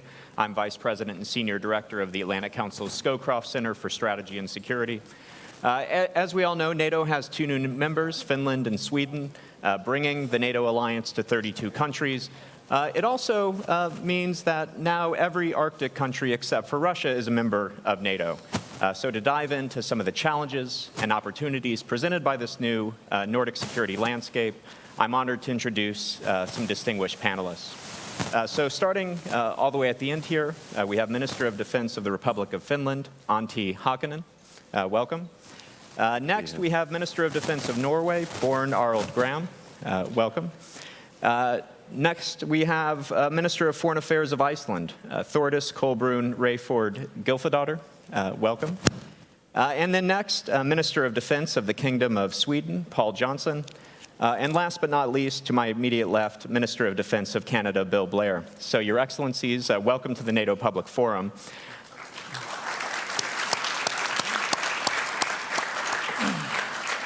And we have 5 ministers and only about 35 minutes, so I think we want to jump into it. And so let me ask the first question, and Minister Johnson, you're the rookie here, so maybe I'll start with you. You know, some Americans might say, well, additional countries in NATO, aren't these just additional countries we need to defend? Why is NATO stronger with Sweden in the alliance? Sure, and thank you for that question, and also thank you for having me on with a great panel. We interact a lot, and I think there's many things that unite us around this panel as well. But just a few things then on Swedish NATO membership. I'll start with geography. Sweden, of course, being located at the heart of the Nordic region, meaning that when we're inside the alliance now, we're going to be an important staging and basing area for assuring that NATO can deter and defend the Baltic states and Finland. We just ratified in the Swedish Parliament the DCA with the United States, meaning that the US also will have the possibility, for example, for basing military equipment in Sweden. So that's important also for the alliance as such in its ability to defend and defend. And then, of course, there's capabilities we bring to the table. We have been operating for many decades in the Baltic Sea with our submarines, with our surface combatant Visby-class corvettes, and in the air with our air surveillance plane and our intelligence planes. So we know the Baltic Sea inside out, we like to think. Yes, as the other countries on the panel, we also have good Arctic capabilities. I always say there's one thing to be able to survive in that cold weather up in the north, but another to fight, and our soldiers know how to do that.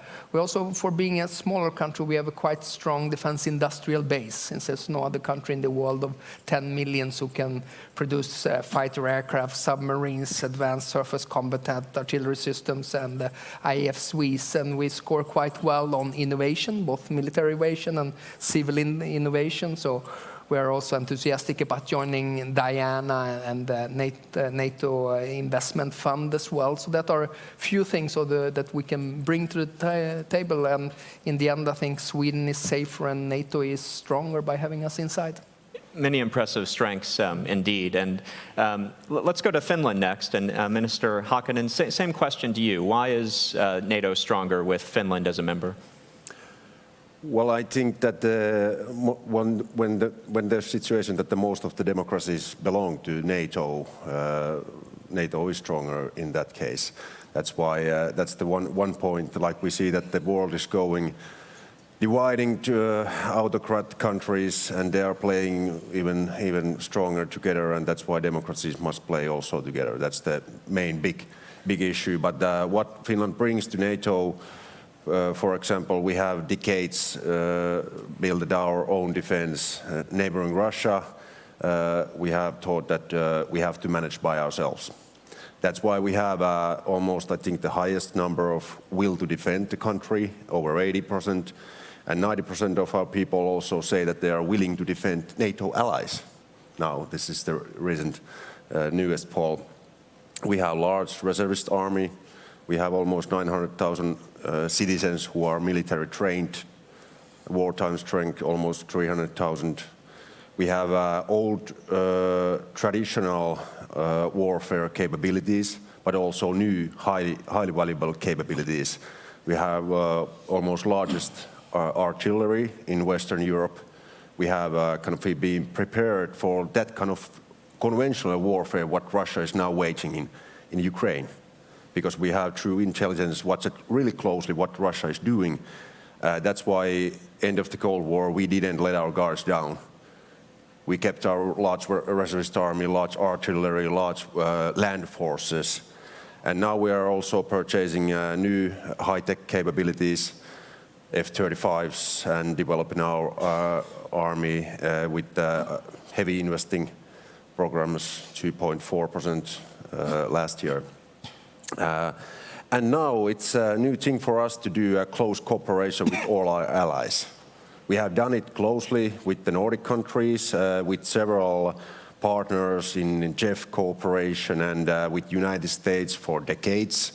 But still, Article 5, that's a new thing for us. And last year, when we joined to NATO, everything has gone smoothly. We have been integrated really fast to NATO, to our kind of a common defense system. And that's why we are really happy to see the results from this summit. We are taking a stronger stance with the collective defense, and also the Finnish integration into collective defense has been really smooth. Wonderful, thanks very much. And I should note that you're going to have to leave us a little bit early, so if he walks off stage, I didn't offend him, he has somewhere else to be. But Minister Graham, let's maybe come up to you next. A lot of focus on NATO's eastern flank, the war in Ukraine for obvious reasons, but Norway's often been oriented to the high north, and of course there's increased geopolitical competition in the Arctic.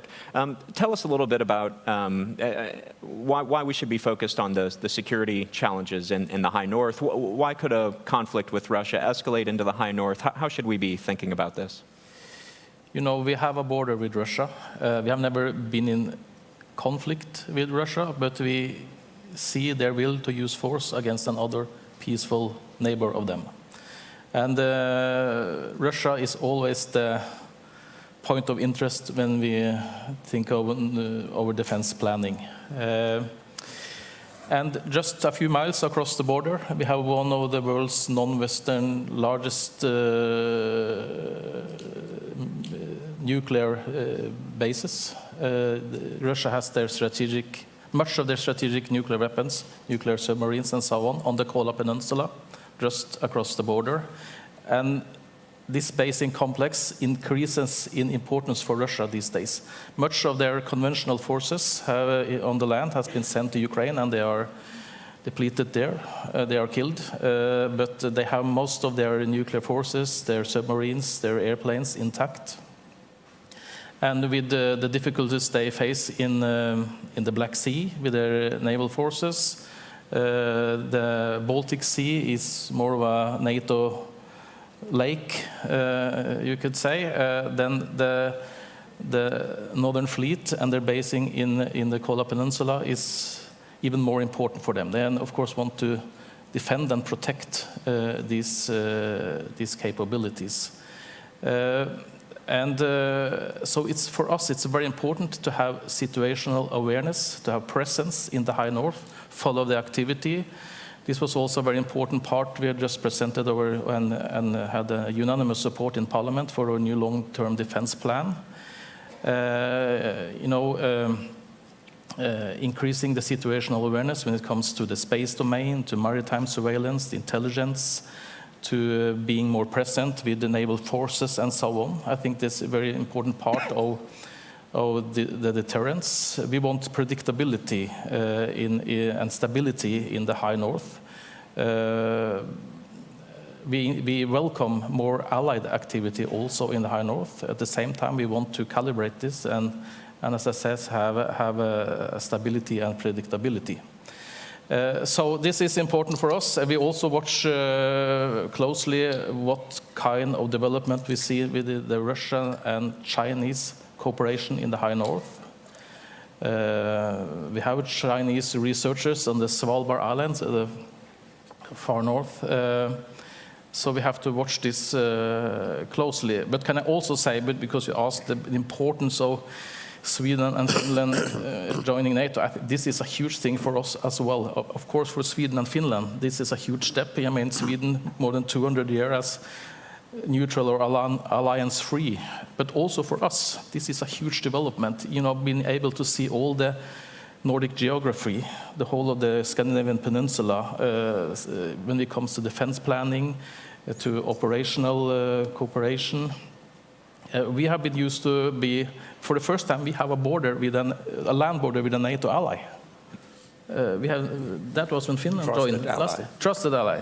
And now we have this Nordic defense cooperation. We see so many possibilities in all domains, in all areas, when it comes to defense planning and defense capabilities. So this really opens a new world, and it happened really. There were some hiccups when it came to the ratification process, but still it happened really fast. So we don't have all the answers yet, but we see there is a lot of possibilities to strengthen the northern part of the alliance. Great. Minister Gylfadóttir, let's come to you next. And Iceland is a unique and special country in many ways. One of the ways it's unique is that it doesn't have standing armed forces. So given that, how does Iceland contribute to NATO's security? Yes, thank you. I need two mics for some reason. I'm sorry.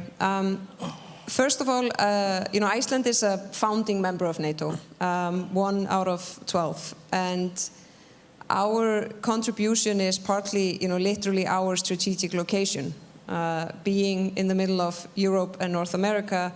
Our presence and us being a member of NATO is, of course, a cornerstone of our national security policy, and it has been for all these decades, 75 years, but it's also a contribution to the region. We have radar stations around the island, which feeds NATO information 24/7. We have Keflavik Air Base, where, of course, the United States was there up until 2006. We took it over. We have host nation support. So when friends and allies are operating and doing all kinds of air policing and practicing and etc. And we have from the US submarine surveillance, which again, with the increased capable of mobility from Iceland, it's not only a question whether it makes us safer in Iceland, but what does it mean for the region? What's our contribution in that regard? And I have to add a point on Finland and Sweden's membership. It truly, it truly matters tremendously, both, of course, for Sweden and Finland, but also for the region. And not only the Nordics, the same goes with the Baltic states, the region itself, and for NATO. And of course, what these countries bring to the table, I mean, it's tremendous. And that's why it has gone smoothly, because of course we've been close partners and the integration has been very strong. But also as countries, because NATO is not only about tanks and weapons. It was founded to cherish and protect democracy, individual freedoms, and the rule of law. And to have two members, that rank the highest in that regard, with such a big, huge resilience and strong societies, that really makes NATO stronger, without a doubt. Wonderful. Well, Minister Blair, let's continue on this theme with you. And so how does Finland and Sweden joining the alliance change the Nordic security situation? It makes the Baltic Sea a NATO lake, but closer to home for Canada, it means that now all Arctic countries other than Russia are NATO members. How does that change the situation when it comes to Arctic security?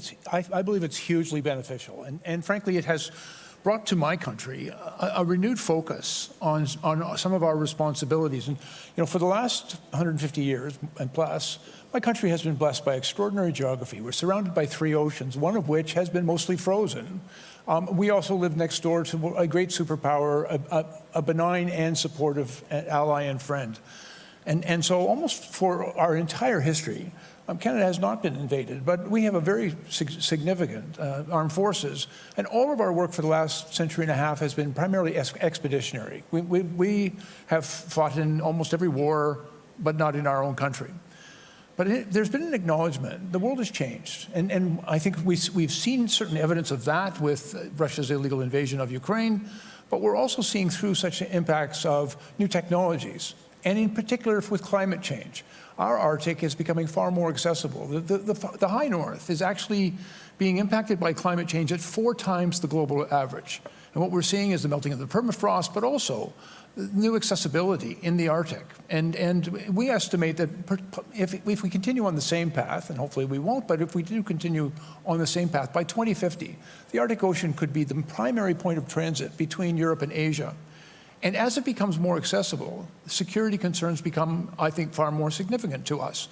And so what we have observed, certainly in our own country, between Alaska, and the Americans, do an outstanding job of providing security for the Beaufort and the Bering Sea. They're right across from the eastern shores of Russia. But between Alaska and Norway, frankly, there was not anywhere near as much work done there. There are huge gaps in our security and in our presence. I believe with the advent now of Finland and Sweden joining Norway, Iceland, and I would include Denmark and the United States, of course, in that relationship, we have now got a united NATO presence from Russia's eastern shore to their western shore. And I think we have much to learn from each other, the opportunity to work together. In my country, we're investing very significantly now in new capabilities in our high north, building multi-mission, multi-use infrastructure up there, investing in new technologies. We're investing very significantly in over-the-horizon radar and over-the-polar radar to improve our domain awareness. But we believe that there's great opportunity to learn from our new allies. And we have always been friends, and we have always worked well together. But through the alliance of NATO, I think we are strengthened by it. And one of the things, the final thing I would observe as well, that since February of 2022, NATO has transformed itself into a more powerful alliance. Everyone, I see a greater unity, a greater resolve, a greater focus of purpose. And I think that that strength and that unity can be applied in all domains of risk, including potentially in the high north and in the Arctic. Okay. Wonderful. Well, you talked about investments, so let's pick up there. One of the major themes, of course, of the summit is deterrence and defense. We have new regional plans. We need to get the capabilities to make sure those plans can be implemented. And so part of that is burden sharing and making sure all allies are contributing. Some of the countries here are at 2%, some not there yet. I'm wondering if you could talk a little bit about burden sharing. For those of you who are already at 2%, what is your strategy for staying there? What are the capabilities you're going to provide? And for those of you who aren't there yet, what is your strategy for getting there? And I'll throw that open to the group. If I may start, because I'm one of the larger economies in the NATO alliance. We have the 6th largest military even today. But we are not at 2%, and we've got work to do to get there. One of the great challenges I think we're all facing is first of all, issues around personnel, and there's things that I've been learning from the Swedes and the Finns that are going to help me solve some of my challenges. But what we're seeing in production is also deterrence. And what we're finding is some real challenges in military production. And even, I've signed contracts for almost 200 planes for my Air Force just in the past year. But it's going to take a number of years to deliver those capabilities. We're building new surface combatant ships, 15 of them in our country. But I won't see the first one until 2032, and we won't be able to deliver them all until 2050. And so I think we also, I'm absolutely committed. Canada has to do more, and Canada will do more, and we'll meet the 2% pledge. And I think we have to even go beyond that 2% pledge. But having said all that, I think it's also incumbent upon us to make sure that we invest well. And part of the unity of NATO, I think, creates opportunity for us. Just earlier today, I entered into an agreement with Norway and Germany because we have agreed to work together on issues around production and meeting those targets so that we can go back to our respective constituencies and say, yes, we're doing what is required. We're going to invest the money that we need to invest, but we're going to do it well. And then we're going to create real value. And by working together, I think we're much better than working apart. Looks like some others wanted to come in. Minister Johnson, please. Sure. We increased our defense budget with 28% this year after decades of underinvestment, and we doubled our defense investment during these last 5 years, and we are at 2.2%. But 2.2 doesn't get us very far. We're going to get new capability targets already this fall, and which are going to be demanding because we know we will have deficiencies all across the alliance when it comes to air defense, when it comes to available ground forces, focusing on enablement, autonomous systems, and so forth. So 2% is certainly a floor, but it's not the ceiling, and we are going to be investing heavily also. We have a trajectory up to 2.6 by 2028. Now, that's one of the challenges. The other one is the defense industrial base. And in all honesty, right now in Europe, we have a defense industrial base that's shaped for peacetime situation. And then we look at the war in Ukraine. And the war in Ukraine is a war of attrition, i.e. a war of warehouses. So I think there's lots of things we need to do in order to ramp up industrial production. That means spending more together, meaning placing large orders. There's going to be a demand signal for the industry so they also can beef up their production. Because right now we're challenging with increasing prices at the same time as the lead time for us to get the platforms and systems is very long. Before, if you would ask us a decade ago, we would say there would be very little money, but lots of time, because people didn't think there would be a war. And now there's much more money, about 100 billion, and of course 23 allies now being at 2% or more, but there's little time because due to Russia's behavior, its full-scale invasion of Ukraine, its propensity to use military force, its low, and the fact that it take political military risks and so forth. So I think there's a sense of urgency within the alliance, and we need to more also on the industrial side. Mm-hmm. Minister Graham, please. First we have to acknowledge that the last decade, the defense spending between the NATO allies has increased year by year, every year. That's a good development, and I'm also very happy that on 23 countries now reaching 2%, and I'm happy that we are one of them this year, past 2%. And with our new defense plan, I think we're almost going to double our defense budget and move towards 3% in a few years. And what do we do with all that money? Well, we strengthen really all our armed forces, from 1 to 3 brigades in the army, the home guard, more than doubling the air defense. But the main effort will be when it comes to the maritime sector. And we are a coastal maritime nation. We have Norway is geographically quite big land, not so much people, but we have 7 times the land area at sea, with huge resources, energy, fisheries, lines of communication, and so on. It's so important to protect this, to be present, as I said earlier, follow the development, have situational awareness. So we are these new submarines, new frigates, renewing most of the Coast Guard and other surface vessel as well, having new satellites for surveillance, long-range maritime drones, and so on and so on. This is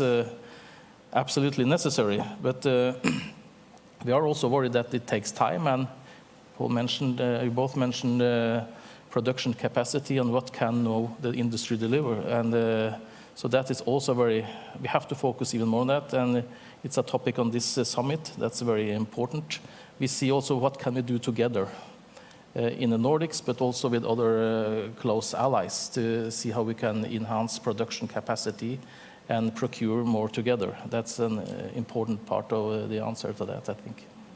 Minister Hakanen, it looks like you had your hand up. Yeah, I just shortly say that before we joined NATO, we had this kind of almost 10-year period, planning period in the national defense, that we were assessing first the threat analysis from Russia and our 1,300-kilometer border with Russian military plannings, and we compared that what kind of military planning should we also have with capabilities, and how large reservist army we need. And those were kind of the requirements to kind of put the size on how our national defense should be planned. Now we are trusting that the SACEUR will do the planning as overall planning. And now when we are seeing the threat analysis with Russia, with their ever-deepening partnerships with China, Iran, North Korea, and other countries, we are seeing that this defense spending is not going to be enough. 2% is not going to be enough. Like Paul said, it's going to be a floor, but where's the ceiling? I don't know. During the Cold War, it was 3 to 4% in Europe, the spending rate. Is it something like that? I don't want any news now, but it's much higher. If we are looking where the world is going, and do we want to keep our defense in good shape, but even the deterrence, which is even more important, that Russia is taking huge risks. And that's why the deterrence is also a big question. And we know that even though we have invested heavily in our defense for decades, we need a lot of more money to build up these new capabilities, what comes from NATO also. But I think it's much more cheaper than to let them kind of off the list. That's why the Finnish people are trusting that the NATO capability targets are kind of planned wisely, and the money which we use to the NATO capability targets, it's wisely used money. And together we need a lot of these, what Paul and others said here, that joint procurements and cooperation with EU and cooperation with Transatlantic industry. And there's a lot of good things going on now. Yeah. Well, you said the 2% may not be be enough. And in fact, I was talking to one defense official recently who said, according to their internal calculations, to get the capabilities needed to implement the regional plans, it might take something more like 3.6% across the alliance to get there. So I think maybe we all have to do more, maybe even in the United States. Roger Wicker calling for a major increase in the U.S. defense budget. So I think we all can do more. You mentioned your long border with Russia, and of course a lot of focus on the Russia's conventional threat, but there's also the hybrid threat, the disinformation, the cyber attacks. Because of that, a lot of focus in the alliance on resilience. And at the Atlantic Council, we're setting up a new national security resilience initiative, so I'm very interested in this. But I guess maybe we'll start with you, but open it to the group. You have a lot of experience with resilience, your total defense concept. What are the lessons the rest of the alliance needs to learn about dealing with these Russian hybrid threats and how we can be more resilient? Well, first of all, we have a long history with Russia after the Second World War. They have used during the Cold War all their tools and means in this broad spectrum influence or hybrid influence, what do you call it? With all means, and now we are just seeing that they are using, they are doing the same thing, hybrid warfare or hybrid influencing with these new modern age tools. The first thing is that we have in Finland this comprehensive security model, where we have kind of participated all our civil sectors and private companies to kind of what's the overall security situation in the society, and all those sectors have a role to support also the defense. And that's a good way to kind of also watch the hybrid influencing what Russia is doing. For example, now we are watching much more tighter restrictions to Russian real estate ownership, migration flows in the border control. Now there's a stricter law also coming to that, critical infra and those.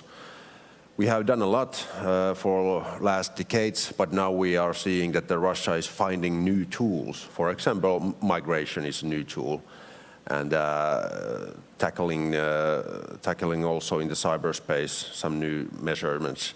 That's why we have to run fast and do a closer cooperation between NATO countries.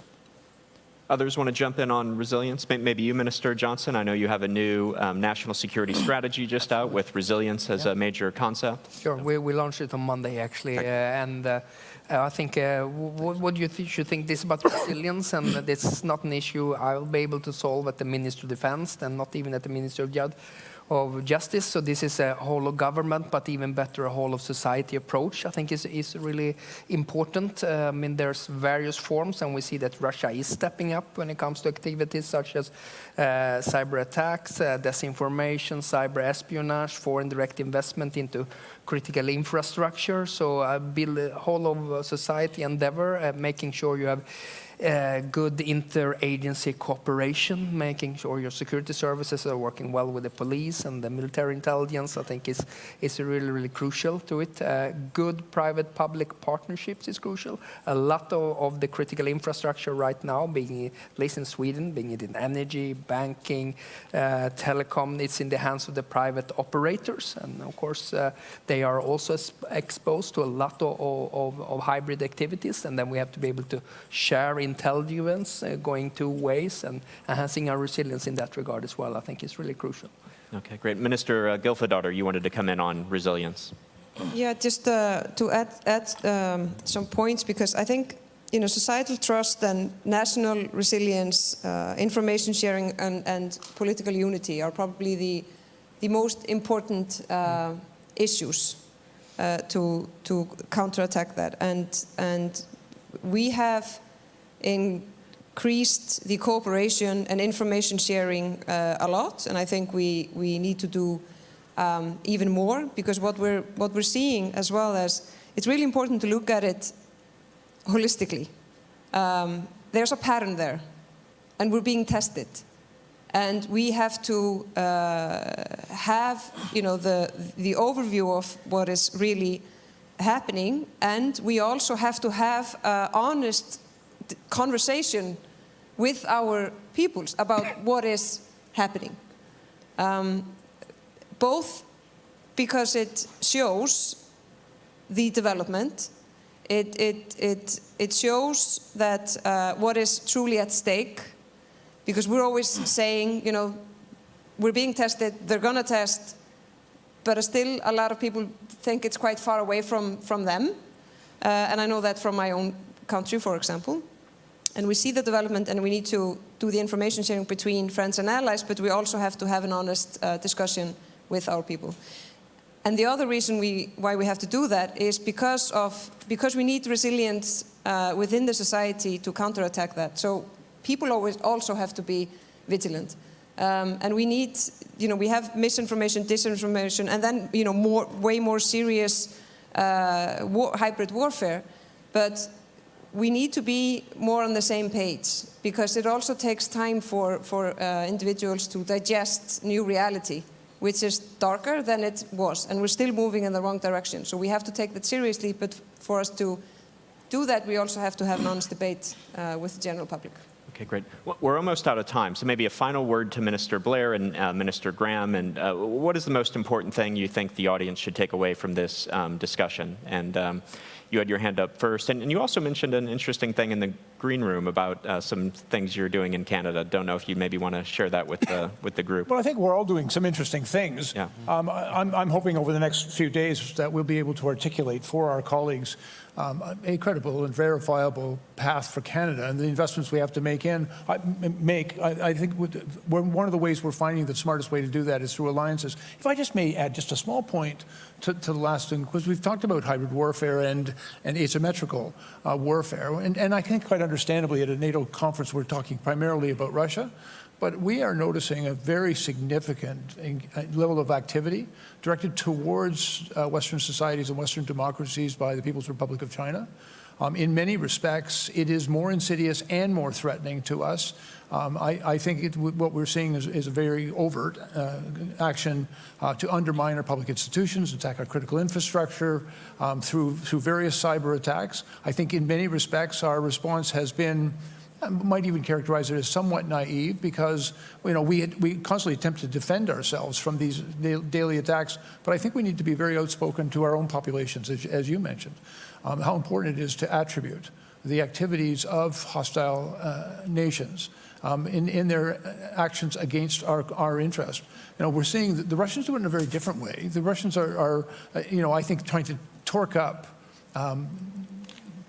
political and public opinion on certain areas, but again, their intent is to undermine the democracies that we rely on, and also to put in jeopardy, I think, our alliances.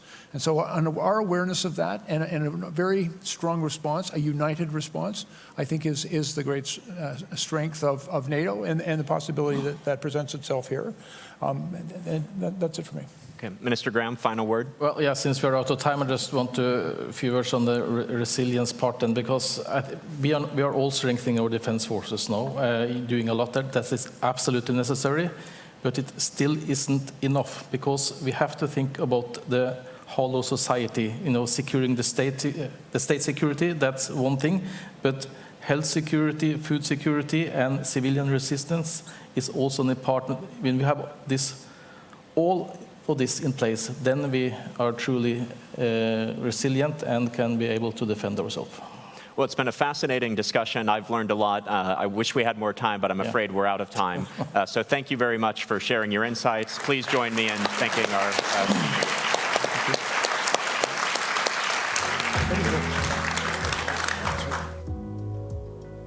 Thank you for that very insightful perspective on Nordic security. Now, please allow some time for your colleagues to rejoin us here in the plenary room from the Nuclear Checkup Parallel Panel. We will resume our programming shortly. Please do not leave the room during a brief pause as colleagues join us. Thanks.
everybody. Thank you for your patience as we all filter back in.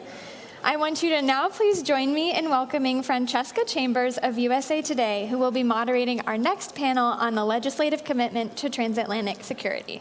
Please welcome Francesca Chambers.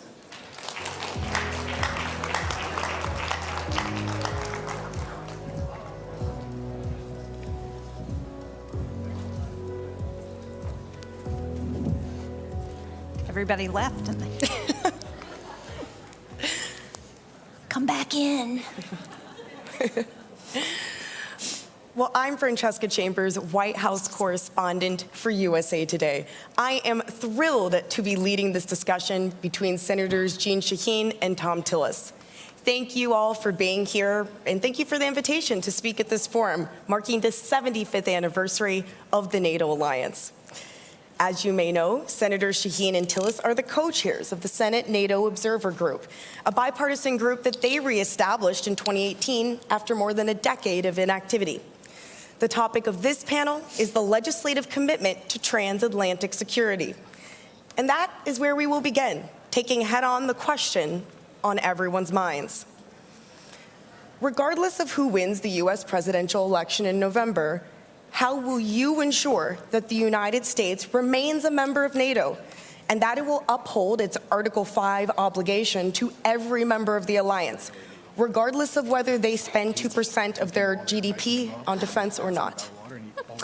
Well, first of all, thank you. It's really nice to be here. Thank you to the Atlantic Council and to all of you in the audience for being here for this conversation. For those of you who have done this event in past years, you will know that Senator Tillis and I have now done this for 4 years in a row. We were in Brussels, Vilnius, Madrid, and now it's nice to be able to celebrate the 75th anniversary of NATO here in Washington, D.C. And I think that speaks to the strong bipartisan support that NATO has in the United States Senate and really in Congress. Earlier this week, I went to the NATO Parliamentary Assembly event in the House that had a number of members of Congress who were there in support of NATO. And as you're probably aware, in the last session of Congress, we changed the legislation to require approval by the Senate for any president who wanted to withdraw from NATO. So I think the support is ironclad. Yeah, and actually that clarifying legislation was just that. It already exists. This is a ratified treaty that has existed for 75 years. And the Article 5 commitment, the only time that we have had to mobilize under the Article 5 commitment was when our family of nations came to support the United States in Afghanistan in the war on terror. So, we're in the political silly season here right now. And you have to deal with campaign rhetoric. But for anyone to think that Congress would ever support the exit from the most successful, most important alliance that's ever existed is, quite frankly, rubbish. And I'll speak purely, at this point, from a Republican standpoint, and I think Jeanne would say the same thing from my Democratic colleagues. So, at this point, we have to speak frankly about this. This is not a real threat. This is something that is used as a political device to create the fear and uncertainty and doubt. And I'm an elected official. I understand that. I don't know that I would ever use it. But let's just be very clear. This is not something that's in the cards. And I do remember when we went to Brussels, right. I think it was in 2018. Literally when we were on the way, then President Trump said maybe we should withdraw from Brussels. And I think we were coming to speak at this event. And I was saying, our institutions of government and the Article 1 institution that we happen to be a part of is very prominent when it comes to ratifying and enforcing treaties. And you should know that the Ukraine vote, the Ukraine supplemental vote, is a good indication of just how strong support for the alliance is, and also, incidentally, for Ukraine. Well, the prolonged debate over that Ukraine aid in Congress has called into question the legislative branch's commitment to protecting its European allies from Russia's military aggression. Secretary General Stoltenberg has asked allies to maintain their spending on Ukraine over the next year and pledged to contribute a collective $43 billion USD at minimum. Given the fierce debate in Congress, is that a commitment that the U.S. can realistically deliver on? I think that we have to. We have to go through it. I mean, if you think about when we entered that debate, many people thought that we were not going to be successful with the Ukraine supplemental. It got done. And I should also say that from a Republican perspective, we're well into the primary season. There's not a single Republican who has gone through a primary, who has lost, who voted for Ukraine supplemental, who's lost their primary. So I think that's also a good benchmark for anyone else who thinks that this is something that's politically sensitive back home. So there's every indication that we'll go through it. Look, we have to go through it. And to my, I keep on using this analogy. Maybe I'll do something different next year. We're a family of nations. Like, I'm one of 6 kids. I argue with my brothers and sisters. I have one sister I'm convinced would not vote for me if she lived in the state of North Carolina. But we care about each other. And when our safety and security is threatened as a family, we come together and we dispense with the disagreements. We've seen that happen. We saw that happen in Afghanistan. We saw it happen in Ukraine after some of the complexities and challenges with our NATO partners after Afghanistan. But we have to have a serious discussion about the exposure here. This is not just about achieving a 2% floor. First off, let's dispense with the idea that that's a ceiling. It's not about achieving a floor. It's about take in today's dollars, the dollars that have not been invested in our modernization and our mutual defense and our defense industrial base. I can think of one founding nation that in this century, the amount of money that they have not committed to achieve their 2% minimum obligation is $300 billion in today's dollars. So adjust for inflation, that's $500 billion in modernization that we've lost over the last 24 years. Russia exposed some weaknesses that we're now addressing, but those weaknesses will be buttressed by a consistent commitment to 2%. For my purposes, take that off the table. And then when you do that, almost all the political headwinds that we have to deal with here will essentially go away or be de minimis.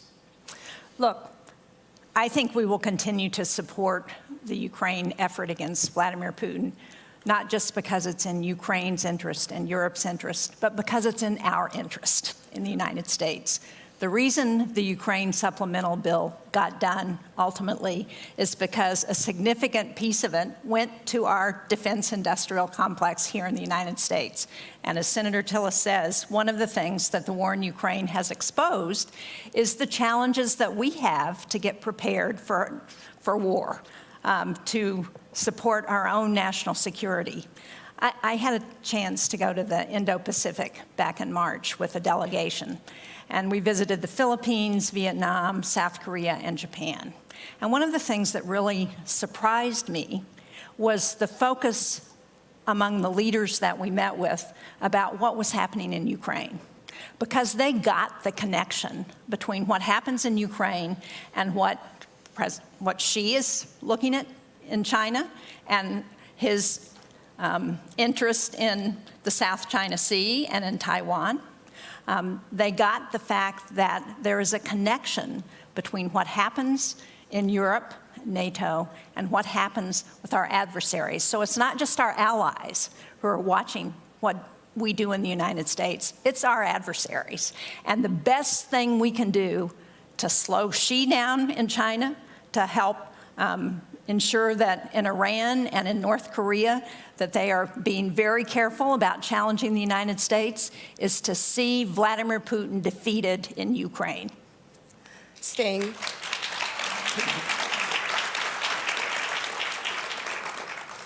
on Ukraine, any future expansion of NATO would require Senate approval. Allies are poised to declare at this summit that Ukraine's inclusion in NATO is irreversible, provided that it makes the reforms that NATO allies are seeking. Does Ukraine's eventual inclusion in NATO have enough backing in the U.S. Senate for America to be able to agree to that? Well, I think that's not going to happen while they're in open conflict with Russia, while there's a war going on. But I think the The goal is to provide a bridge to NATO membership. That's part of what our security agreements have been about with the US and Ukraine, and also some of the other bilateral security agreements. And obviously, as you point out, NATO is not just a defense military alliance, it's also an alliance of values, of shared values, democratic values. And so Ukraine needs to continue on its reform path to ensure that it can also comply with all of the values that are part of the NATO alliance. Yeah, I agree with Jean. I just think about, we moved fairly quickly to move forward with the accession votes in the United States, actually more quickly than historically with both Sweden and Finland. But going back to the family analogy, now we got 32 family members. I think that we will provide the Ukraine and others seeking accession in the future. We're going to continue to enlarge NATO, but we've got to maintain a high bar. And in the meantime, figure out what we need to do in terms of defense cooperation and other things to provide incentives and a sense of security short of NATO membership. But I clearly see a future for Ukraine. Ukraine has demonstrated incredible. Let's go back and thank the Ukrainian people for their bravery, their adaptability, their innovation. I mean, this is an extraordinary country, a population of people and a parliament that is listening to us while they're fighting a war. When their capital city is being bombed, they're having committee hearings about the very reforms Jean referred to that they have to get into place to continue to make steps towards secession. That is extraordinary. So we should thank the Ukrainian leadership for addressing things that arguably maybe they should have addressed sooner, but we are where we are. And we should thank those on the battlefield for doing the courageous job that they're doing every day. Hear, hear.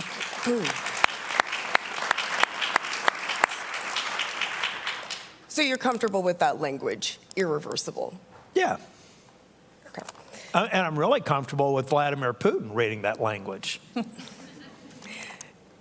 This NATO summit marks the 75th anniversary of the alliance, which is cause for celebration among member nations, but it's also a chance for reflection. Change is afoot in Europe and the US, as we've discussed here today. Later this year, the organization will usher in a new Secretary General for the first time in a decade. What are the biggest threats to the alliance strength and relevance, politically and militarily? Well, I think when Vladimir Putin invaded Ukraine, he thought he was going to split NATO. He thought it would be weaker, we would not be able to stay unified. And in fact, it's had just the opposite effect. And I think that's the most important thing going forward that we can ensure that NATO provides, is to continue to be unified. And it's also stronger. I mean, not only is it stronger in terms of its compact and the provisions that we are doing in terms of putting more troops on the Eastern Front, looking at interoperability for our equipment and making progress on that, new weapon systems. But it's stronger because we've added new members. The addition of Sweden and Finland has really been amazing. Amazing both because they have changed their internal policy of being more neutral to actually having so many of the highest percentage of their population who wanted to join NATO. And they add a lot of capability as well, both from the geographic location near the Arctic and Finland sharing the long border with Russia, but also because of their capability on the sea, in the air. Tom, talk about your piece on Finland, where you talk about the F-35s that Finland has. Yeah, and I've tried to explain this to some of my members as we were talking about a session with Finland. I said, this country has ordered 65 Joint Strike Fighters. if the United States on a per capita basis were to order the same number, we'd have to have 4,000 operational 24/7. That suggests to me that they're a badass country, and they will be welcome to NATO. Here's the other serious topic that we have to talk about. Ladies and gentlemen, I do believe that Putin subjected us to a stress test that he thought we were going to fail as an alliance. He honestly, there's no way he could have assumed that he would have been successful if he was gaming this out.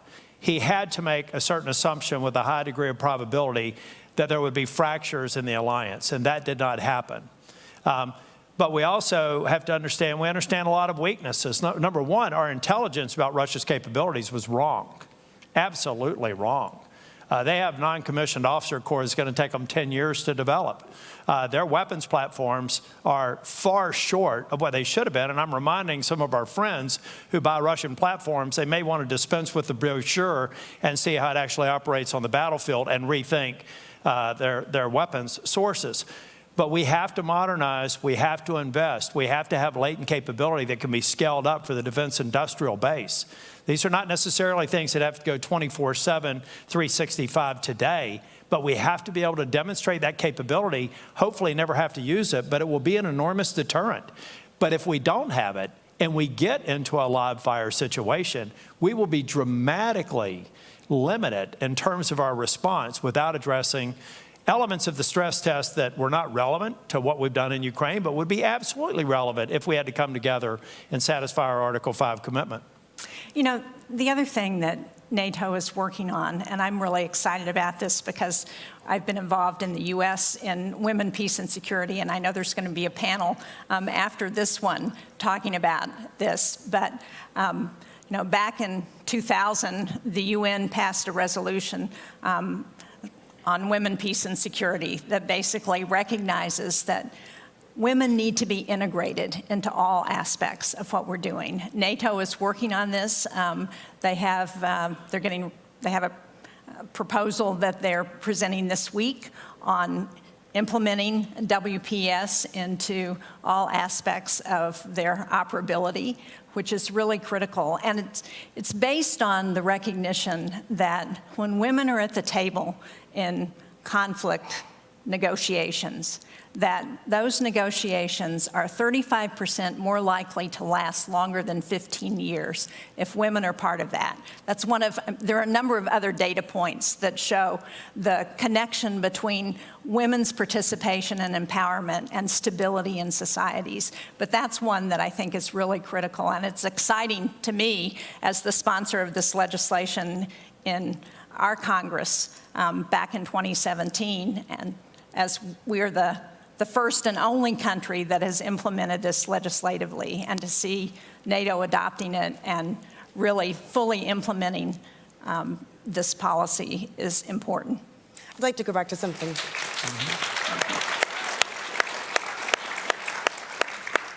I'd like to go back to something that you said, Senator Tillis, about things that NATO might need to do in the future. I know that the 2% GDP commitment has been a central theme of the U.S. delegation, both Republicans and Democrats.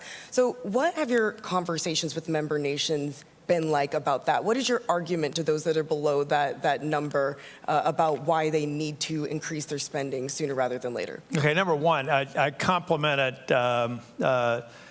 Finland. I should also say that Sweden also brings a number of capabilities, particularly their power projection in the Arctic. So, okay, so I don't want anybody to think I'm favoring them. I'm glad Sweden's in, and happy anniversary to Finland now that they're 1 year old. Now, ask the question again. I had to get that in. What has your conversations been like with member nations that are below the 2% GDP? What is your argument to them to increase that spending? The reason why I try to use the family analogy is to make it very clear I care deeply for every one of the other 31 members of NATO. This isn't a discussion of criticism. What I hear from some people, it doesn't play very well back home. You know, they want us to spend more on this policy or that policy. I said, have you explained to them that their personal safety and sovereignty is a part in increasing that? improving their safety, improving our collective ability to even deter an aggressive act by making this investment? Have you really connected with your population in a way to make that understood? Because if we don't continue to press on it, then why should anyone else who's struggling politically continue to pursue the 2% or more? We can't afford in the world that we live in today to get back to single-digit members contributing 2% and considering that a ceiling. We have to dispense with that and communicate it in terms that the population understands. I would love to spend resources on other things that address domestic priorities, but we only exist as free nations and are able to implement those policies because we are sovereign and we are secure. National security is a prerequisite for long-term democracy, and we have to communicate it that way to diffuse the politics and eliminate that. I'd love to have a NATO conference where we're not talking about the 2%. 30% of the dialogue this week would probably be about fair share or burden share. Let's get past that. Talk about modernization. Talk about industrial base expansion. Talk about deterrent effect that comes from the amount of money that we're spending on modernization, interoperability, defense supply base. Let's get to that point. I agree with Senator Tillis. I'm not going to disagree. I think one of the other arguments that I have used with some of the countries that still need to get to their 2%, and there are a couple that don't have a plan to actually do that yet, and we're hoping to see those plans this week, is that it allows us in the Senate and in the U.S. Congress to take that off the table in terms of opposition to whatever might be happening at NATO. And it allows us to stay focused on what the real issues are, which is defending I really want to make Europe sure, I'm sorry, Jen. I really want to make sure that we understand numbers here, because 2% doesn't sound like a lot. But I used one example of a nation that is below 2% and has been below 2% just in this century. And the delta between what we believe they should be paying and what they paid is $300 billion. Ladies and gentlemen, let's aggregate the others and say, what if all had been paying 2%? What would $2 or $3 trillion more dollars over the last 24 years have created in capabilities? Who knows? I mean, it's only guessing, but if we had put $2 or $3 trillion more dollars into our mutual defense over the last 25 years, would Ukraine have even happened? One has to ask the question. Yeah, it's about deterrence and defense. Other than that, I don't have an opinion on it. Well, let's talk about the next 25 years then. How should the NATO alliance approach the Indo-Pacific in light of the military aggression that we have seen from China in the South China Sea?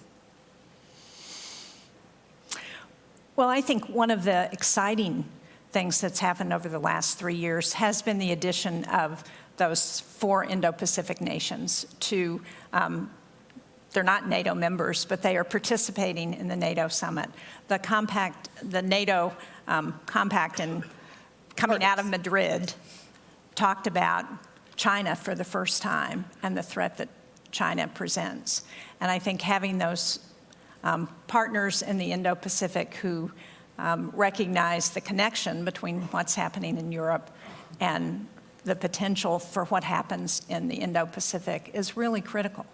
And again, as I said, what we know is that they are watching what happens in Ukraine, that China is watching what happens in Ukraine,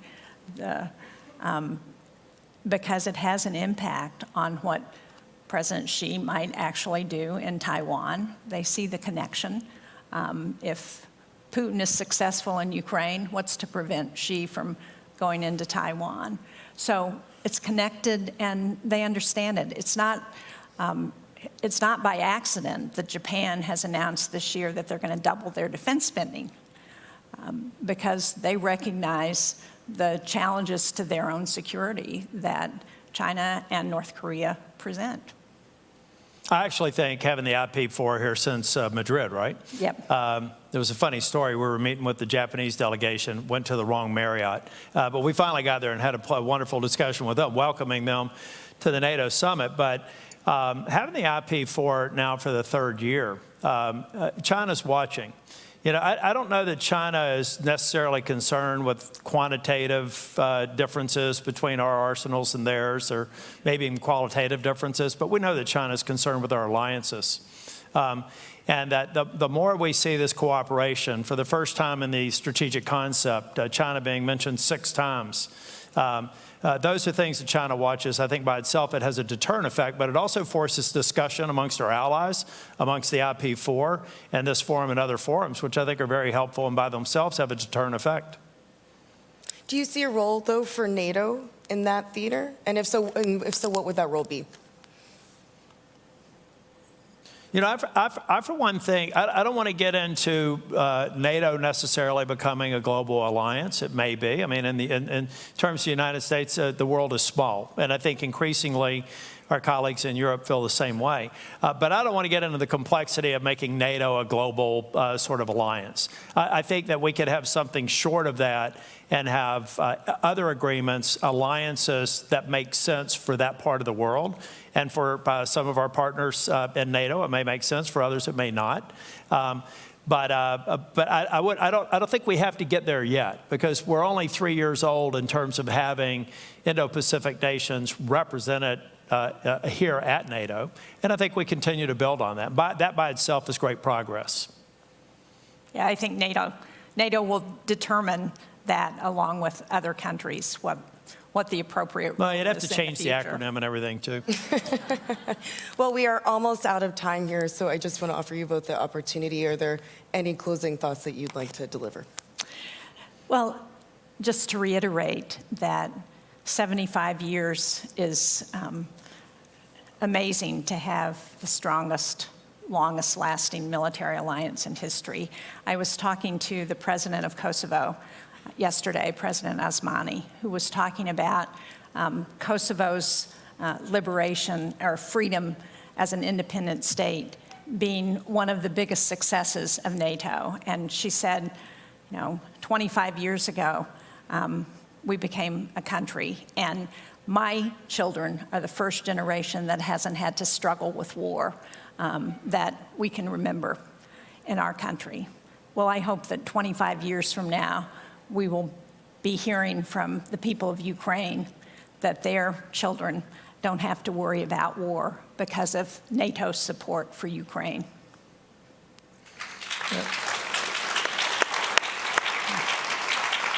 You know, the message, it's perfect timing for the NATO summit to be in the United States, because a lot of people, like I had my opening comments, are wondering whether or not, there's a risk to U.S. involvement in NATO. I mean, we need to dismiss that. And I'll give you various data points. The number of people who were so supportive of accession of Finland and Sweden was extraordinary. It was never a discussion. We didn't have to work hard to get support for that. That's pro-NATO, right? Because we're talking about accession and expanding NATO.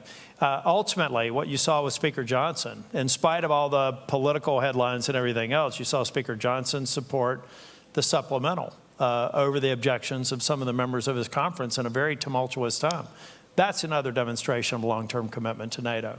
I think what you see in the Senate, the very strong vote for Ukraine supplemental, is another indication. So I hope you all leave here recognizing that our democracy is a messy one, but it's been relatively successful. And I expect it to continue to be very successful, and I expect that to also continue to be an unqualified support for the most extraordinary treaty that's ever existed.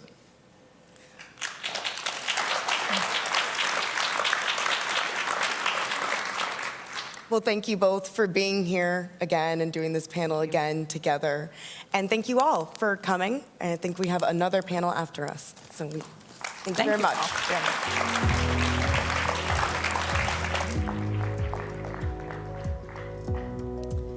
Thank you, Senators and Francesca, for such an interesting conversation on peeling back the layers on the legislative perspective on the transatlantic relationship and an irreversible path for Ukraine to NATO membership. Please now join me in welcoming Andrew Desiderio from Punchbowl News to the stage for our next session on women, peace, and security, the role of women in leadership.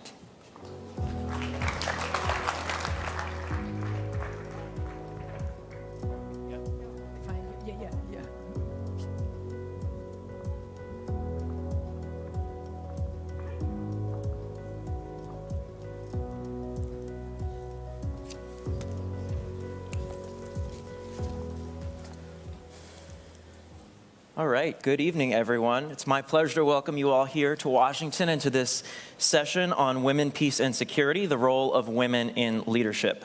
My name is Andrew Desiderio. I'm senior congressional reporter for Punchbowl News, where we cover the power, people, and politics that drive the decision-making here in our nation's capital. I am honored to be here today moderating this panel, which seeks to highlight the Women, Peace, and Security Initiative as a critical element of transatlantic security. As many of you know, NATO's policy on women, peace, and security was first unveiled in 2007. And during this year's summit, we're seeing the first update to that policy since 2018 in order to reflect the latest geopolitical developments. And of course, in 2022, NATO named the women, peace, and security as a core priority in the strategic concept. I'll also note that in 2017, the United States became the first nation to comprehensively enact through legislation a women, peace, and security strategy with the goal of promoting gender equality in the field of conflict resolution, and this has remained a bipartisan issue, importantly, in Congress. So what has changed since then? Well, quite a lot. Russia's full-scale invasion of Ukraine has completely redefined the security landscape in Europe and here in the United States, especially for women on the front lines. And as we know, intensifying conflicts around the world pose targeted threats against women. However, women have proven to be indispensable leaders working to guarantee peace and security. Against all odds, women in Ukraine continue to demonstrate their courage and bravery. And across the entire NATO alliance, women in positions of power are transforming the very way we think about our collective security and defense. So without further ado, I'm going to stop talking and introduce my distinguished panelists here, who I'm thrilled to be with. To my immediate right is Olga Stefanishyna. She is the Deputy Prime Minister of Ukraine for European and Euro-Atlantic integration. We also have Irina Felin. She's the NATO Secretary General's Special Representative for Women, Peace, and Security. And at the far end of the stage, Jennifer Klein, Assistant to the President and Director of the White House Gender Policy Council. Thank you to all three of you for being here. Really excited to dive in and start this conversation. Yes. Deputy Prime Minister, I want to start with you. A couple of years ago, you were given the NATO Parliamentary Assembly's Women for Peace and Security Award, and I want to read something that you said at the time. Quote, "I accept this award on behalf of Ukrainian women who are making every effort to protect their country from the Russian invaders and who have been fighting alongside men for freedom and essential democratic values." Can you start us off by talking a little bit about the contributions that women have made and are making to the war effort in Ukraine, and how Ukrainian women have been so disproportionately impacted by Russia's unjust invasion? Well, probably I'll start with the numbers, which are not that vivid across Atlantic and probably somewhere beyond the Ukrainian borders. We have around 20% of women constituting the overall entirety of the Ukrainian armed forces, with more than 10,000 serving on the front line and around 50,000 in a different areas, in a different senior officers position. Just to compare, it's a totally different number from the one we had before the full-scale war. Although as a advancing democracy, we were mainstreaming gender equality policy and trying to lift every barrier which has been arising from our post-Soviet legacy, putting restrictions to women to access to military, to any other professional or whatever.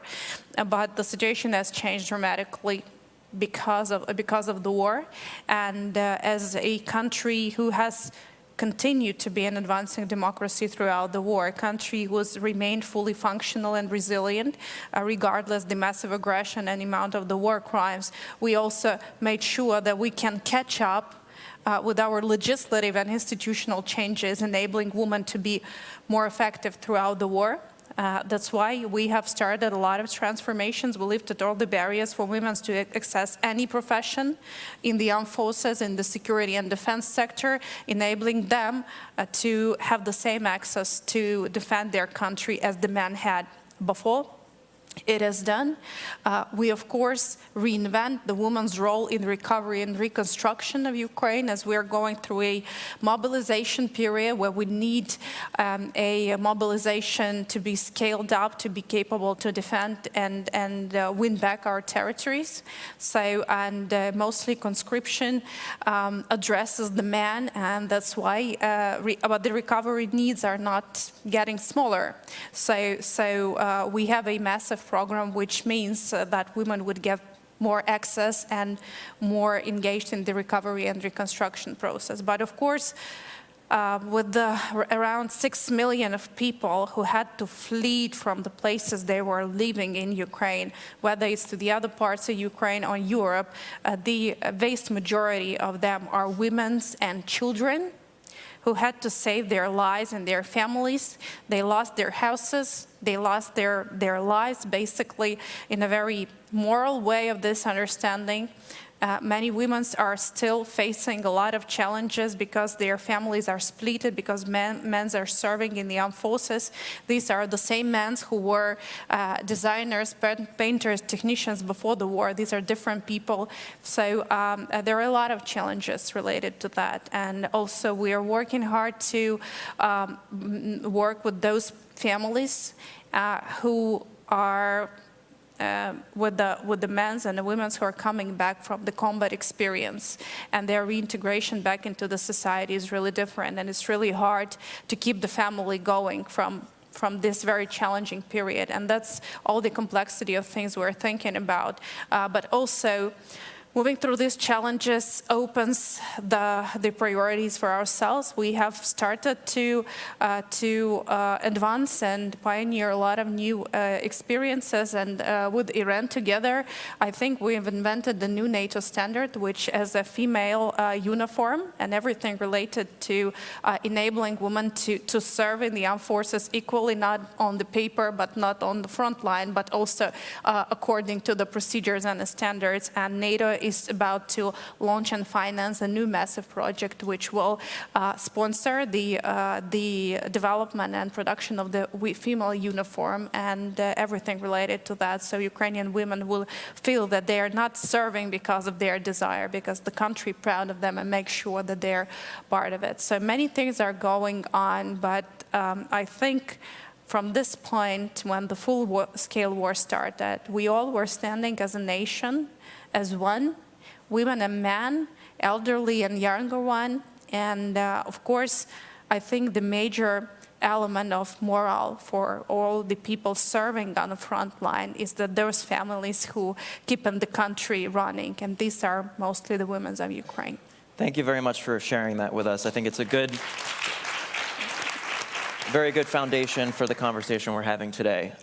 Special Representative Feline, I want to go to you next on something that the Deputy Prime Minister set us up for, actually, the modernization this year of the WPS policy. You were at the State Department yesterday with Secretary Blinken. You spoke about this. Can you talk about the updates to the policy that are being rolled out this year, and also how they're going to be implemented? As you mentioned yesterday, yes, we were at the Department of State to prepare, to set the stage for announcing the new policy on WPS. Let's make a step back and go to the other policy, the one you mentioned that was in place since 2018. The world has changed, the security environment has changed, and therefore there was a tremendous need to have a document that was fit for purpose. This does not only apply for the strategic concept and the other policy, this applies to women, peace and security as well. And Therefore, the first step was to make sure that the language was integrated in the new strategic concept. For the first time, the current strategic concept makes a reference to the importance of integrating women, peace, and security across the 3 core tasks. And then, following this the first important decision, we worked to have a new policy that could really reflect that the new posture of NATO, which means that shifting the focus from a crisis management, where it was mainly a stage where we were integrating gender perspective, deploying gender advice, and to look into what is today the core business of the alliance, which is deterrence and defense. So the new policy is framed around the 3 core tasks. I really want to start from the strategic concept and translating this document throughout a gender lens. And that's very important to speak the same language that our political leaders and military leaders speak. Because one of the problems when we talk about gender equality in the documents, that the language that we use, especially when we are in the defense and security context, does not speak to our leaders. It's very important, that's what I'm learning during my mandate, that we come with concrete examples and projects that are really resonate, especially with our military colleague. And the project that Olga mentioned, it really worked in this way because I could get the attention from the military, because when we talk about other less concrete dimension of the agenda, it's more complicated.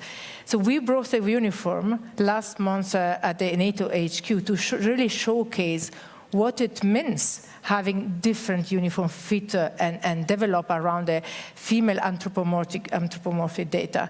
And there were also trousers for pregnant women. And there was a shock by the colleagues and the generals going around. And the point here, what I shared is, did you ask women what they want when they are pregnant? Do they want to stop their service? That must be their right. But if they want to continue their service, what they need is to be able to have their uniform. So all these elements help to create a new document that is structured around the 3 core tasks, and I would like to share only a couple of elements that are innovative in the policy. The first point is the strategic goal around gender-responsive leadership. We have the tendency, it's almost 25 years since Resolution 1325 was adopted, to see this as an agenda about women for women. But in a security environment that is still male-dominated, we need men to be gender-responsive leaders. So that, for me, was the first goal. We will not achieve results and our goals if we don't work together. And this is really the main point that, for me, is the fundamental of the agenda. And then, all together, we will implement this across the core tasks. And we have new elements coming in, such as gender disinformation and misinformation, the impact of new technologies, artificial intelligence, technology-facilitated gender-based violence, all those elements where we, as an alliance, are advancing a lot. And so the policy will support our work to make sure that we will not create more discrimination, but on the contrary, we will advance gender equality. I want to pick up on that, actually. You mentioned gender-based violence. Director Klein, you advised President Biden on a range of topics, from gender-based violence to women's economic security. So your role in the administration is quite broad and far-reaching in terms of the topics that you advise the president on. Can you talk about how NATO's Women, Peace, and Security Initiative factors into all of that you do at the White House? Yeah, first of all, thanks so much for the great question. It's great to be here with both of you. One of the things that the president felt very strongly about when he created the Gender Policy Council, which he did by executive order in March of 2021, and I've been lucky enough to lead it ever since, is that the work needed to be both global and domestic, because while contexts are very different, so many of the issues cross borders. And one of those issues, as you well point out, is gender-based violence. So we work at the Gender Policy Council on intimate partner violence. The president will very proudly tell you that he was the original author and co-sponsor of the Violence Against Women Act in 1994. And we were able to reauthorize that, speaking of bipartisanship, with bipartisan support just last year. But there are issues like conflict-related sexual violence, which is core to the work that NATO and the Women, Peace, and Security policy that NATO has put out, and that the allies are going to adopt this week, which is very exciting, that are about how women need to be protected, women need to be free from violence, and that there is a direct relationship between that and the ability of a democracy to function. Irena raised technology-facilitated gender-based violence, which I have come to refer to as the 21st century latest form of gender-based violence. And it's very important you emphasize, you said this, but I will emphasize your point, that while the NATO policy that the allies are adopting this week is similar to what has come before it, in that it acknowledges the importance of the status of women to the stability of nations and understands those linkages and understands that meaningful participation and protection and leadership are core. It reinforces that. It also addresses these very new security challenges like technology-facilitated gender-based violence.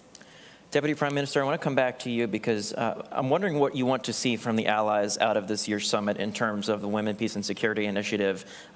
What steps do you think need to be taken in order to not only elevate women's participation in the peace and security process, but also to support women and girls who, as you mentioned before, are contributing so much to the war effort for you guys in Ukraine?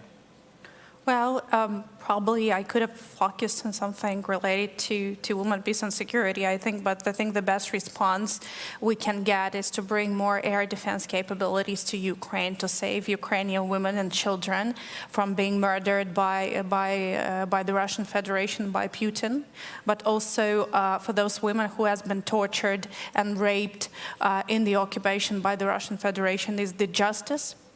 I think these are things which are really, really important, and all the other things, Ukraine will do it itself. Absolutely. Special Representative Filene, I want to try to put the new policy into the context of Ukraine. One of the things that was announced yesterday at the State Department was that it's going to be able to provide bulletproof vests, body armor, and combat boots for women in Ukraine. Can you talk about what that means for the on-the-ground situation in Ukraine and how that is all going to be spearheaded through the WPS program? This project we just mentioned with Olga before, it's particularly important first because it will support the service women in Ukraine and their ability to fight and be at the same time better protected, because especially when it comes to the bulletproof vest, the one that they are currently using are done around male body, and they are too heavy and they don't fit to the women's body, which means that if you don't move comfortably, you are not able to fight, and you are at risk. But then this was extremely important when it comes to my work and the work that the Alliance is doing when we talk about integrating gender perspective and implementing the Women, Peace and Security agenda within everything that we do at the Alliance. The division that covers the work on the comprehensive assistance package, that is the mechanism throughout which we will fund the uniform, is the operation division, which is not under my responsibility. So this project is particularly important because it's really a concrete example on how we could work together in synergy and with the other colleagues across the House, and as a teamwork and a team effort with our colleague in Ukraine, respond to their needs, because the comprehensive assistance package is based on Ukrainian needs. So identify the needs, listen to women there, talking with the Minister of Defense, listen to how they were already addressing the problem, and then bringing the project together and have allies support this. For me, it's really a success story. But other important elements that have changed since the full-scale invasion is also how we analyze the conflict. Something that was not happening at the beginning in the first week was to integrate a gender perspective in the conflict analysis.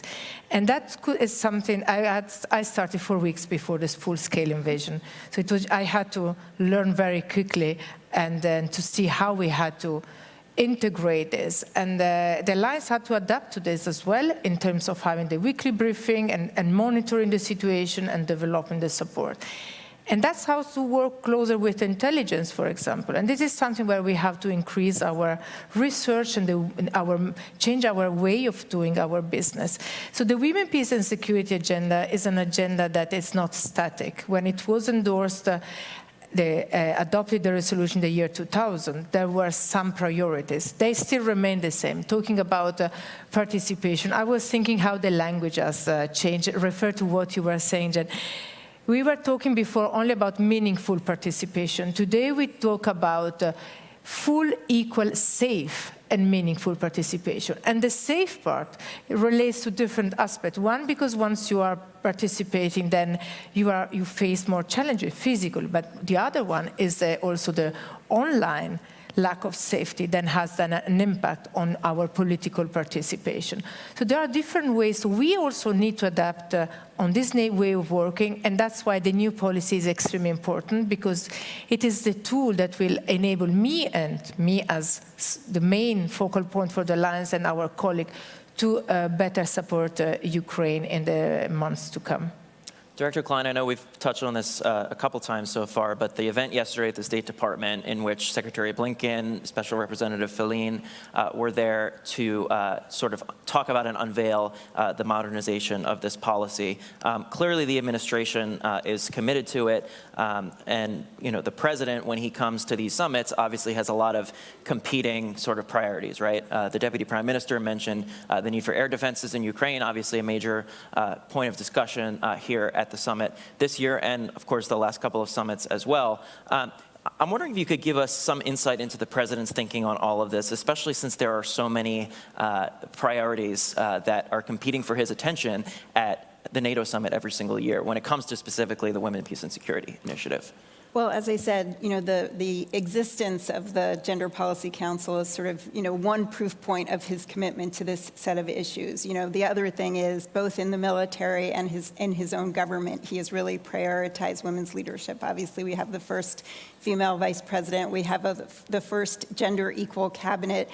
He appointed the first black woman to the Supreme Court. And as I said, really coming from the top, him and from the vice president, to create a gender policy council. The first thing we did was create the first ever, for the United States, national gender equity and equality strategy. And one of the pillars of that strategy is the importance of women's leadership and political and civic participation. So this has been a priority for him since day one. And in particular, when you think about the military, we know that participation and inclusion and retention and advancement in national militaries is critical, including our own. So again, one of the things he did early on was make sure that our own military includes women and includes opportunities for women to really grow. So, to your point earlier, one of the first things he did was create an independent review commission on military sexual harassment and assault to reduce sexual assault and harassment in the military. And actually, those sexual assault and harassment in the military are at a nearly a low for nearly a decade. The other thing he did was appoint the first ever woman to serve as the Chief of Naval Operations and on the Joint Chiefs of Staff. So sort of walking the walk, talking the talk about prioritizing not only the issues, but the people who can lead. You mentioned women serving in the military. I want to put my Congress hat back on if I can. That's where I spend many, many hours of the day, every day. Director Klein, the Senate Armed Services Committee included a provision in the annual defense policy bill last month that would expand the selective service, or the draft, to women. Does the White House support this, and what would this mean for the NATO alliance as a whole, you think, especially as so many of the allies are starting to reconsider their policies when it comes to the role of women in combat forces, in fighting forces? Yeah, well, I think you see the importance of this in Ukraine. You know, as we've just been talking about, women are in all parts of the military, including on the front lines. And, you know, what we think in the United States echoes what we've seen abroad, which is that women's full participation and leadership in our military is not only a moral imperative, it's also of strategic importance. And we can't outcompete our adversaries. We can't win wars. We can't meet the greatest global challenges facing NATO and the world without using the talents and the skills and the courage of women service members. So that is, you know, an administration commitment. Deputy Prime Minister, you're seeing this firsthand in Ukraine, obviously, but you know, sort of the direct involvement of women in the fighting forces and the combat forces. Do you think the allies are doing enough to support the meaningful participation of women in national militaries and in NATO forces? Well, we have been thinking about ourselves, and I presented a pretty wide picture of what we have learned. And just as we're sitting here, North Atlantic Council has released its statement, which precisely says that Ukraine is the major source of innovative experience of the warfare. And I think the gender elements and the gender equality and the gender aspects of serving in the armed forces and the access to the armed forces and representation are also the enormous source of data and information to learn from Ukraine. Because again, as I was referring in my speech in the very beginning, Ukraine is an advancing democracy. And I mean, for years, gender equality policy was mainstreamed across the government planning. We have multiple strategies. Institutions went through the gender audit. You know, everybody from Ministry of Defense to Ministry of Foreign Affairs, Ministry of Education, and the government. But only when the war started, we thought that we were advancing very much. We also had the gender audit in all our security and defense forces. But when the war started, all the barriers which were unseen through the papers and through the feasibility studies, they revealed.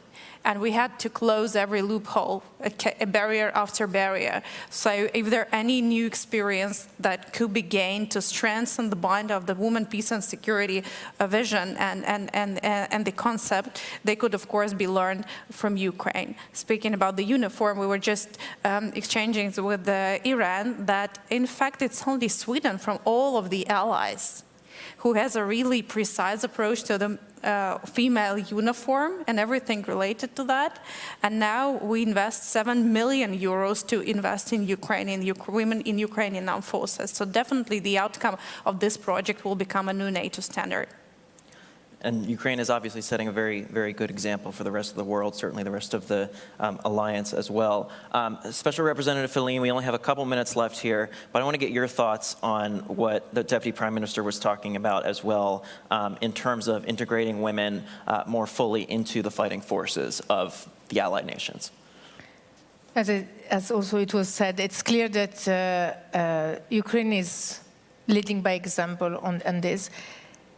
And this is a broader observation I would like to make as part of our cooperative security, NATO and the relationship with partner. We will have a lot to learn from Ukraine and this experience on many fronts, including about women fighting in the armed forces.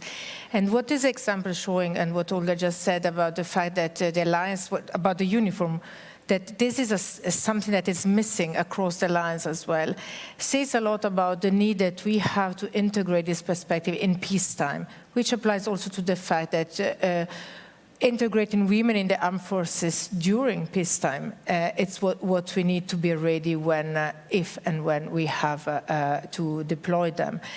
Because what shows this is that there was a need, and women were ready together with men to fight for freedom and democracy. But the system was not ready to incorporate them. So what we have to learn here is that maybe we need to change our legislation and to see how to better integrate them and equip them with the right uniform. But that does not only apply to uniform, it applies to weapons, to tanks, to how all the capabilities, and so applies to the defense industry as well. So there is a further reflection to do how we equip and then our armed forces. All right, thank you so much to my distinguished panel for joining me. Thank you to all of you in the audience as well and those watching at home. Thank you. Very much appreciate this panel. Very important initiative. Thank you very much. Thank you. Thank you.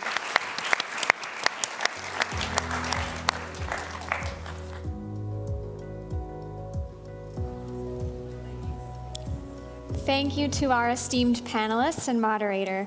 Dear audience, that concludes our first day of programming. Thanks to everybody who attended and watched us remotely. I would like to recognize once again the effort that went behind this event, our co-hosts, NATO and the US government, and the 5 co-organizing think tanks. A special thanks to our corporate partners as well as our institutional partners. Thank you again to all of our speakers and guests for a great day of programming. We look forward to welcoming you back tomorrow.